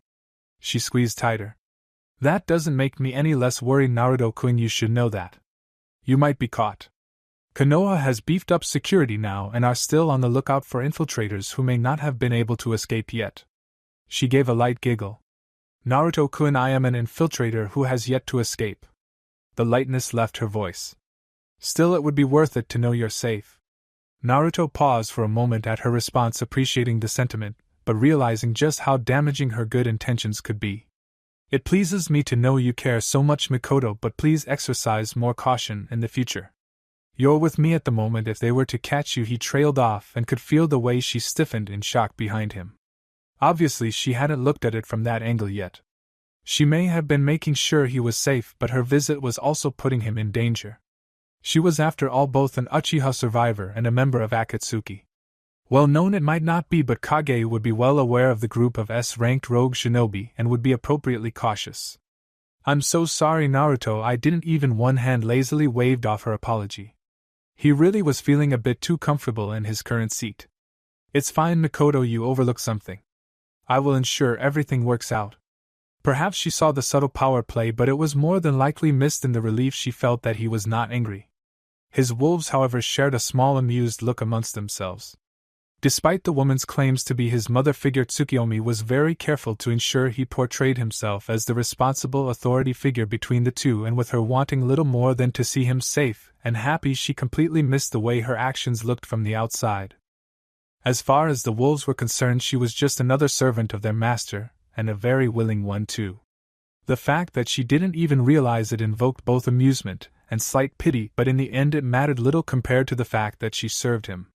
It was, after all, the only real matter of importance to the wolves.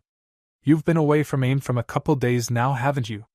he inquired, making no effort to remove himself from his current seating arrangement. "Will they miss you?" Oh, he was going to have to pry himself away soon. He was going to fall asleep any minute now if he remained surrounded by her soft warmth. He tried not to think too hard about the pillow his head was resting against. He felt more than saw her shudder, as though his question somehow disturbed her greatly. "Oh," she confirmed. "I'm sure they'll miss me some more than others, but not in any way that would compromise us." Us, what an interesting choice of word, as if they were both trying to hide from the Akatsuki. Now that he was in full possession of Shikaku, he supposed he should start thinking about keeping off their radar. Actually, speaking of which, he needed to make sure Gaara was protected, Akatsuki was prevented from going after him, or both. He had a responsibility to the boy now, not because the poor child had started to see him as a father, and he really didn't feel like dwelling on that fact at the moment, but because it made his mother more docile. Keeping the giant demonic tanuki content and eager to please was most definitely a priority. He had no desire to deal with her angry even if she had no means of escaping him. Of course, thoughts like that brought his mind to the first being he had a similar relationship with. She, as it so happened, did have a way to leave him. Sometimes he had to wonder if that was better than having her trapped between the seal and his mind forever raging at the warden she had come to loathe so entirely. No, it was better this way. Her leaving was bad enough, but being trapped with her when she wanted nothing more than for his existence to cease probably would have crushed him before long. Banishing those thoughts from his mind before they corrupted the pleasant seating arrangement he found himself a part of, he focused instead upon the words of his spy. "Are they giving you any trouble?" he asked, honestly concerned. While the wolves would always be with him, the number of non-wolf allies he had was limited, and he was loath to surrender him.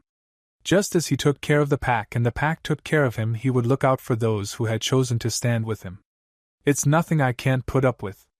She beamed down at him, though he couldn't see it, and began to run her fingers through his long crimson hair. "And when it does get too much, well, I'm in a very good position to eliminate the traitor of the Uchiha." He hummed, either in agreement, or content, perhaps both, and said nothing more of the matter. Naruto had noted before the curious way she avoided saying Itachi's name, and the fact that he was never ever referred to as her son. The only time he had inquired about her son, she had given him a soft giggle and a smile and asked why he wanted to know about himself. He had not missed the hard look in her eyes, and regardless of his knowledge that she wanted to see him happy and well cared for, he was smart enough to know pushing the former Umbu was a very bad idea. He hadn't come close to making the same mistake since.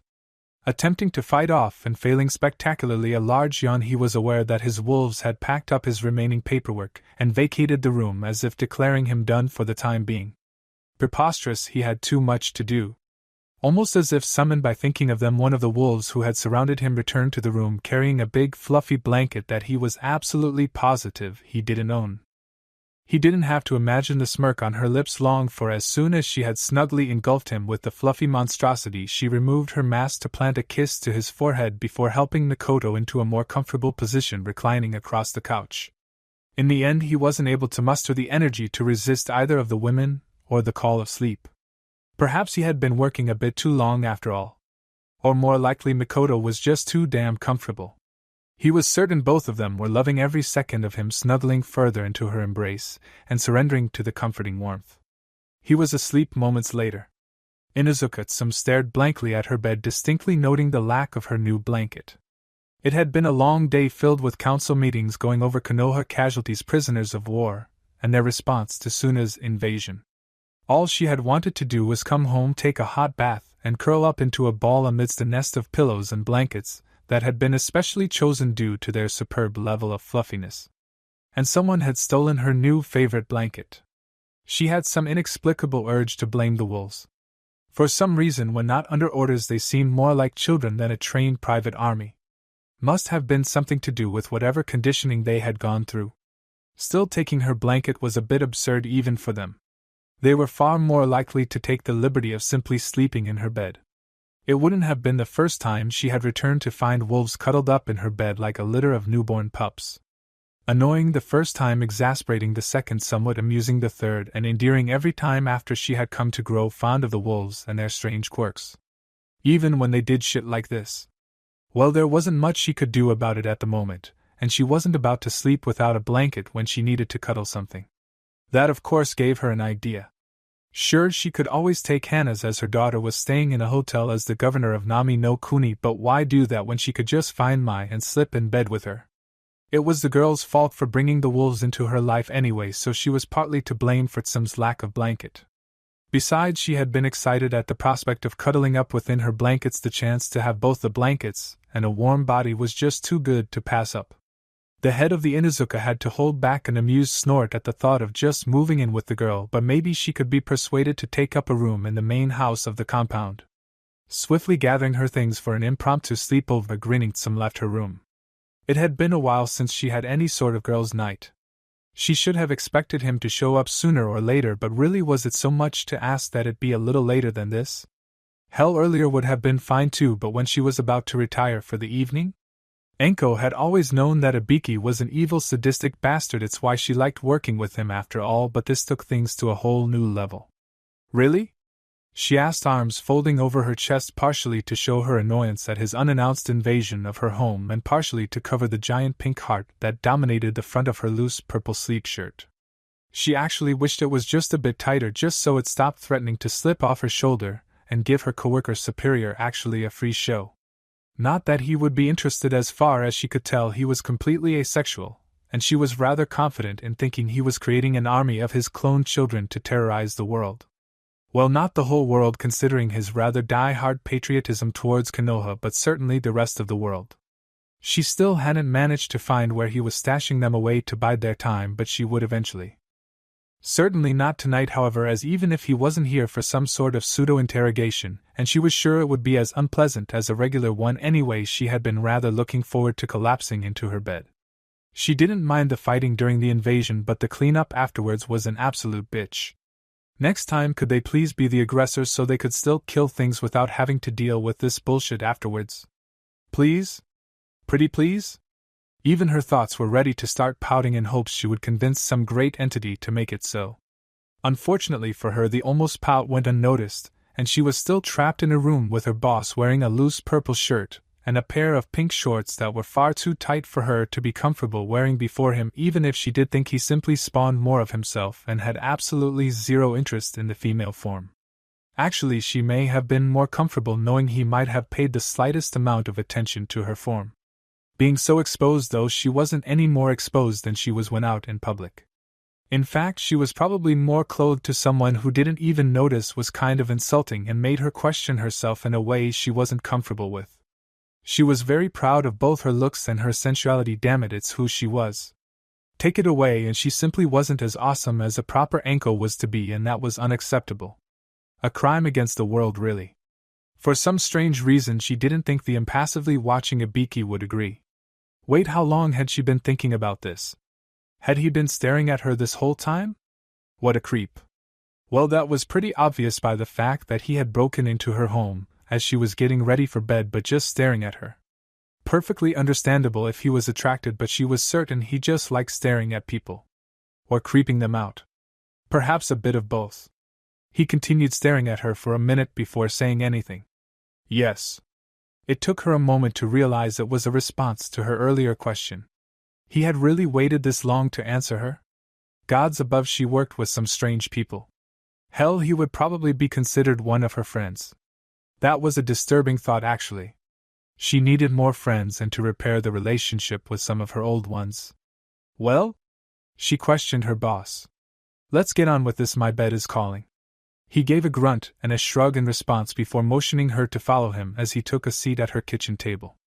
Grudgingly, she obeyed, dropping into a seat opposite him with her arms still crossed. So he took a moment to stare at her, just until she was uncomfortable, she was sure. Would you like to explain why Konoha was aided by snake summons when I know for a fact you did not perform any summons after the invasion started? Well. One of her arms dropped from her chest, moving to rub the back of her head nervously. No? He shot her a blank look. Oh well, it was worth a try. Well, I may or may not have an acquaintance. Unfortunately true, she wasn't sure she was allowed to call Naruto a friend anymore, which is something she needed to rectify. Who possibly is associated with the wolves. It also so happens that those wolves are quite likely allied with Orochimaru for their own purposes. Seeing as the wolves claim Konoha as their territory, they may or may not have called upon their ally Orochimaru during the invasion to keep it out of Suna's greedy hands. Maybe. His blank look didn't change in the slightest as she spoke and maintained itself for several minutes after her lackluster finish. Sure, she wasn't the best orator in the world, she was still perfectly Enko in every way that mattered, which meant naturally that she was perfect. That was Enko logic, and Enko logic couldn't be beaten, only denied. And denial didn't make her any less correct. Finally he spoke. Okay. As he stood up and turned to leave, she couldn't help but gape at him. Really, he disturbs her and makes her uncomfortable in her own home and is satisfied with just that. She knew she should consider herself fortunate, and that pressing the issue would probably be detrimental to her, but damn it if she wasn't just the slightest bit disappointed. He was the best interrogator in Konoha, possibly the world, and that was well kind of lacking. Really? That's it? You interrupted my sleep for that? She naturally was more upset about the sleep than any worry his sudden appearance had caused, despite the fact that she may have been dragged back to the office as an interrogatee rather than an interrogator for an official questioning. That would not have been good for her career. Not that it seemed to be going anywhere anyway. He helped Konoha. Ibiki shrugged. That's really all that matters until either he or one of his subordinates ends up in one of my cells. That's her expression turned incredulous. The most uninspiring thing I've ever heard. You added the pro Konoha and how he helped us, but you think that would lead one to be more against the man allies enemies. They change often enough. It's just easier to deal with whoever shows up in my cells as they come. Enko stared at him for a long minute. I think I've lost all respect I had for you. That seemed to be the only thing that had thus far surprised the man. You respected me? Just get out. She sighed in defeat. To think she had at any point been worried about this. I'm going to bed. He gave a grunt, and saw himself out the door closing firmly behind him. She failed to control the twitching in her brow as she heard him work on the lock from the outside, locking it behind him, when she was perfectly capable of doing it on her side of the door. She really needed to make new friends. Did you know you're a grandmother? Naruto asked. Kushina promptly began choking on her ramen. Her death by ramen, what a way for an Uzumaki to go. It was probably a good thing that it was only the two of them within the Ichiraku ramen stall. Choking on her food in such an undignified manner was not something the rest of Konoha needed to see when she was in control of two clans. Even if one of them had reputation without members and the others had members and no reputation. So more like two half-clans. The thought of making the Yamanaka into Uzumaki clan members had crossed Kushina's mind before, but she didn't really believe they deserved such an honor. Still something for her to keep in mind, however, should it ever look like the Uzumaki weren't going to properly recover. At least then the name would live on. Still, that wasn't anywhere near as important as Naruko's seemingly random question. What? She asked when she finally defeated her noodly foe. She was pretty sure she wasn't a grandmother unless Naruto had managed to both get with a man and hide the pregnancy from her for the past 9 months. Then again, Naruto wasn't her only child, was she? Yeah, the grin on the Chunin hopeful's face. Konoha would contemplate promotions after the mess with Suna was properly resolved showed that she was quite enjoying this, and Kushina wasn't 100% sure why. It would make far more sense for her to be upset that her brother had apparently had a child with someone she had never met.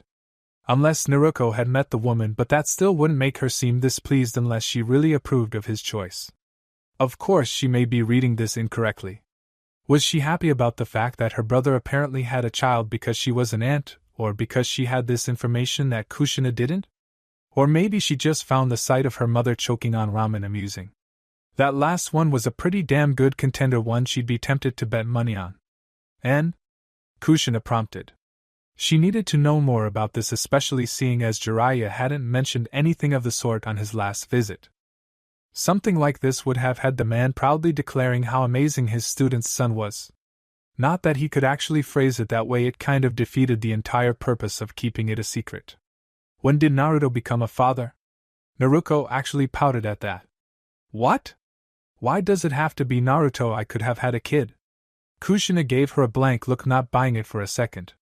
She was pretty sure Naruto hadn't touched a man beyond dragging her injured teammate around the forest of death since she hugged Naruto all those years ago.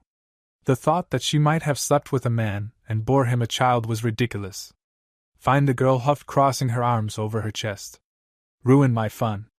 She had really hoped the reveal would be more amusing, but her mother had instantly made the connection and seemed far more curious than upset. Really, she expected her mother to be more concerned that her son ended up a father without her knowledge, but then again, Naruto had always been more mature than her. Perhaps Kushina was of the opinion that he was ready for parenthood? Yeah, right. There's no way Kushina was okay with that, but it was obvious that the woman felt there was more to it than Naruto had already said.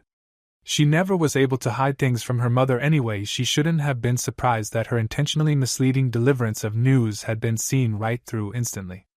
I told you about that sand kid that helped our team in the second exam, right? She continued when Kushina gave her a nod, all attention drawn from her ramen to her daughter. Well, during the invasion I chased after the three of them thinking they were up to something, being the Kazekage's kids. Kushina gave her another nod. It made sense. Turns out they were actually running away, wanting nothing to do with it. In fact, they claim that the Kazekage had ordered the invasion to be abandoned when an ally of theirs had withdrawn. That sounded sensible, and from the man's reputation alone she could believe it. He may not have been the best man, but he'd do whatever he felt was necessary for his village as any good Kage would. It was not a stretch to think he would go from being ready to attack Konoha to withdrawing as soon as his village no longer had the support it needed rather than risk it. Okay, how does this tie into me being a grandmother? Naruto waved her question off. I'm getting there. While I was confronting him, the redhead Gaara I think mentioned that his father was still in the village and wouldn't like the invasion. But then he mentioned things like having multiple mothers and multiple fathers before he suddenly decided I must have been his auntie. The Uzumaki clan head blinked in surprise. She had suspected it wasn't as clear-cut as Naruto had tried to imply, but if she was going to say what she thought she was, wait, you don't mean to say oh yeah. Naruto cut off her mother, smiling somewhat smugly. Gaara fully believed that Naruto was his father. That's absolutely absurd. Kushina finally declared. Why on earth would he think Naruto's his father? You're sure he didn't just treat him as his father? Nope, he honestly seems to believe that Naruto is his dad. A smirk worked its way across her lips. Apparently he's been calling his sister Kaa-san too, so maybe it's related to that. Her delivery of the information belayed how much she disliked it. Sure, he'd be expected to bring back the clan one day, but she'd much rather they connect as a family before there were more members of his own. Adding other people they were going to have to learn to accept was going to complicate the healing of the Uzumaki clan.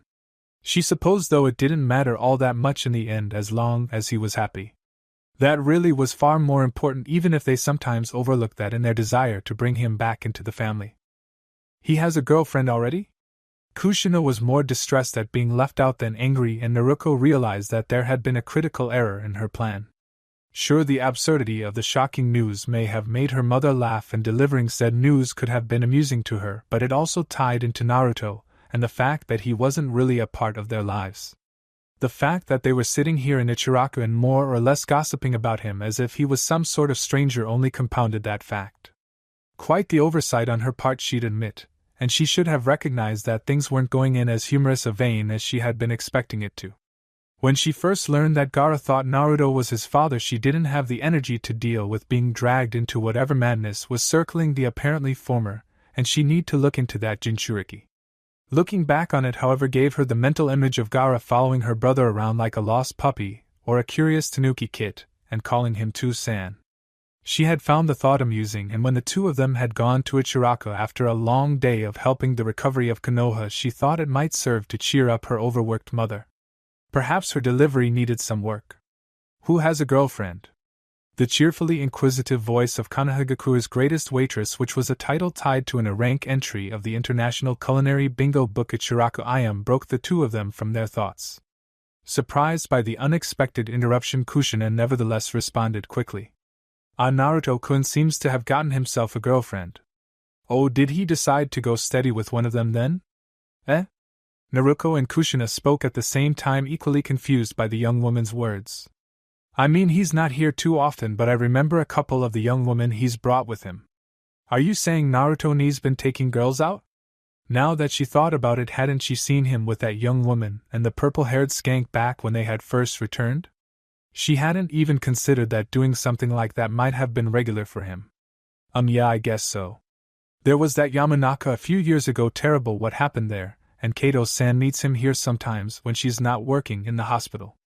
Mitarashi's been here with him before, and I think Yuhi-san joined them once. As she spoke, she counted off on her fingers, paying no mind to the surprised looks of the faces of the two Uzumaki women. He probably comes most regularly with Mai, but she's been coming here with council member Inuzuka lately, so I'm not sure what's going on there. The young woman paused to frown and thought.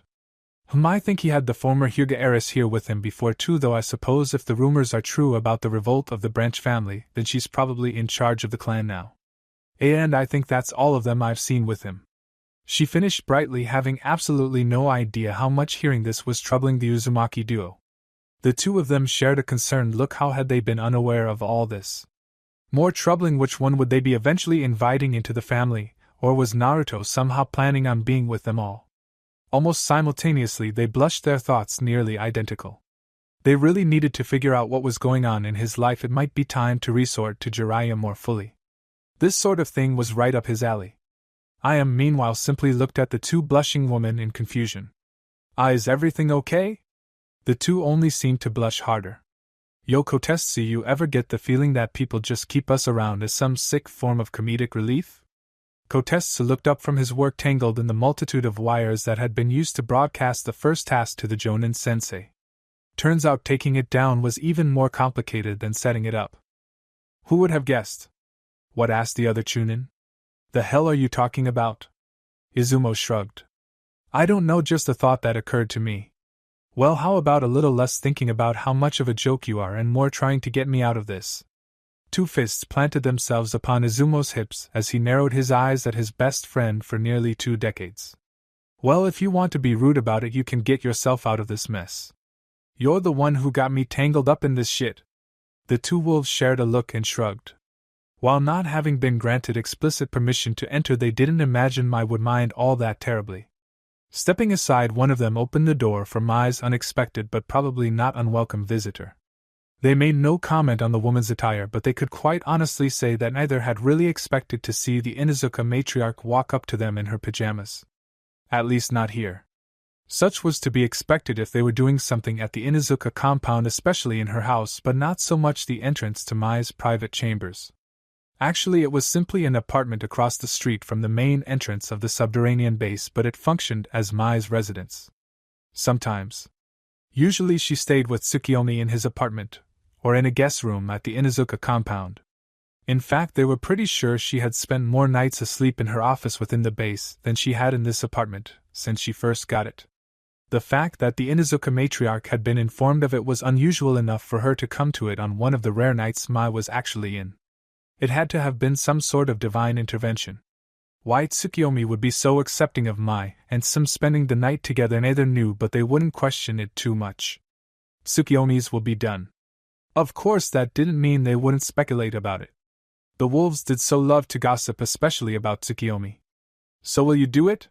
Surprisingly, the man didn't seem eager to agree, which was strange considering who he was and what had been requested of him. Kushina, I'm sure there's nothing to worry Abu. He stopped at her glare. I told myself that last time and things ended up going horribly wrong. I won't make that mistake again, declared the Uzumaki matriarch. Now will you look into Naruto's love life? Her voice lost confidence at the end, trailing off awkwardly. Normally she'd be against Jiraiya peeking on anyone or prying into personal matters, but when the well-being of her son was on the line she'd make an exception. Now why didn't he want to do this? It was exactly what he liked to do. Was it because he had been given permission? Did that somehow make it less enjoyable? The great sage gave a deep sigh before nodding. Sure, I'll look into it. What exactly do you want to know about? You know, the things you'd normally write about. Her response earned a raised brow. Just that? With a ponderous chin scratching, he looked to the sky for a moment. I don't think that'll yield much. He doesn't seem to be at that stage with any of those around him. Perhaps soon, but certainly not now. Well, what do you already know that might lead into that? She asked, hands on her hips. His triumphant grin was nearly blinding. That's the right kind of question. He paused for a second before asking, what exactly do you already know and what do you suspect? Does it really matter? Asking him to look into it was embarrassing enough. Actually discussing Naruto's love life was too much for either of the Uzumaki women. Well, I have to start somewhere, yeah? Unless you want me to pull up a chalkboard and start drawing diagrams and lists of people. I suspect he trailed off, not having actually prepared for something like that, but more than confident that he could whip one up on the off chance she'd actually accept. Not that it was likely. I heard he's been visiting Ichiraku's with various women, and Naruto mentioned that Gaara of the Sand called him father, and his sister mother. She tried to ignore the pure joy that erupted over the man's face upon hearing that. There may be something between him and Ino, and I've heard that he's taken Hyuga Hinata under his wing. I see, and she could practically see the wheels in his head turning as he said that. Some of that I was unaware of, but there's plenty more I can tell you about. Was there anything else? Ayam had a list of women she had seen him with, but I have no idea what their relationship may be. She did actually, but she didn't want to think too hard on it. The cute waitress at Ichiraku? I'll have to see what she knows later. In the meantime, let's go over what the gallant Jiraiya already knows about his god-nephew. Kushina blinked in confusion. About your what? The sage just waved her question away. Don't worry about it, it's a working title. His hands rubbed together eagerly. Now where to start? Kushina shot a nervous glance to Naruto, who had thus far remained sitting quietly in the main room of the Uzumaki home. It wasn't something they really wanted to talk or hear about, but with it being brought to their attention, it was something they felt they needed to know. It wasn't going to be very easy to become part of Naruto's life again if they ended up on bad terms with those currently close to him. He had already made it clear that the new life he had made for himself took precedence over a past he chose not to dwell on. She'd make sure to have a nice long chat about avoiding your problems sometime after their relationship was repaired. She was brought out of those thoughts by Jiraiya's rather boisterous voice. Suppose I'll start with the one I'm rooting for then. At their surprise, he looked somewhat affronted. What? His hands went to his hips in a way very reminiscent of the slug Sannin. It suited him surprisingly well. Am I getting those looks because I actually have an opinion, or because I implied a singular candidate that has my support? The Uzumaki women shared a look before speaking in unison. Both. The pout suited him well too. Really, he would have done well in theater if he hadn't been a shinobi. Then again, perhaps it was something he picked up as a shinobi.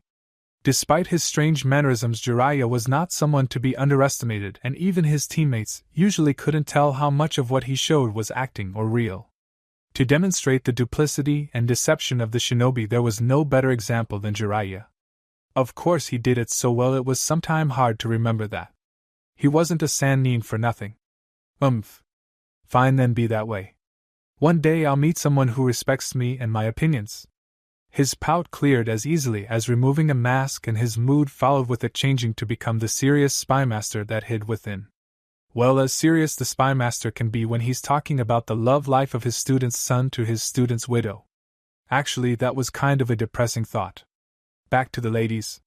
Well, the one I'm cheering for has to be my cute little thing, pale with long dark hair. Little older than our Naruto and far too serious for her age. He gave a grin at that. Kind of like Naruto, eh?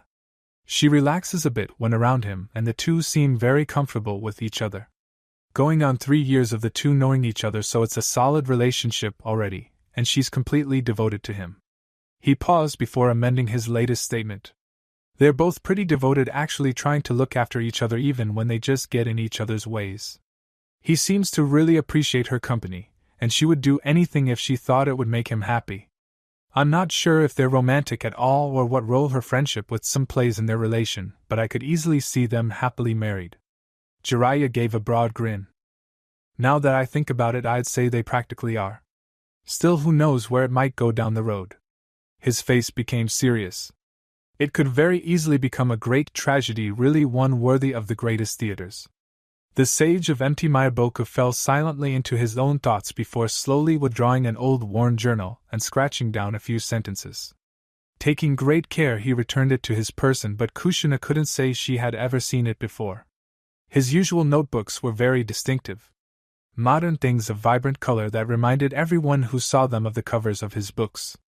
Perhaps, however, that was a question best left for another time. The mood of the room had become somber, and with a shake of his head and consequentially his great mane of white hair, Jiraiya sought to dispel it. Anyway, that's who I'd like to see him with. Besides, I'm sure the kids would look great. Kushina shot him a small smile, much more comfortable with a cheerful Jiraiya than the mostly broken man that was hidden beneath. Is there anything else we should know about her? This question was asked by Naruto, and Jiraiya's surprise indicated that it was perhaps ever so slightly possible that he had forgotten she was there. Should know? He scratched his chin. Well, not really. Must have some claws considering how terrified some of Naruto's guards were of her wrath, but I suppose that's to be expected when she's in charge of his security. The man's brows furrowed for a moment. I'm making an assumption they're actually not sure if she's the head of his security, or just has influence over it, but if I had someone who cared that much for me, I'd definitely want them in charge of making sure I was safe. Guards? Kushina looked concerned, as if the thought of her son having guards had never struck her. Why would he need guards? Jiraiya could only shrug. Who says he does? He still has probably more precaution than anything else. He's involved with Hai no Kuni's newest noble house, after all. Someone will eventually feel that eliminating him will help them somehow. Both Uzumaki women had known he was associated with the wolves even if they hadn't really wanted to believe it at first, but the significance of the statement hadn't hit until now. It wasn't just some group of people he had fallen in with, they were involved with the politics of Hai no Kuni's imperial court, and that alone meant the group had enemies. With an unpleasant suddenness, Naruto's involvement with the wolves became something real. I suppose you're right. Better he has them just in case. Almost resigned, she continued. Anyone else he's close to? Well, there are a couple I've heard about, but two stand out. The first of them I know nothing about. He paused to shudder violently. But she looks about your age, Kushina, and reminds me of a female Orochimaru, so that's all I'm saying on that matter. The Uzumaki matriarch was reminded of the strange words the man had spoken when she had been meeting with Ino and felt she could understand a bit better what had happened. Still Jiraiya wanting to avoid a woman? The world must be coming to an end. The second one, however, Jiraiya gave a massive shit-eating grin. Now that's someone I'll happily talk about. From somewhere on his person he pulled out another journal, this one much newer but stuffed full of loose pieces of paper and photos. Taking one of the photos, he placed it on the coffee table. This is Kin. He introduced the picture to the two Uzumaki. She's a year older than Naruto and is currently living along with her two teammates in Naruto's apartment. She's an Oto Kunoichi who didn't manage to make Chunin this go around but should have a good shot next time. He brought out another photo, this one picturing the young woman dressed provocatively in nothing but familiar furs that barely reached her upper thighs. Wait, aren't those? Kushina was cut off by Jiraiya, who was having an absolute field day being able to share this. Yep, Naruto's furs. One of his favorites from what she tells me, but she learned that secondhand. It was the same thing he had worn when he had met with the Kushina and Inoichi all those weeks ago. On him it was the garments worn by a nomadic prince. On her it looked like she had covered herself with the rug she had been laying on by the fireplace. Jiraiya thought it was wonderfully suggestive and had the picture taken both to serve as inspiration and remind him to include a scene by the fireplace. Wait, objected Naruto as she shot him a suspicious glare.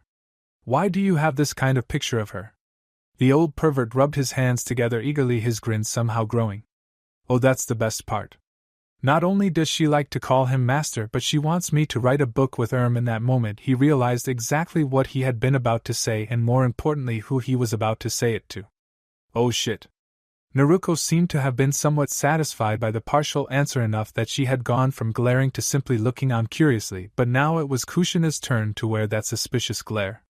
It actually looked really good on her, Jiraiya thought, but it was a bad time to be contemplating that. He could definitely see where Naruto had gotten it, however. Yes? Prompted the Uzumaki matriarch, one delicate brow rising challengingly. What kind of book were you going to be writing about this young woman who apparently calls my son master? Well, you see him? I'm waiting, Jiraiya. I was looking into Naruto's life, yeah? And when I visited his apartment last, she was there. We got to talking, but she wanted to write a book featuring her. Being me, the gallant sage Jiraiya, and a world-famous author, I really couldn't pass on the opportunity that was presenting itself. As it turns out, she maybe wanted me to include Naruto within the book. Naturally, I agreed to cast him in one of the roles. And now Naruto understood what was actually happening. He knew they had the same glare, but having them both glare at him together was something else. Really an experience he'd have rather avoided. What role might that be, Jiraiya? He spoke quickly, knowing better than to lie, but desperately hoping they would either mishear or decide his answering was more important than the answer itself. He had a feeling he wasn't that lucky. He's going to be in the book as her master. Kushina blinked a few times, processing what had been said and trying to wrap her head around the fact that Jiraiya actually had the gall to say that. A coward one could not call the old pervert. She remained silent for a few long moments before her arms crossed her chest. Never a good thing, and not just because it blocked his view. I'm a fair woman, Jiraiya. You have 10 seconds to run while I grab one of my spare blades so I can remove that second head you prize so much and sheath it up your ass. You didn't have to tell Jiraiya twice. Temperamental redheads always got his blood flowing, just usually not in the way he'd prefer. A knock sounded at her door, and she didn't even have to guess who it might be. Shizen was the only one who had access to the compound after all. Come in, called Tsunade, never looking away from her desk. Sitting in the garden crying and wallowing in self-pity may have helped her feel a bit better, but the invasion reminded her that there was still much more she could and should be doing. which is why she sat at her desk writing down as much medical knowledge as she could draw from her mind. It was more difficult than one might imagine, as she struggled to include things that seemed second nature to her after years of being the world's greatest medic. Still, it was better that as much of it be recorded as possible, just in case. She wasn't going to be around forever after all. Not that it was something to worry about too much, having spent years training Shizun as her replacement. The girl had never really been interested in combat, however, and had no desire to become the slug sage. That was fine, really. She had no desire to lose another loved one to the shinobi lifestyle. The girl could do plenty of good from behind the safety of Konoha's walls. The recent invasion hadn't shaken that belief too much. Shizun was after all unharmed.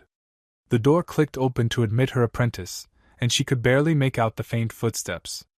Only when she knew the young woman was directly behind her did she turn. The expression on the girl's face, however, was slightly worrying. The nervousness was actually pretty common, but the almost resigned determination in her eyes didn't fit at all. Tsunade wasted no time in putting down her pen and turning fully to her apprentice. "Is there something you needed, Shizun?" Gods knew she had failed the girl in everything but medical training over the years, but she'd be damned if her late lover's niece didn't know she was there to help with whatever she needed. The young woman took a deep breath, straightening herself before her teacher, and the first thing to leave her lips was an apology. "I'm sorry, Tsunade," she said, "but I can't keep doing this." Tsunade would like to say she was surprised by this, but she was more surprised it had taken this long. This had been expected years ago, and she had been thankful for every day the girl remained with her. Perhaps she should have shown it better. Shizun continued. "It's been over a decade now of following you around the world. Everything I did was to keep you out of trouble while you tried to drown your sorrows, and now that we've returned to Konoha, you've avoided every opportunity you had to pull yourself from your misery and simply sunk deeper into it. Actually, having been sober for a while now certainly helped, and realizing the good she could do by making her medical knowledge more readily available for her grandfather's village was doing wonders in helping her recover." But Shizun was right. It had been a long time that she had dealt with the broken woman Tsunade knew she still was. It would have taken its toll on anyone. "I've decided that it's time I became my own person." She looked down at a piece of paper in her hand, gathering herself to continue. When she looked back up, the determination was as strong as Tsunade had ever seen it. "I received a job offer a while ago, and have spent a lot of time thinking about it. I'll be taking it, I decided, even if that means I'll never finish my apprenticeship." Tsunade felt the tears gather in her eyes, but did not let them fall quite yet. Her heart, still fragile, cracked just a bit more, but at the same time she could feel it swell with something she had never adequately expressed to the girl: pride. She was growing up, becoming her own woman, and living her life as she wanted to. The slug sage was certain the majority of tears she was holding back were from happiness. Shizun deserved this, that was certain. Oh, Shizun. She gave a watery, bittersweet smile. "You never wanted to be a sage. You completed all your medical training years ago." The girl never believed it, but she really was as good as Tsunade herself. All she lacked was confidence and experience, and those would both come with time. Working this new job by herself too would probably help her grow as a medic. Tsunade continued when Shizun gave her a surprised look. "All you need is more experience and confidence in yourself, either of which I can teach you. I know it might not mean much, in fact it might be more curse than boon, but if this is what you want, go with my blessing." She opened her arms as she finished, her captured tears escaping to trail down her face, and Shizun, the daughter she never had, wasted no time in burying herself in her teacher's embrace. "Master, it's okay, Shizun. This will be good for you, and if you ever need help, I'm here for you, even if I'm not the woman I once was." "No," agreed Shizun as she peered up at the woman who was all but her mother. "You're getting better than the woman I knew. And with the recent invasion reminding me of my age, I feel there's no more appropriate time to announce my chosen successor. I give you the man who will become the Godame Hokage of Konohagakure no Sato, my son Sarutobi Asuma." Standing on a nearby building, Naruto turned to one of the wolves guarding him as he witnesses the Hokage's village-wide announcement. "Inform Orochimaru that she and her team will need to make their departure immediately. I don't want to risk their presence during this transition. Ensure our wolves have been deployed to Kiri too. We need to avoid as much attention upon ourselves as possible." Hopefully any movement in the next few days would be seen as the wolves returning to Nami after being gathered to help crush the invasion. He made a mental note to ensure they all detoured through Nami on their way to their actual destinations. They probably already planned on it, they were professionals after all, but it never hurt to make sure something hadn't been overlooked. Of course, Naruto-sama. With a bow to his alpha and a nod to his packmates, he departed to ensure Tsukiyomi's will was carried out. Hopefully things didn't change too much, but Naruto wasn't counting on it. Asuma was not a tired old man with too much sentimentality. After a lifetime of loss, he was bound to start off suspicious of the wolves regardless of his father's friendship with the Uzumaki. Best to not give him anything to be overly suspicious of. Nervous was not a suitable description for what she was currently feeling, and she considered not for the first time just giving it up and accepting her mistakes. That would mean turning around and returning to an empty, lonely apartment, and lately she couldn't stand it. She had become far too comfortable around the wolves and all of Naruto's various allies. She supposed she could spend some more time with Kurenai and mope about the fact that they had both failed him to some degree, but that really didn't sound like a fun time to her. She was sure Kurenai would rather not dwell on that either, especially when she was doing better with the young man. She didn't spend as much time with him ever since Anko had found herself unwelcome among the wolves, but Kurenai was certainly in better graces than herself.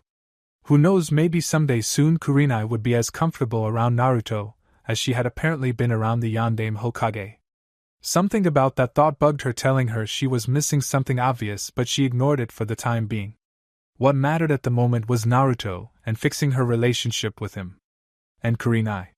It was much easier for the Genjutsu mistress to be around him with Anko present. So in a way this was also for Kurenai. Actually thinking that really did help harden her resolve. It wasn't just about her, and it wasn't just about the young man who probably didn't need her. Kurenai was counting on her to make things right. Kurenai was like a sister to her, but Anko tried not to think of how strange that made things. Because if Kurenai saw Anko as a sister, and Naruto as a brother, and Anko say Kurenai as a sister, did that mean she was supposed to see Naruto as a brother? She tried to see it, but she really couldn't. An older brother made more sense than a younger, but she was probably more inclined to call him uncle than brother. Hell, even Anko paused mid-step, having to take a moment to process her own thought. She could actually picture him very easily as a father. Immediately she was torn between wondering what was wrong with her and finding it to be one of the most amusing thoughts she had ever had. She'd have to keep that one in mind to tease him with later, she ultimately decided. To-san didn't really have the effect she wanted. Maybe something like Tukuen? She was reasonably certain that no one had ever butchered the language in that specific manner, but that was okay, she could be the first. The fact that there was probably a term for exactly what she wanted to convey was inconsequential. Anko's speech was better than anything a bunch of ancient windbags could have come up with. Now she thought. Let's go make up with Tukuen. No wonder she had the friends she did, there was definitely something wrong with her. It was strange for the apartment to be so empty, he thought as he sat in his office. Not much had changed save the departure of 4 guests, but even so he could feel the lack of their presence. Strange considering he only really interacted with 2 of them.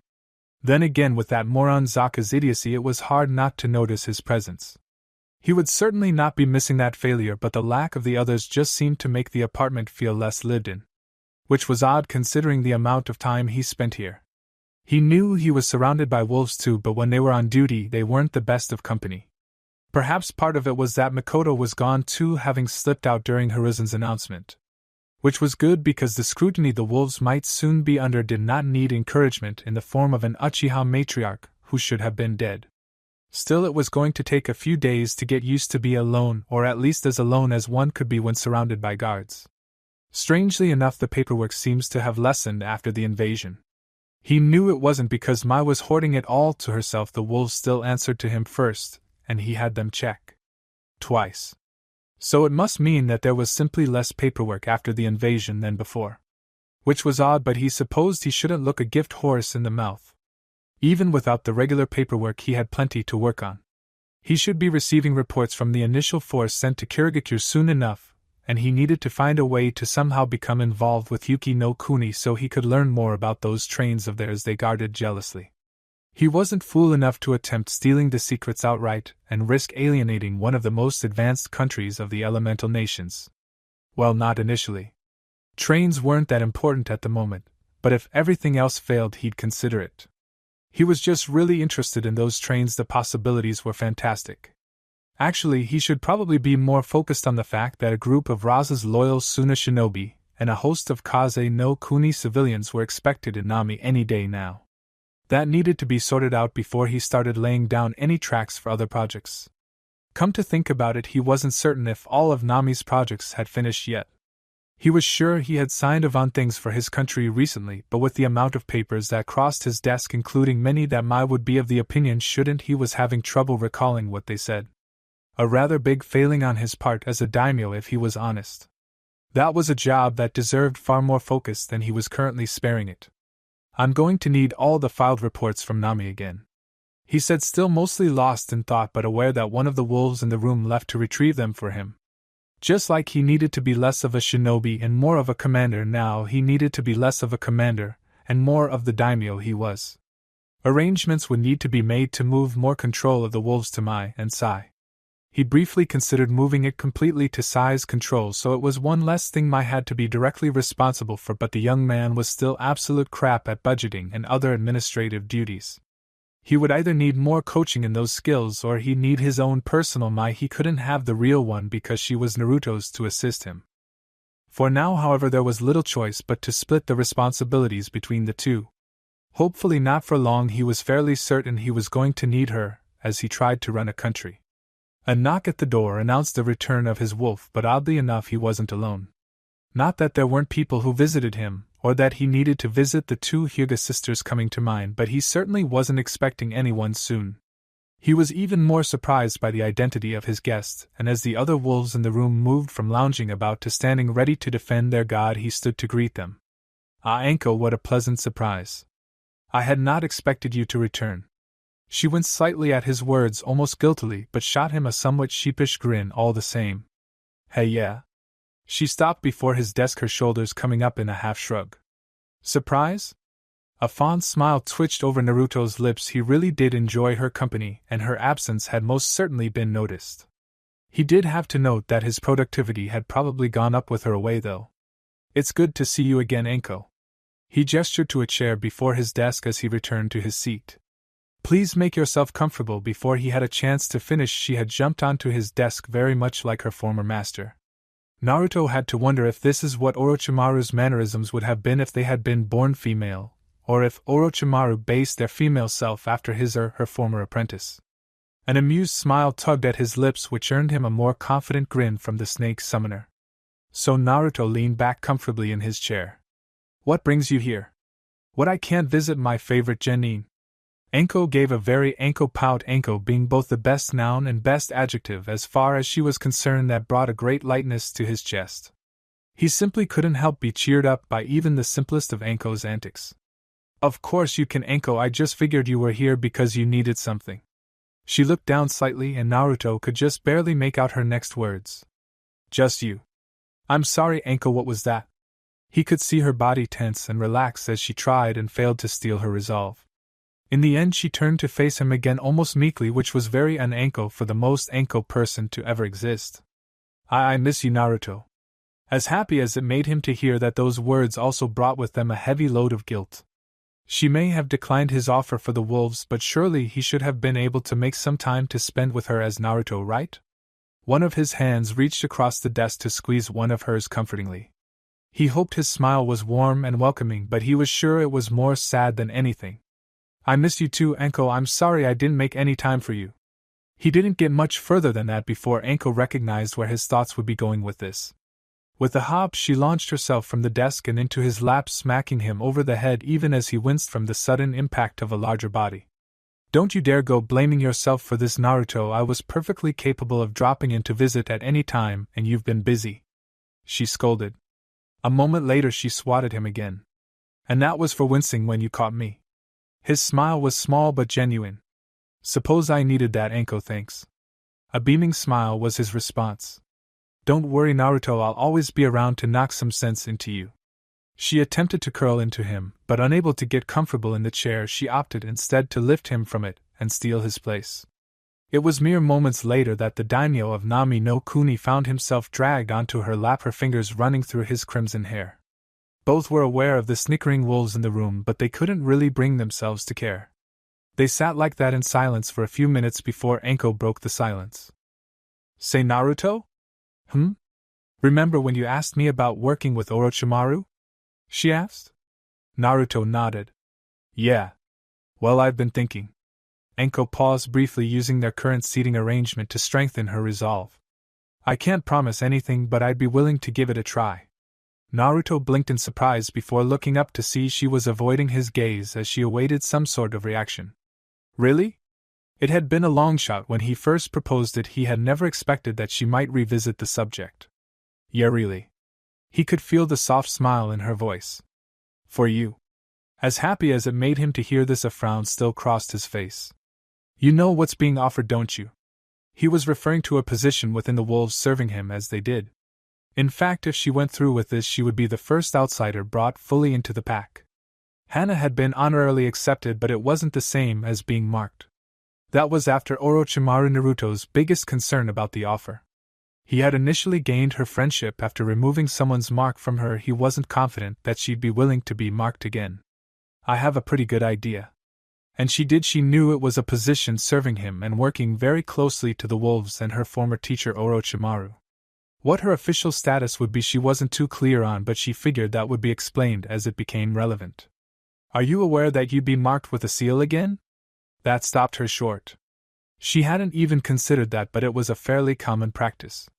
Orochimaru marked others to control them and increase their power, which also made it easier for him to take over their bodies should it be necessary. Danzo, the old war hawk, used it to ensure loyalty and silence from all his operatives. It was kind of expected that anyone dealing with secrets would make use of seals, not because they doubted their operatives, but because there was no valid reason to not take such a precaution. Of course, those working for Naruto, the one who managed to undo her own Ten no Jin in moments, would involve a seal. She considered his words for a few minutes, her fingers still running through his hair, before she spoke again. It's your seal though, right? It is. This was it, her chance to decide her future with Naruto and his strange family. Knowing what was at stake, it wasn't a hard decision for her to make. Besides, if she had to trust anyone to have power over her, it would be Naruto. Then it's fine, she declared finally. I'll wear your seal with pride. He caught one of her hands between his own, temporarily halting her ministrations before looking her in the eye with a smile. Then let me be the first to welcome you into the pack, Enko-chan. Raza stared at the boat ship the captain had vehemently corrected several times now, and wondered if it was too late to reconsider. There were no issues he could see, though he was admittedly the last person to know anything about naval travel or vessel worthiness, but the fact that this was something arranged by Orochimaru still gave him pause.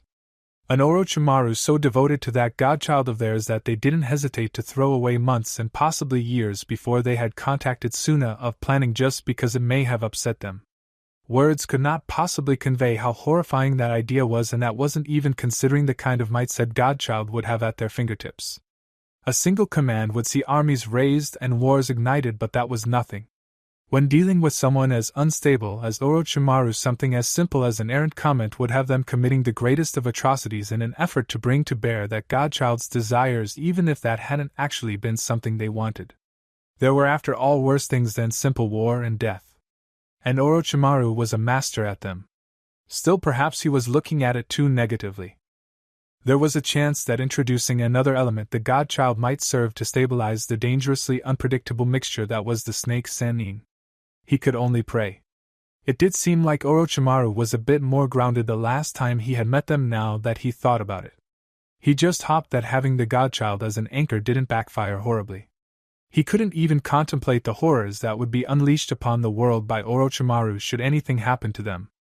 None of that was a real issue at the moment. However, the problem was the boat ship. He corrected himself as he recalled the 3-hour lecture the captain had already given him the last time he called it a boat aloud, and the fact that Raza really didn't want to be on it. The fact that Orochimaru chartered it was irrelevant, the destination was irrelevant, and the fact that he was leaving Kaze no Kuni was completely irrelevant. Raza simply did not like the water. Okay, maybe that was an understatement. Hydrophobia was only one of the reasons he had stayed safely within the confines of his desert paradise. He supposed he'd have to overcome that as his people settled into Nami no Kuni, which unfortunately possessed an abundance of the accursed liquid. He'd much rather spend his time in Konoha, where things were nice and warm most of the year, even if it wasn't filled with his beloved sand. Kabuto, still stuck in Nami no Kuni much to his ire, would be discovered to be a kindred spirit. The two were bound to spend much time in one of Nami's bars lamenting the hydration and getting absolutely sloshed. It'd probably be good for the two of them to have a drinking buddy. No, we're not lost, she declared, one hand on her hip and the other held firmly in her youngest brother's. The middle sibling shook his head. Well, no, because I know where we are, he corrected. We're just going the wrong way. Temari shot him a glare. I'm the oldest here and I'm certain we're going the right way. Age has nothing to do with it when you spent our geography lessons doodling Temari, goddess of wind, in your notebook, was Kankuro's counter. Temari flushed a rather fetching red. Well, I have Gaara and that makes me right. Kankuro raised a hand to object before stopping short. She was absolutely right, much to his ire. It didn't matter much if you were right or wrong when you had Gaara, because objecting would be rather foolish. And pretty suicidal. Actually, mostly suicidal. Kankuro was many things, most of which he was only considered such by himself, but suicidal was not one of them. He'd have purposely angered Gaara long ago if it was too easy and reliable a method to have been overlooked. That's a fair point, I guess. Lead on. She looked very happy that he had surrendered so easily, but she hadn't left him much of a choice when she immediately jumped to the big guns. That might have been the point. Before Temari could get them any more lost, however, they were joined by a company of familiar masks. Both groups seemed equally confused by the presence of the other, but Kankuro, having spent the last month dealing with Konoha insanity, and having more or less surrendered to the fact that it has irrevocably tainted his siblings, wasn't even fazed at this point. Yo Wolf, we're trying to meet up with your base in Nami no Kuni. Which direction should we head? The wolf paused for only a second before raising their hand and pointing them in the right direction, the exact direction Kankuro had said it was. He tried not to seem too smug about being right. He was also very careful not to consider why there were wolves here or where they might be going. The less involved he was, the better. One of the Sabaka's siblings needed to stay sane after all. Gaara, Temari, and the wolves watched in silence as Kankuro turned and immediately started in the direction the wolf pointed, a smug smile in place despite the fact that he didn't actually want to be going to Nami no Kuni in the first place. His puppet, once a state-of-the-art piece of weaponry, and now reduced to a glorified beast of burden, followed dutifully behind him. It was a testament to his skill that he could make this relatively new variation of his puppet walk in such a realistic manner without even looking at it. A few moments later, as he started to disappear from their sight, Gaara tugged on his sister's hand before heading after him. The wolves shared a look, wondering what they should do, before one of them spoke up. Did you guys need an escort? The wolves were well aware from their time in Konoha that two of these three were directly associated with Tsukiyomi. Temari, however, just waved them off as Gaara continued to pull her towards their middle sibling. It's fine, she called out. We've got Gaara. The wolves shared another look and a mutual shrug. Well, if that was taken care of, they'd just proceed as instructed. Now, if only all complications solved themselves so easily. And that's how I escaped Ta no Kuni after assassinating the daimyo with a watermelon, 3 silk scarves, a half-drowned koi, and a very confused geisha I borrowed a kimono from.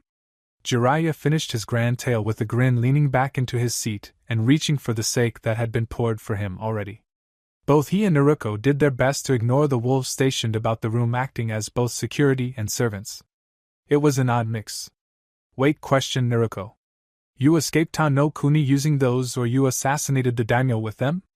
Yes, laughed Jiraiya before the realization struck him. Hey, wait a minute, I just told you the full story. When a sheepish look crossed her face, he pressed the attack, accusing her of a most heinous crime. You weren't paying any attention, were you? He had leaned forward at this point, his finger jabbing angrily in her direction. Hey, maybe? Gah! He shot back into his seat, holding his chest dramatically. Oh, woe is me! The great Jiraiya surrenders his precious time to impart valuable lessons upon the next generation of shinobi, and they don't even pay heed to his words. Would those valuable lessons be before or after you threw an octopus at the princess of Ta no Kuni, screaming about an, I quote, tentacle love attack? Naruto chimed in from his own chair, not looking up from the latest folder to be handed to him by his wolves. Both Jiraiya and Naruto tried to pretend they weren't watching every time a wolf entered the room to whisper in his ear and hand him a new manila folder full of papers. Most of them were just briefly glanced at before being added to a pile on a side table, but there were a few that the young man had immediately scrawled something down upon and returned directly to the wolf who brought it. It was worth noting both that it wasn't the same wolf bringing in the papers each time, and that only one of them was having any success in pretending not to watch. It shouldn't be any surprise that it was the master spy. Of course, as they were a master spy, everyone in the room already assumed they were paying close attention to everything, and so pretending otherwise was kind of pointless. Well, that was a perfectly valid distraction. The elderly, well-lived sage tried to defend his actions. Naruto rose a brow in response, lifting his head to meet Jiraiya's gaze blankly. You utterly failed to distract anybody, seeing as your actions drew all attention to yourself. Exactly, everyone was distracted by me. The blank stare remained decidedly unamused. That is the weakest defense I've ever heard, and I'm well versed in ankle logic.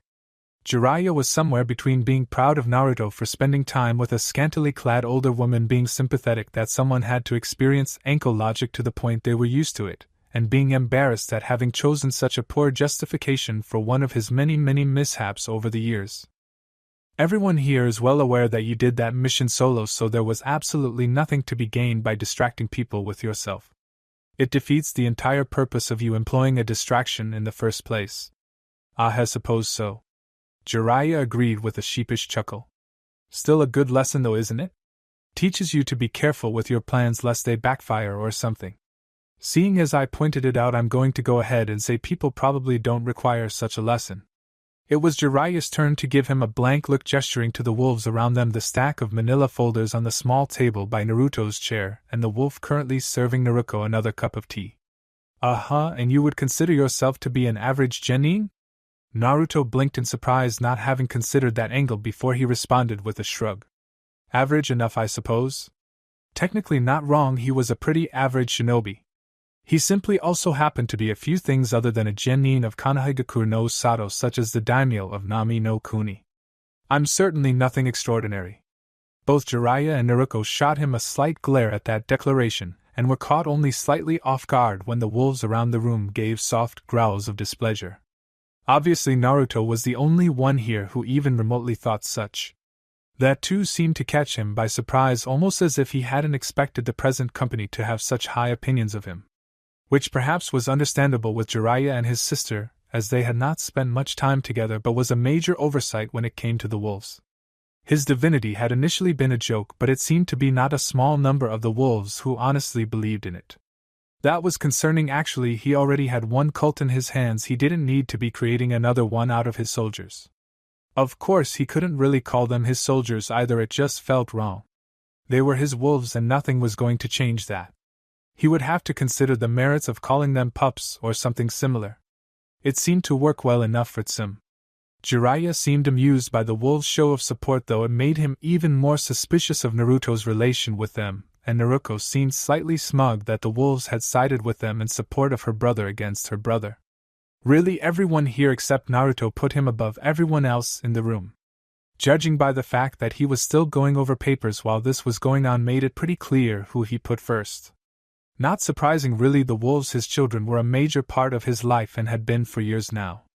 He just needed to learn to put them first in a different way, because the way things were currently going just wasn't cutting it.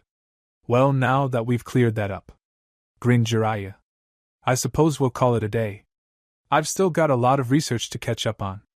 Naturally, that gained both Naruto's attention and ire. Just call it peeping, you old lech.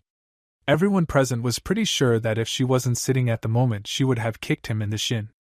The fact that she had just picked up her tea too probably helped. Regardless of what we want to call it, I've work to do. He continued, grinning like a fool up until Naruto set her cup down and made to get out of her chair. The smile dropped immediately. I'll see you later, Naruto. I've got to go. He was off as if a woman was telling him he was the father. It was actually rather surprising to many to learn that there had never been a woman to claim to carry his child. Mainly because he already knew, and they were smart enough to keep it quiet. He took very good care of his children, thank you, even if he wasn't always there for them. Accident happened after all, and with the number of times he had tempted fate over the last few decades, it shouldn't come at any surprise that he had a dozen or two children scattered around the elemental nations. Still, he fled from an angry Naruto as one might imagine a young Jiraiya would flee from a woman he had accidentally knocked up. It was easy enough to picture.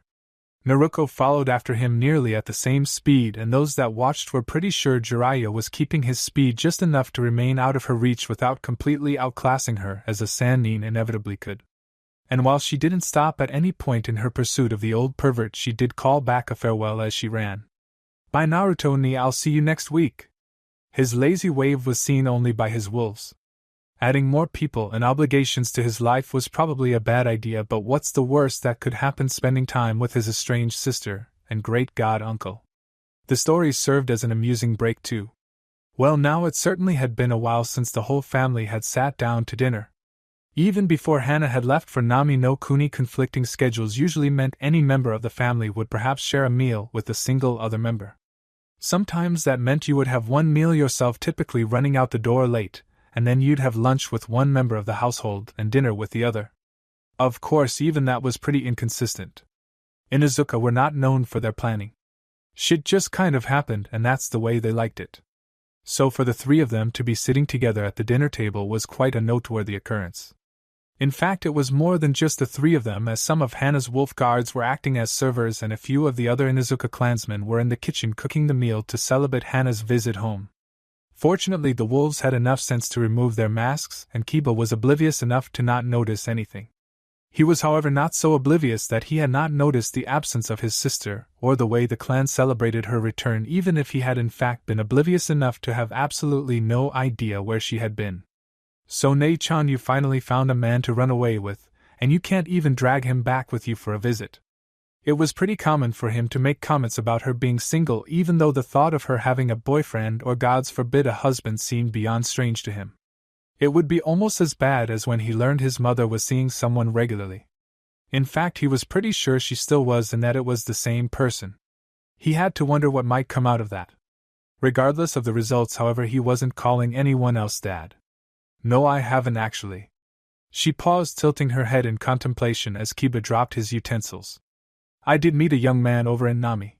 He'll need some work, but I guess I might give it a shot."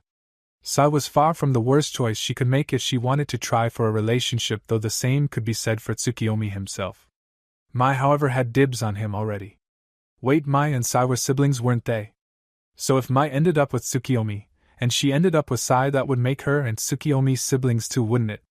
What a strange family that would make. Then again, it already was a strange family that surrounded Tsukiyomi. She knew that already. And she was a part of it. There was a warm feeling in her chest at that thought, a sense of belonging and warm security that being part of a pack was all about. She really was quite pleased the two packs had come together. Perhaps it wasn't to the extent that it could, but they could get there with time. There was no rush in joining the two more firmly. She would, however, like to see it within the next 2 years or so. That should be plenty of time for them to get used to each other.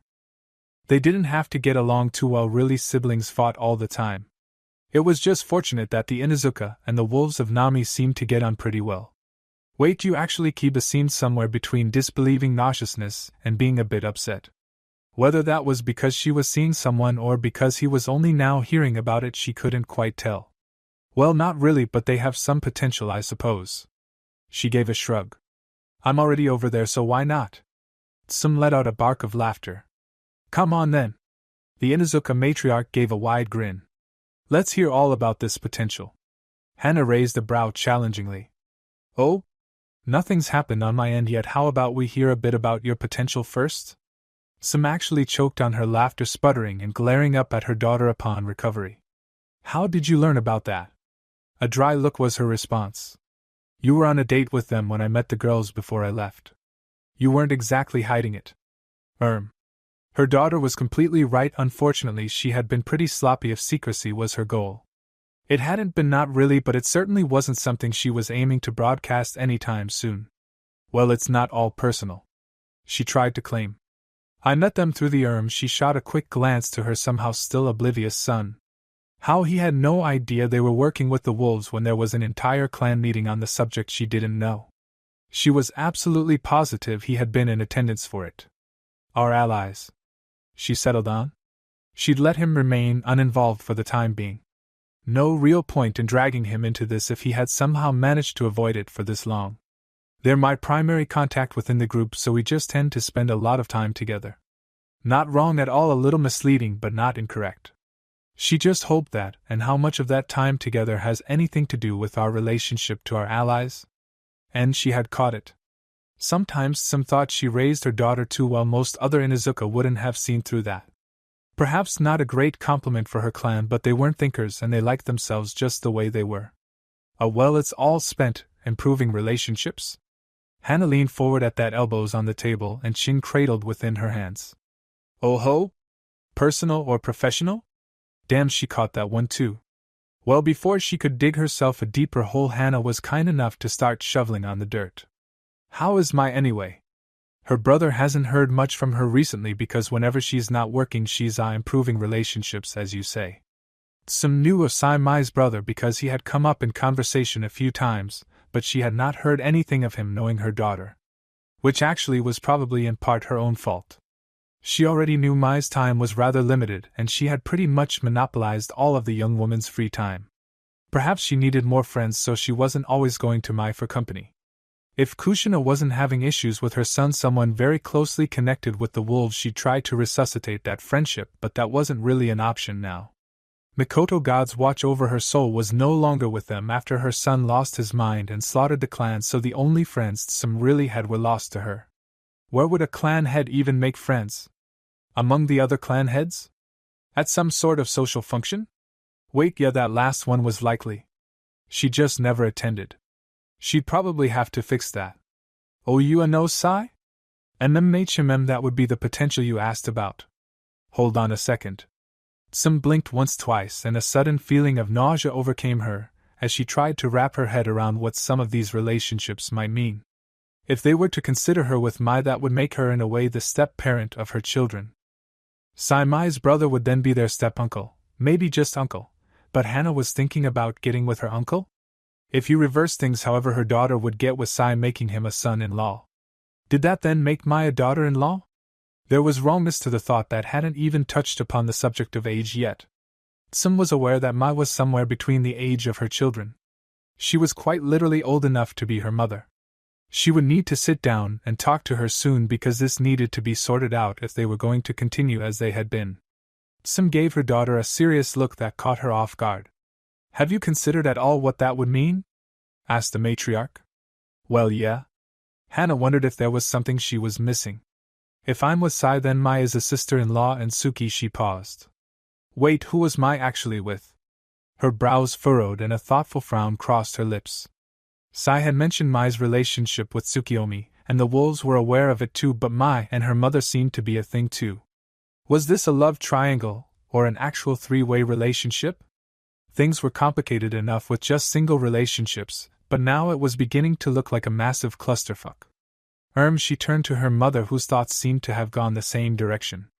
Hana was not prepared for how far down that path her mother's thoughts had gone. You know, I'm pretty sure she's close to Naruto too. Naruto? Hana had heard of him before. In fact, she had heard quite a bit right before she left for Nami. Almost without conscious thought she shared what she did know. But I thought the girls were interested in him.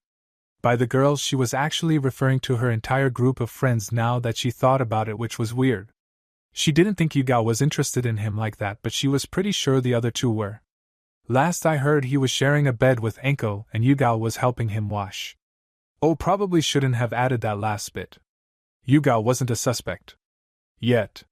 Sim stared at her, processing that for a moment before becoming over one of the undercover wolves who was trying desperately not to show their amusement. They were failing miserably. After all, who were they to try to understand the ways of Tsukiyomi? Get me some sake, would you? I'm going to need it. They gave a silent bow and departed, their fellows watching with mirth dancing in their eyes. Of course they would be amused. They knew how big the clusterfuck actually was, seeing as both Tsukiyomi and Naruto were one and the same. Strange family didn't even come close to describing it. Wait. The injection of a third voice had the Inuzuka women turning to the youngest of the family. Kiba looked beyond confused, and the two women flushed, realizing what they had been speaking about in front of him. The dude you've been seeing is really a chick? Yeah? She had not been aware he knew anything about it. Perhaps he wasn't completely oblivious. Oh. He processed that for a moment before relaxing in his seat. Okay then, as long as I don't have to call them Dad.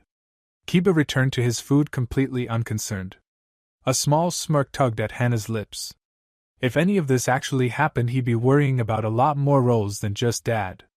She shared an amused look with her mother, as they simultaneously agreed to visit this later in a more private setting. Or maybe they just invite everyone over to try ironing things out. That was a lot of people, actually maybe just Mai. She seemed to be involved with just about everyone after all. Mai paused at her desk, paperwork half finished. She had the strangest feeling someone had just called her a slut. She wasn't. Was she? Turning to the wolves in the room with her, she voiced that exact question. Am I a slut? They were all smart enough to pretend not to hear the question. So how was it? She had planned on waiting until after the meal to bring it up, but Kushina found her curiosity getting the best of her. Naruko looked up from her food, swallowing her last mouthful and giving her mother a small smile. It was fun, I guess.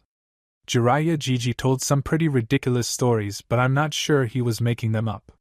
The old sage had been less than pleased that Naruko had started referring to him in the same way her mother did. Kushina had been insufferably smug about it. Naruto and I had tea and Jiraiya Jiji had some sake, and we just kind of sat around for an hour or so, but I think everything went pretty well. Oh? Kushina leaned over the table. Did you talk with Naruto much? Or not really? It was more indirect as we made comments on whatever Jiraiya Jiji was telling us. The Uzumaki matriarch frowned briefly, but it was quickly wiped away. Both of her children had been together without issue, and that's what she needed to focus on. There hadn't been too many issues when she met with him either. Well, not from being in each other's company at least. Some of the decisions she had made were brought up, and she said some things that upon reflection made the meeting much more uncomfortable than it shouldn't have. Nevertheless, he had seemed perfectly fine sitting at the table with her. It was better than some alternatives she supposed, as being seen as Kushina was better than as an enemy, but it was still a far cry from Kaa-san. She might never again be Kaa-san to him, she knew, but she still hoped that one day it might happen. And if not? Well, maybe she'd at least be able to get him to his Naruko as his sister again. It was a more achievable goal too, seeing as she had been more or less dragged along on the trip. It would be much easier for him to resolve any bad feelings he might have for her than for the woman who had seemingly abandoned him. If that was the best she could get, well, she'd take it. It might not be the same family coming together, but at least the Uzumaki wouldn't be completely divided. Well, she finally spoke. Perhaps with more time you two will be back to regular conversations. Naruko seemed to catch on to where her mother's thought had been going and gave her a sympathetic smile. I'm sure we'll be talking soon enough, Kaa-san, and I'll be sure to invite him over to the compound.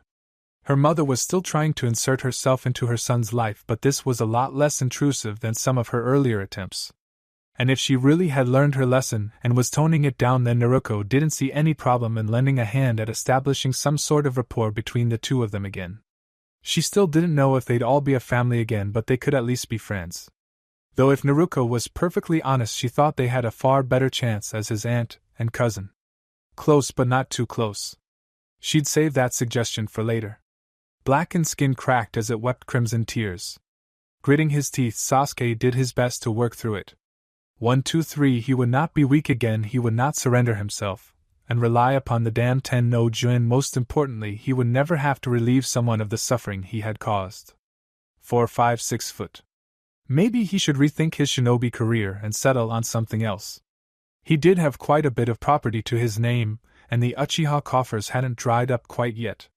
There hadn't been so much as a sighting of Itachi in over 2 years. He knew much of the clan coffers had gone to keeping an eye out for the bastard, so who knows if he was even still alive. Bringing back the Uchiha really should have been his first priority, Itachi be damned. Wasn't going to be easy though. With himself as the only other Uchiha, he was going to have to get a lot of help from a really good medical team as he tried to get the Uchiha clan to a point where it could continue to grow unaided. Thank the gods that Uchiha blood tended to breed true even if the Sharingan didn't always activate. Otherwise he'd never be able to get a population of genetically diverse Uchiha to bring the clan back properly. Chakra mutations were what typically lead to clans, and now it would be the only thing to keep his from dying out. 7, 8, 9. He ignored the blood that spilled onto the floor with every push-up. With all the blood that already stained the wooden floors of the Uchiha homes, what was a bit more? 10, 11, 12.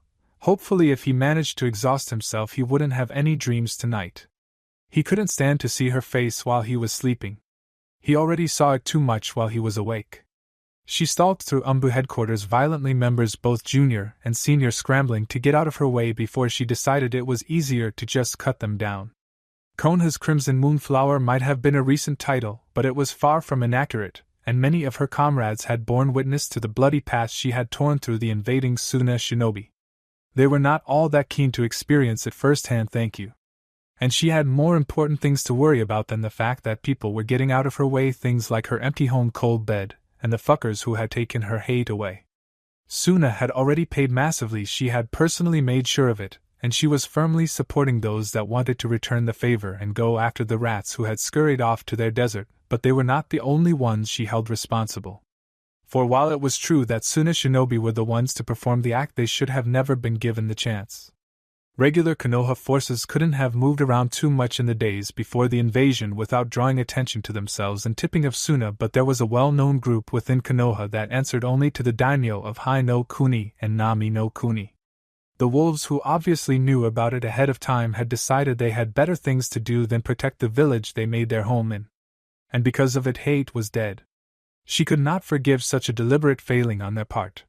A part of her, some small part deep within her, brought up the fact that Suna, the main culprit, was temporarily out of reach, and the wolves who were only vaguely associated with this tragedy were simply a target because they were both close and completely unassociated with her late lover. She squashed that part mercilessly. It certainly did not help that she knew someone with close ties to them, someone she had considered a good friend despite his age. With a heart already laden with grief, the imagined betrayal of that friend was simply too much for her to handle. Someone would have to pay, and there was only one target close enough for her blades to cut. Whatever she had to do, the wolves were going to suffer. Even if it took her last breath to make it happen. It was an odd to realize she no longer felt as comfortable in her own base as she used to. The dark, eerie atmosphere used to be something she could enjoy, but now it just felt empty. Then again, maybe that's just because she was no longer in the company of her Crimson Prince. It might also be because the wolves, ever dedicated, had gone to great lengths to ensure Naruto would be as comfortable as he possibly could. Their efforts were evident all throughout the sprawling apartment the young daimyo called home. Orochimaru's thoughts on her own living arrangements took a sudden detour at that odd notion. A daimyo living in an apartment? That was absurd regardless of how nice it was. A grand house was the absolute minimum for someone of such stature, but what he really needed was a palace of some sort. A small smile crossed her lips. She had finally come up with another gift suitable for her beloved prince.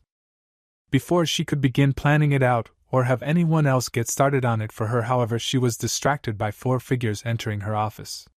Well, not her office that was back at her main base, but there were offices for her use in each of her bases in case she should visit. Scratching down the idea on a scrap of paper on the desk before she could loose it, she turned her attention to those she had called earlier. Interrupting any thoughts involving Naruto would usually be grounds for punishment regardless of the fact that she had called for them, but she needed these 4 for a very important task soon and didn't have time to replace any of them. Silently the 3 entered, falling to one knee immediately before their lord lady. Mistress Kage. She made a second note under the first to sit down and work those details out later. She was finding herself to be quite comfortable as a woman, and would try to remain that way, but that means that there were some changes that would need to be made. But she'd get to that some other time. I have a job for you, a very important job. Sometimes she liked to play with her subordinates, but this time she dove straight in. She had plans to get back to. It won't be long now until I need a new body, and I already have one in mind.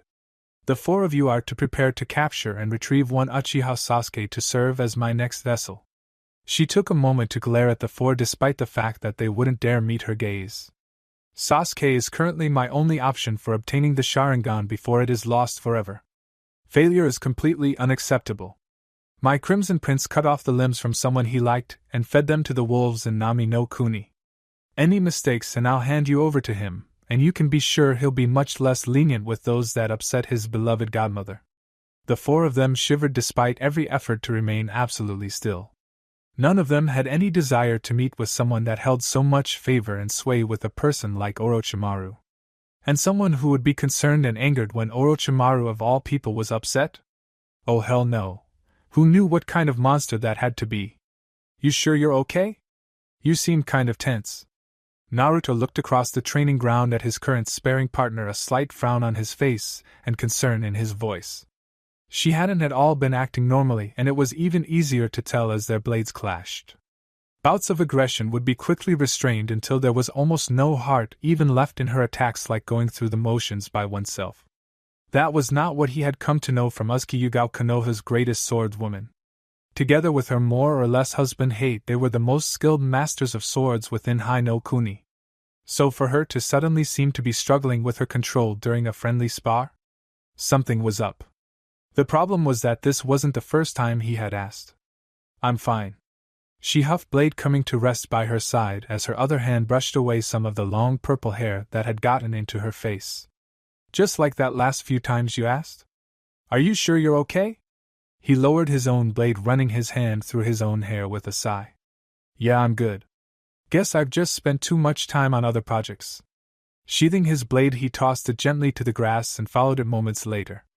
She stared at his prone form a moment before opting for something a bit more dignified and taking a seat against one of the trees that marked the boundary of the training ground. And what projects would those be? He stayed silent for a time, basking in the warmth of the sun and enjoying the slight breeze. He had mentioned before that he'd tell her, and he did have every intention to bring her into the fold as he had Anko, but he didn't think it was quite time. But Anko had responded positively in the end, and Yugao didn't have hatred for one of his close allies, so perhaps it wouldn't hurt to give her just a bit of information. "I have some friends, you see." From his position in the grass, he was completely unaware of the way her face darkened at the mention of the wolves. "And they've been working to make a name for themselves. It's recently come to their attention that there are certain opportunities over in Nizu no Kuni." Yeah, I did hear the bloodline rebels were looking for help," agreed Naruto. And so was Yugura.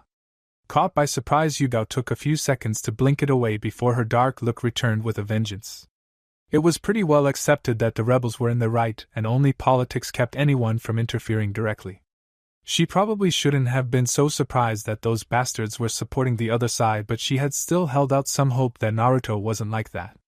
Obviously she had been wrong, and he cared only for the wolves' campaign of conquest.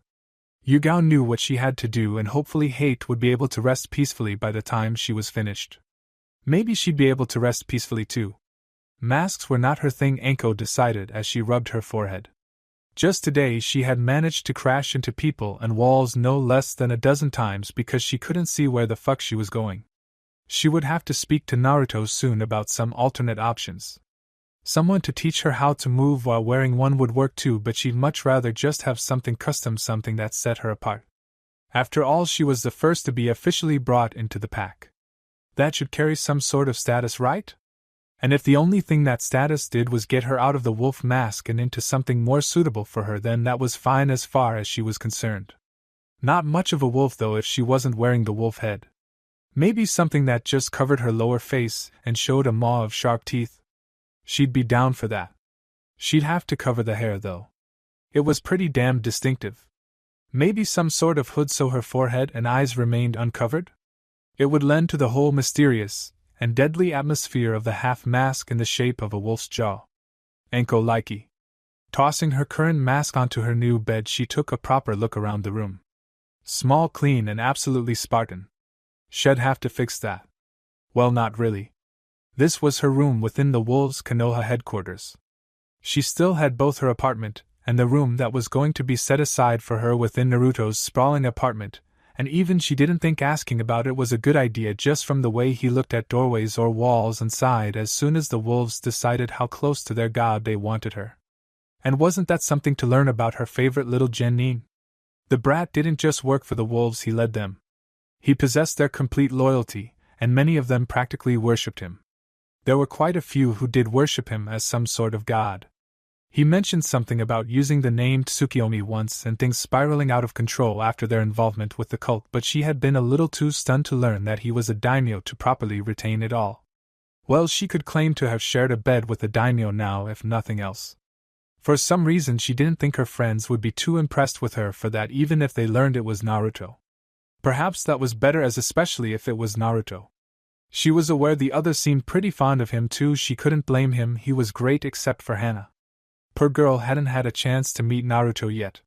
Hopefully when she eventually came back to Konoha, whenever that was, she'd be able to introduce the two of them. Anko had a feeling they'd get along just fine. After all, he got along pretty well with the rest of them. Oh. She was going to have to work extra hard now. She wasn't about to admit she hadn't actually made any special efforts previously to help Kurenai and Naruto strengthen their relationship. She still wasn't sure what that relationship would be, but she supposed it really wasn't any of her business at the moment. She could worry about that when she had something to tease Kurenai with. Putting that in the back of her head, she rifled through the small desk in the corner and pulled out paper and pens. She usually didn't consider herself an artist, but she'd probably have better luck convincing Naruto to go along with her uniform changes if she had something for him to see. It was time to make an outfit worthy of Mitarashi Anko. And to think her new seal hadn't even bothered her once today. Shizen looked up at the rather intimidating building and had to wonder why the cleanest, most well-maintained basic structure seemed far more sinister than any of the other buildings Konoha tried not to think about. Maybe because it stuck out so well, as if the surroundings couldn't touch it. Looking back to her letter, she confirmed it to be her destination. The two wolves stationed outside its massive double doors helped too. With a deep centering breath, she started towards them with as much purpose as she could muster. At the very least, she hoped she didn't come across as a terrified child, because that was pretty much how she felt at the moment. Tsunade had given her blessing for this, which meant the world to the young woman who looked up to her as a mother, and the opportunity was something she couldn't just pass up, but that didn't make her any more confident in dealing so closely with the wolves. Despite being officially recognized as a noble house by the daimyo of Hai no Kuni, there was still much debate throughout Konoha about whether or not they were welcome. Hiruzen had seemed tolerating enough, but the populace was already well aware that his son Asuma didn't seem too fond of their presence. Because of this, many were still hesitating to deal with them, even indirectly, lest they somehow incur the wrath of Konoha itself. She was about to accept an offer working alongside them, casting her lot in with them for the foreseeable future. God's willing, this wouldn't come back to haunt her. As she drew near the building, the wolves stepped to the side and opened the doors wide for her. What few passerbys had dared near the building immediately scattered. Already Shizen was well aware of the attention she was getting from the residents of the district, but she pressed on regardless. She had come this far after all, it wouldn't do her any good to back out now. The two guards gave shallow bows as they waved her in, closing the doors quickly behind her. Within, another pair of guards waited before another pair of doors, which were promptly opened for her. This time one of them left their post, motioning her to follow as their fellow moved to stand before both doors. With nothing else to do, she complied, following behind them until she reached an office guarded by yet another wolf. She had to wonder how many wolves there actually were if they could use so many as guards. Or perhaps just how important the person behind the door must be to warrant them. The wolves exchanged nods before she was ushered into a fairly comfortable office where a young woman with long back hair sat working. Looking up from her desk, the woman smiled brightly at Shizen. "Hello, I'm Mai," she greeted. "We've been waiting eagerly for your response, Kato-san." Shizen swallowed her nerves and took a deep breath. This was it, the final action which would tie her to Hai no Kuni's new noble house. "Shizen is fine, Mai-san." She gave a faint smile. "After all, we'll be working together now, won't we?" Mai seemed absolutely delighted at the news. Otsukiyomi is going to be pleased to hear that, Shizen-san, very pleased indeed. They would spend some time talking about what was expected and how everything would be set, but those details were trivial in the grand scheme of things. What was really important was that the wolves had finally managed to sink their teeth into a real medic. They were going to do great things with her. Thank you for your views, likes, subscriptions, and overall support of my ongoing efforts to bring great content to all of you. Check out my Patreon for more mature fanfiction. The link is in the description and like everywhere on my channel.